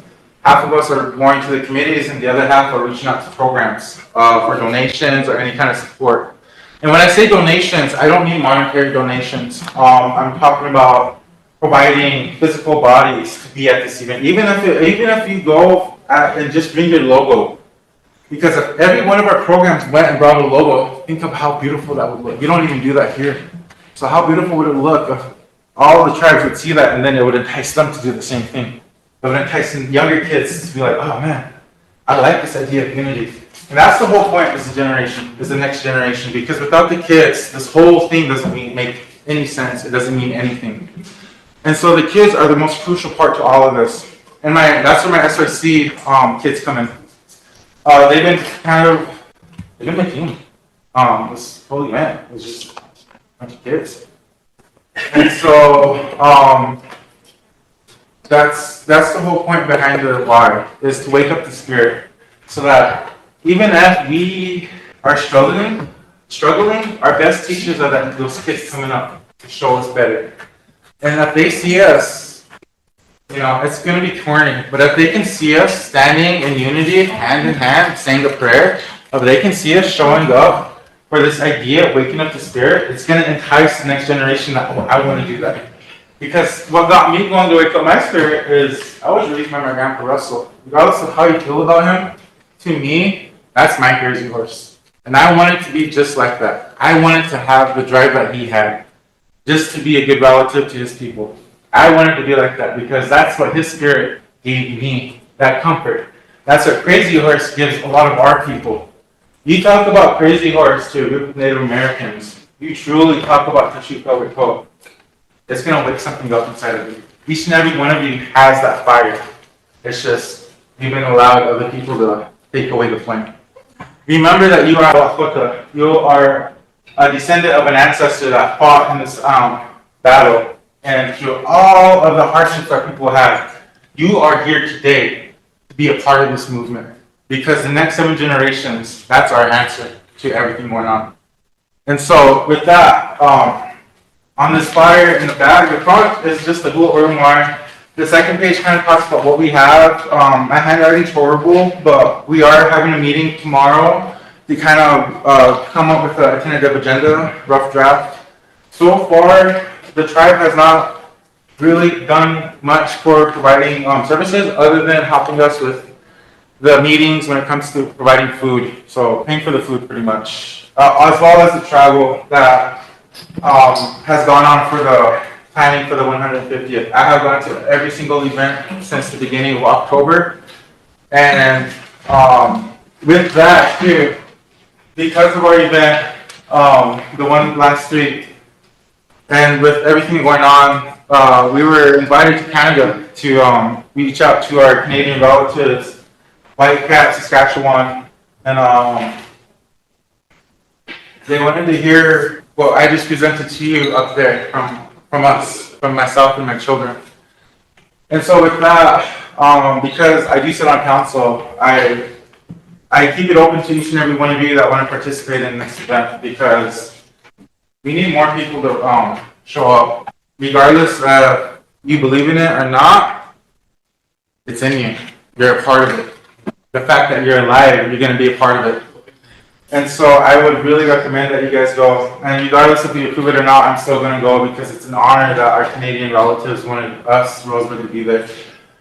So with that, I sent you guys all an email with the dates on those. That's beyond the point, but for now, we'll talk about these last 2 pages.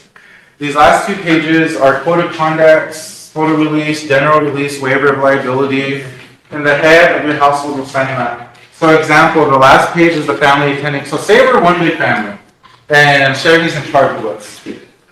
We'll write all our names down, but Sherry will put emergency contact information. She'll be the one that writes her name there with her phone number and how she's related to all of us, the 2 part.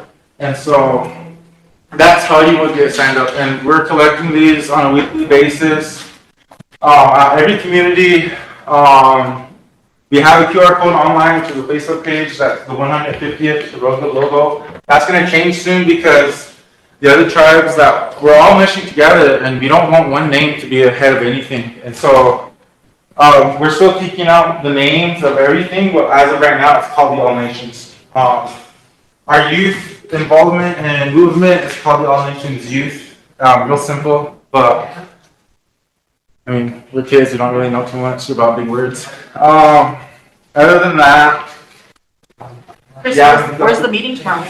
The meeting tomorrow is going to be at DPD, 1 o'clock. I have a Zoom. I'll send it. I'll CC it to every council member and administrator. If you're going to come in person, I've invited a lot of people, and so that's all I'm thinking about.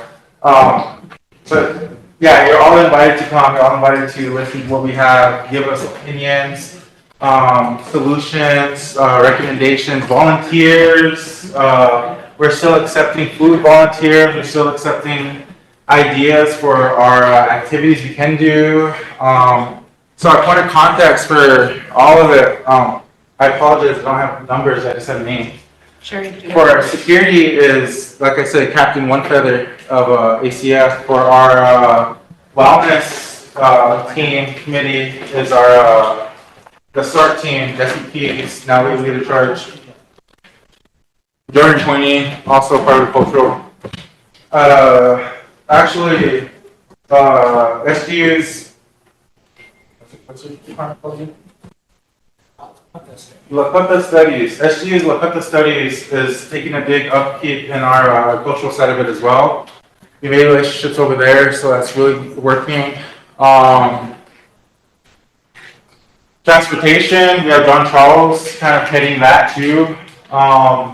The cultural committee, the food committee is done by 2 individuals, but the main one is Marcita Eaglebear, and then executive, you can either reach out to Russell Eaglebear, myself, or Louis Goodman. And that's pretty much what I'm here to present, is this whole 150th and what we've done so far. We are going to finalize a lot of things tomorrow at the meeting, such as, how we're going to camp. We have a team going up there right now. Both Pioneers and Ogallala members are going up there right now, and they're going to start marking things out, so when we do our Zoom, we can, work on that. As well as, like I said, creating an tentative agenda that incorporates all the tribes that are going to be there. And so, we have a few schools on board. We have about 6 to 8 buses, not counting the 2 charters yet. Other than that, we got the other. Sherry, you have a This is really good. Thank you. I know we had a long conversation outside about this and your efforts, and prior to when this was an idea in your head, we had a conversation about this. So I'm really glad to see that. I just want to encourage you that any budget or anything like that that you see or you're anticipating, that you get that to the council as soon as possible so we can deliberate over that. But I just want to encourage you, and if this is whatever conspires from this, something that can be reflected upon during our fair too, would be awesome. Yes, I'm happy to that. So that is essentially one of the goals of what's next, because we're gonna build something beautiful, and the victory of Beach Grass will always be a main event our people can come together for. But we used to follow the buffalo, and unfortunately we can no longer do that. So what we came up with was to follow our people, and no better way than to start with the Rosebud Fair, because the Rosebud Fair is a direct catalyst of what happened 150 years ago. That's the reason why we celebrate our Rosebud Fair. This fair here in Rosebud belongs to them up there just as much as it belongs to us here. And so that is the idea, to follow the people. I'm really happy you said that, because that is collectively our goal, is to every year, be tribes, every year, like say they come this year and then we don't see them for 3 more years, but then they'll come again. Following our people, every tribe that comes up. And that's how we unite, and that's how the next generations will see it, hopefully keep it going. But that's the goal. That is the goal. Thank you. And then one thing that I know you and I talked about, I'm not sure if you mentioned it to the council or not, but you did mention the fact that you were going to reach out to some of the Dakota tribes, but we hadn't yet, because we wanted to make sure we were organized first. Have you gotten any further on that? Yeah, I got Yankton, Lord Renewal. I believe we have someone from Crow Creek. I have to hear back from them, but they are going to be in the Zoom for tomorrow's meeting too, and they're going to be incorporated in the planning of it.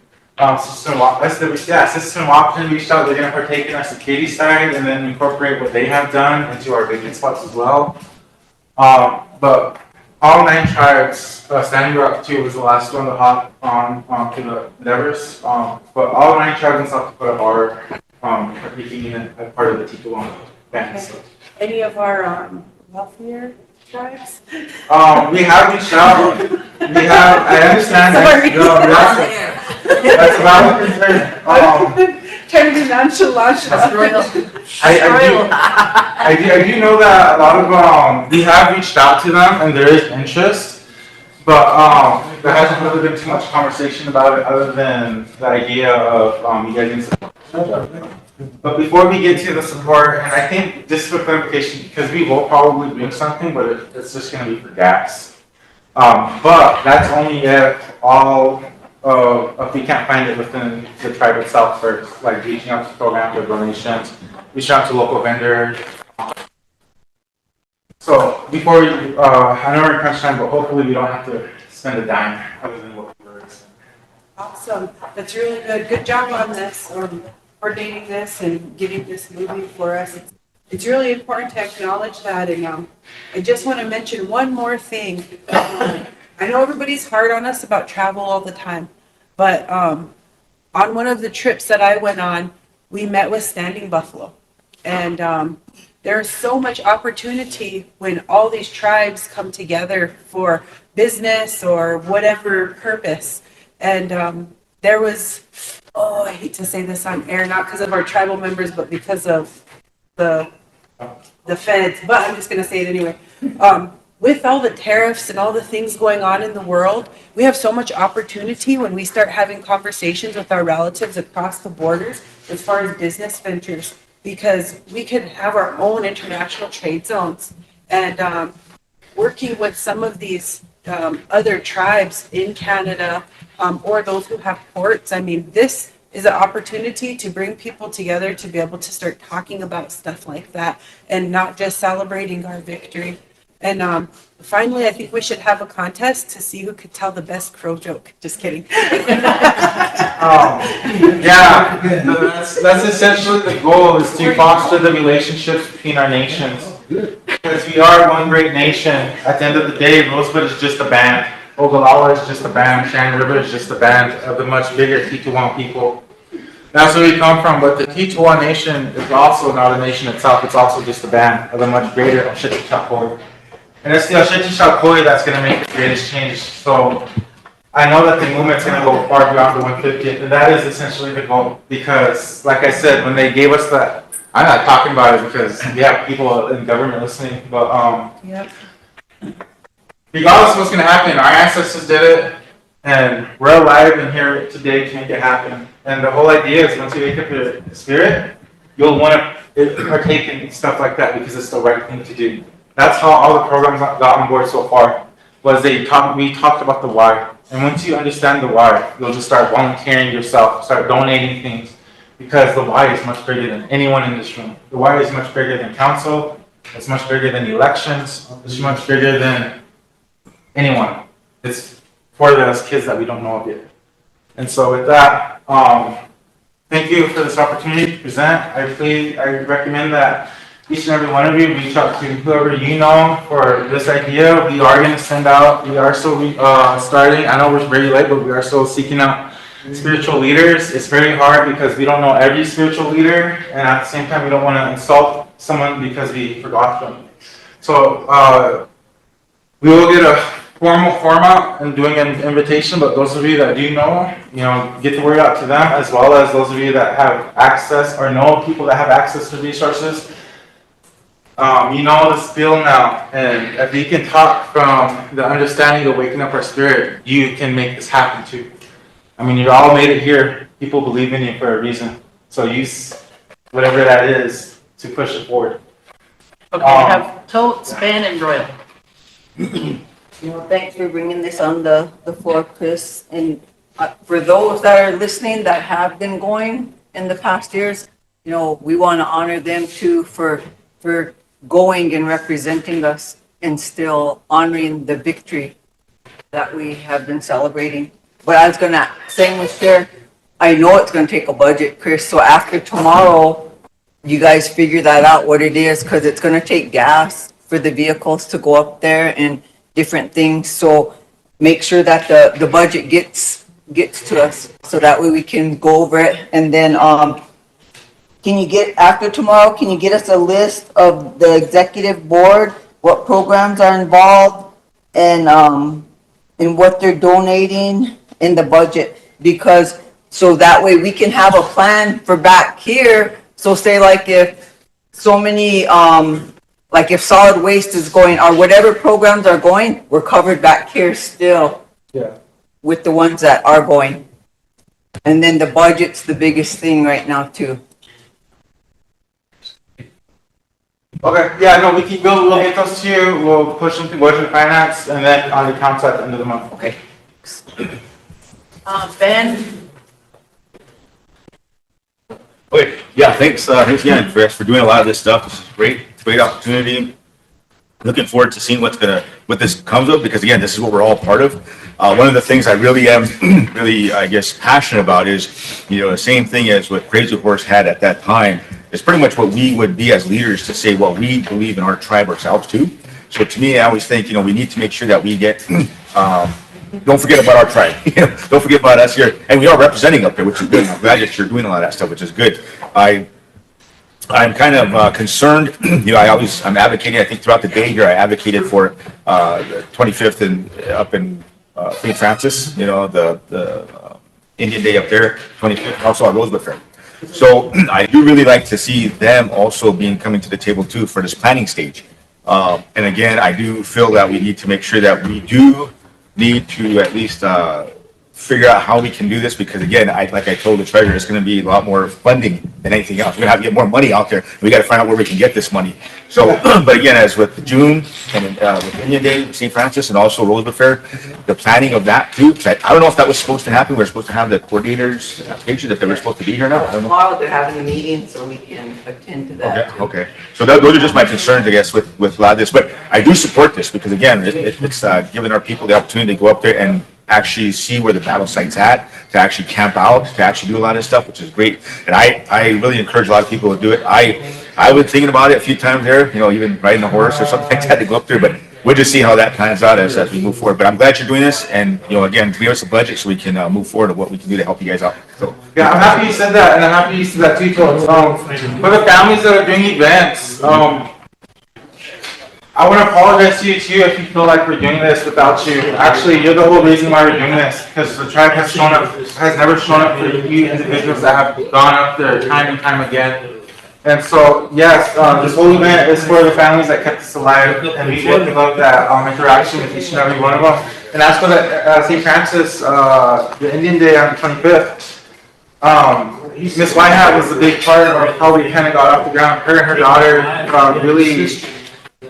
really gave some good insight on, you know, how to organize certain things. And their big concern too was the powwow up here, and that's where IT comes in. I forgot I didn't talk about it.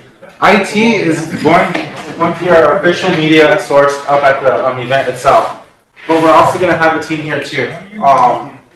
Because just like at the New Year's on CNN or the news, we'll have that New York over here, Chicago over here, and then, yeah, that's what we want to do. The events in Montana and the events at St. Francis, so that our people know, like, this is what they're doing, this is what we're doing. Definitely.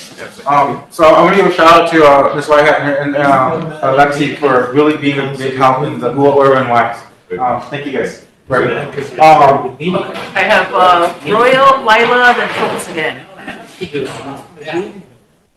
Just got this May 21st that email which we won't look up the says protecting or protecting our home.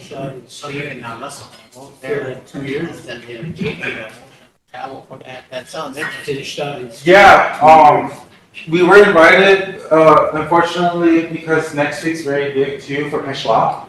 he's gonna go to Rapid City for that. And so then they decided, I was just gonna go for the youth, but then they realized that I'm still on council, so I can represent the tribe too.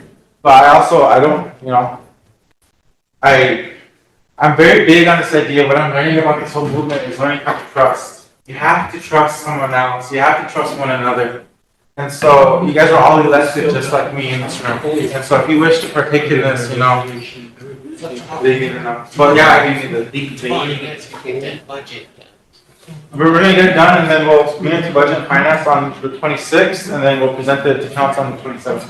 And then, they were asking about, families that own horses. I guess, those families that are taking horse. Yeah, so apparently, we're still working out like a flyer on this too, because like us, we're in charge of creating the food now.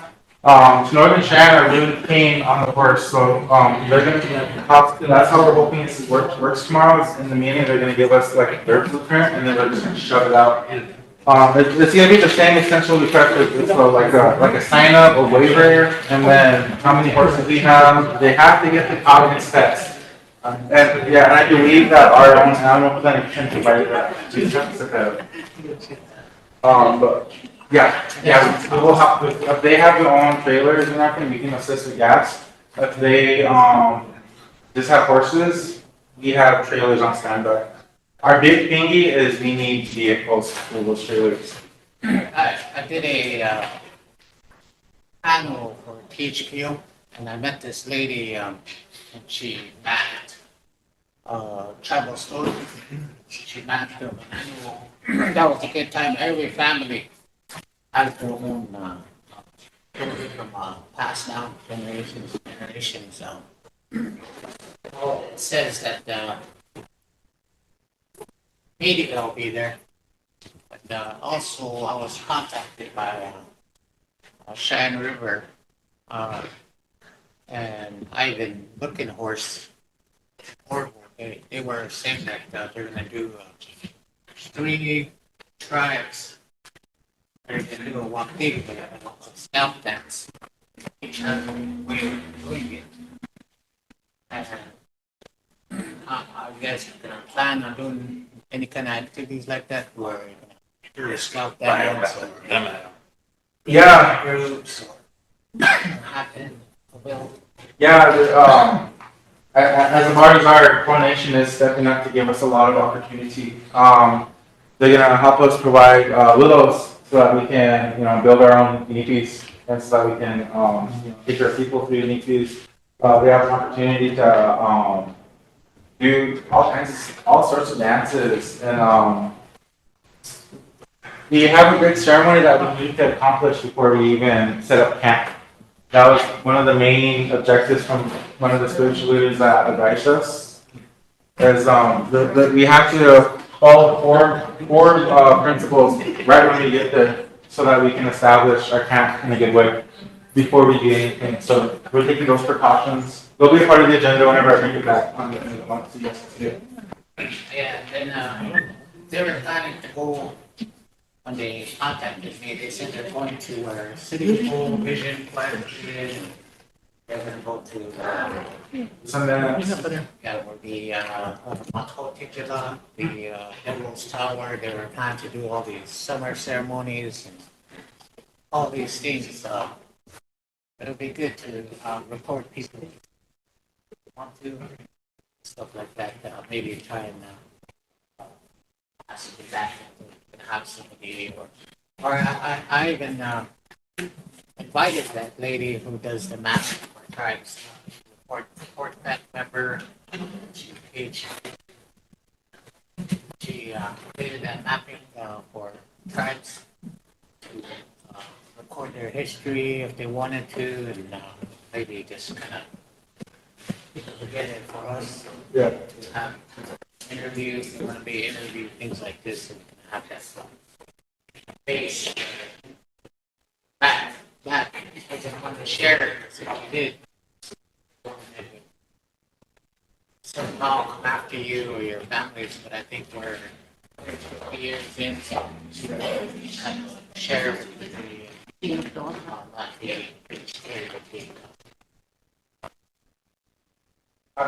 I'm really happy you said that because I mean, as we're doing this, I'm kind of just winging it. So you guys are bringing up things that I forget to mention. We have IT, and they are going to provide that. They're actually, they're willing to provide it even now, leading into it, and then while we're up there, is recording the stories. IT is recording a lot of footage for this event, just in case you want to make a documentary or something out of it for the next kids that want to do this too. But he said something very important. And the United States, our history, we talked about Civil War, everything. One big thing about us and any ethnic group in the United States, everything we know about them comes from a white man. Everything you know about the Native American comes from a white man. Our IRA structure comes from a white man. African Americans, all the stereotypes and all the derogatory words comes from a white man. Every group that isn't of lighter complexion is talked about in an ugly way. We're drunks, we're not educated, all this and that. This event is unique because we have the opportunity to share our story with the world, to tell them who exactly we are at this event, not just as Rosebud, but as Indigenous people. We're doctors, we're leaders, we're entrepreneurs, we're fathers, we're musicians, we're firefighters, we're whatever you can think of. We have this opportunity to share that story. Thank you for reminding me of that. I have Lila and then Toads. Thank you. It's really important that, we probably continue hearing these stories, hearing this event, how it's, become to what it is now. It's getting people's attention. And I think that there are a lot of people who do want to follow, and so word's getting out, and that's really good. I was going to tell council when the pipeline issue came, and everyone was panicking. Rosebud had prayers out there, and just from that, there was many medicine men who came and put their pajut out there, and that pipeline it did happen. And to this day, it's still going good. But those are powers, of the people that when you come together. And when that happened, that was like, 2015. There was, no money or anything. And council at that time didn't have much to give. But they were getting ready and they were going to head up to Standing Rock. And they were starting their camp around that time. So what council gave to your grandpa and, the group that was going, they gave I think it was $3,000 and a pickup trailer full of wood. That's all they left her. And then look at it turned into that great big leaf. So, yeah, and that they just left with that. They took off. So, those are really they're humble stories to tell because and then everybody come together. So the intent of what's coming and what's happening, and a lot of our kids don't even know what that's about. We're losing historians. And Dad, is a really, really good historian. And, we have our historians here. So I hope that, you guys will be filming it too. Okay, that's really good. That's really, really good because, and one thing that always has bothered me and has always kind of worried me, we have years of history recorded here. Years, the churches, we have people come here, they recorded everything and our elders, but we can't use that information. So it's good, you just leave it yourself. So this is really awesome. But yeah, when you get to that point, we can, that's it. So we're proud of you. And Toads again. And let's carry this on through Rosebud Fair and educate our people here. Let's not forget about our people here. And When you came to Antelope Community, we made the decision to have our theme the same so we can educate the people and lead it right into Rosebud Fair also. And so make sure that we continue to collaborate with everyone when we come back and make Rosebud Fair huge for our people and educate them too. Yeah, and that's, I'm sorry. No, and do that. And then before we go off the air, this hasn't been said on the floor yet, but want to give a big thank you to Indian Collective and all the people who stood strong up there and stopped the drilling, and represented all the Ocheti Shakoi, and because we had people up there too. So, thank you for all that you do and for standing strong for all of us and for everybody going and supporting. But let's carry it on into Rosebud Fair. Yeah, thank you for that, and yes, thank you to the overall with the youth council as well for being kind of the youth that were involved in all that too. Shout out to you guys. We work hand in hand with them sometimes. Anyways, that is this, yes, that is the goal. That's the whole reason why you wanted to make this happen, was because of the 150th. But a lot of our people don't even know why we celebrate Rosebud Fair. I know I've been in it for a very long time. Once you understand the history, that's kind of the key part of making it up, is to start stacking the wood together. And you learn more history, and the fire gets ignited, and all you want to do is, how do we keep the vision alive? And so that's the goal. Because like 3 years ago, we were at a meeting, planning stuff with childcare, and one thing that Dwayne Hollowhorn Bear said to everybody there was, people don't realize that when we celebrate Rosebud Fair, the spirits all come back too for the victory. So getting those stories out there to the people so they better understand the whole meaning of it. And it's okay to do all our events that we have, but we can add to them. We can add to them, which is going to make it better and stronger too for the people here. Yes, it is. Thank you for that, guys. Any more questions for Chris? Thank you, Chris. And our quorum broke. Yeah. So, well,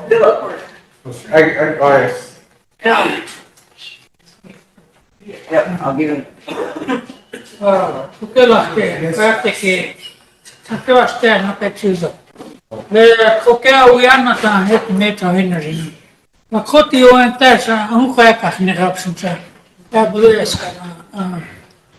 My name is Philip Littleton. I'm from Harmony Community, and I'm part of this this celebration. I'm on the cultural committee. I'm on the executive committee. But I couldn't go to your meeting up north. I had some trouble, so. But anyways, the reason I wanted to stand up was ask a question on reconciliation, as far way back as, Custer had his Crow Scouts and all that stuff. Was there any kind of participation in the Crow people there when you had the meeting? Yeah, actually, there was. I believe one of the Germans came over so that they could advise us of some opportunities that we have. The Crow, just like the rest of us, the whole movement, I understand the history, the banter, but a lot of people in the Crow want to start amending the relationship between how they're viewed versus how we're viewed and how we view each other, because at the end of the day, we all look the same to the government.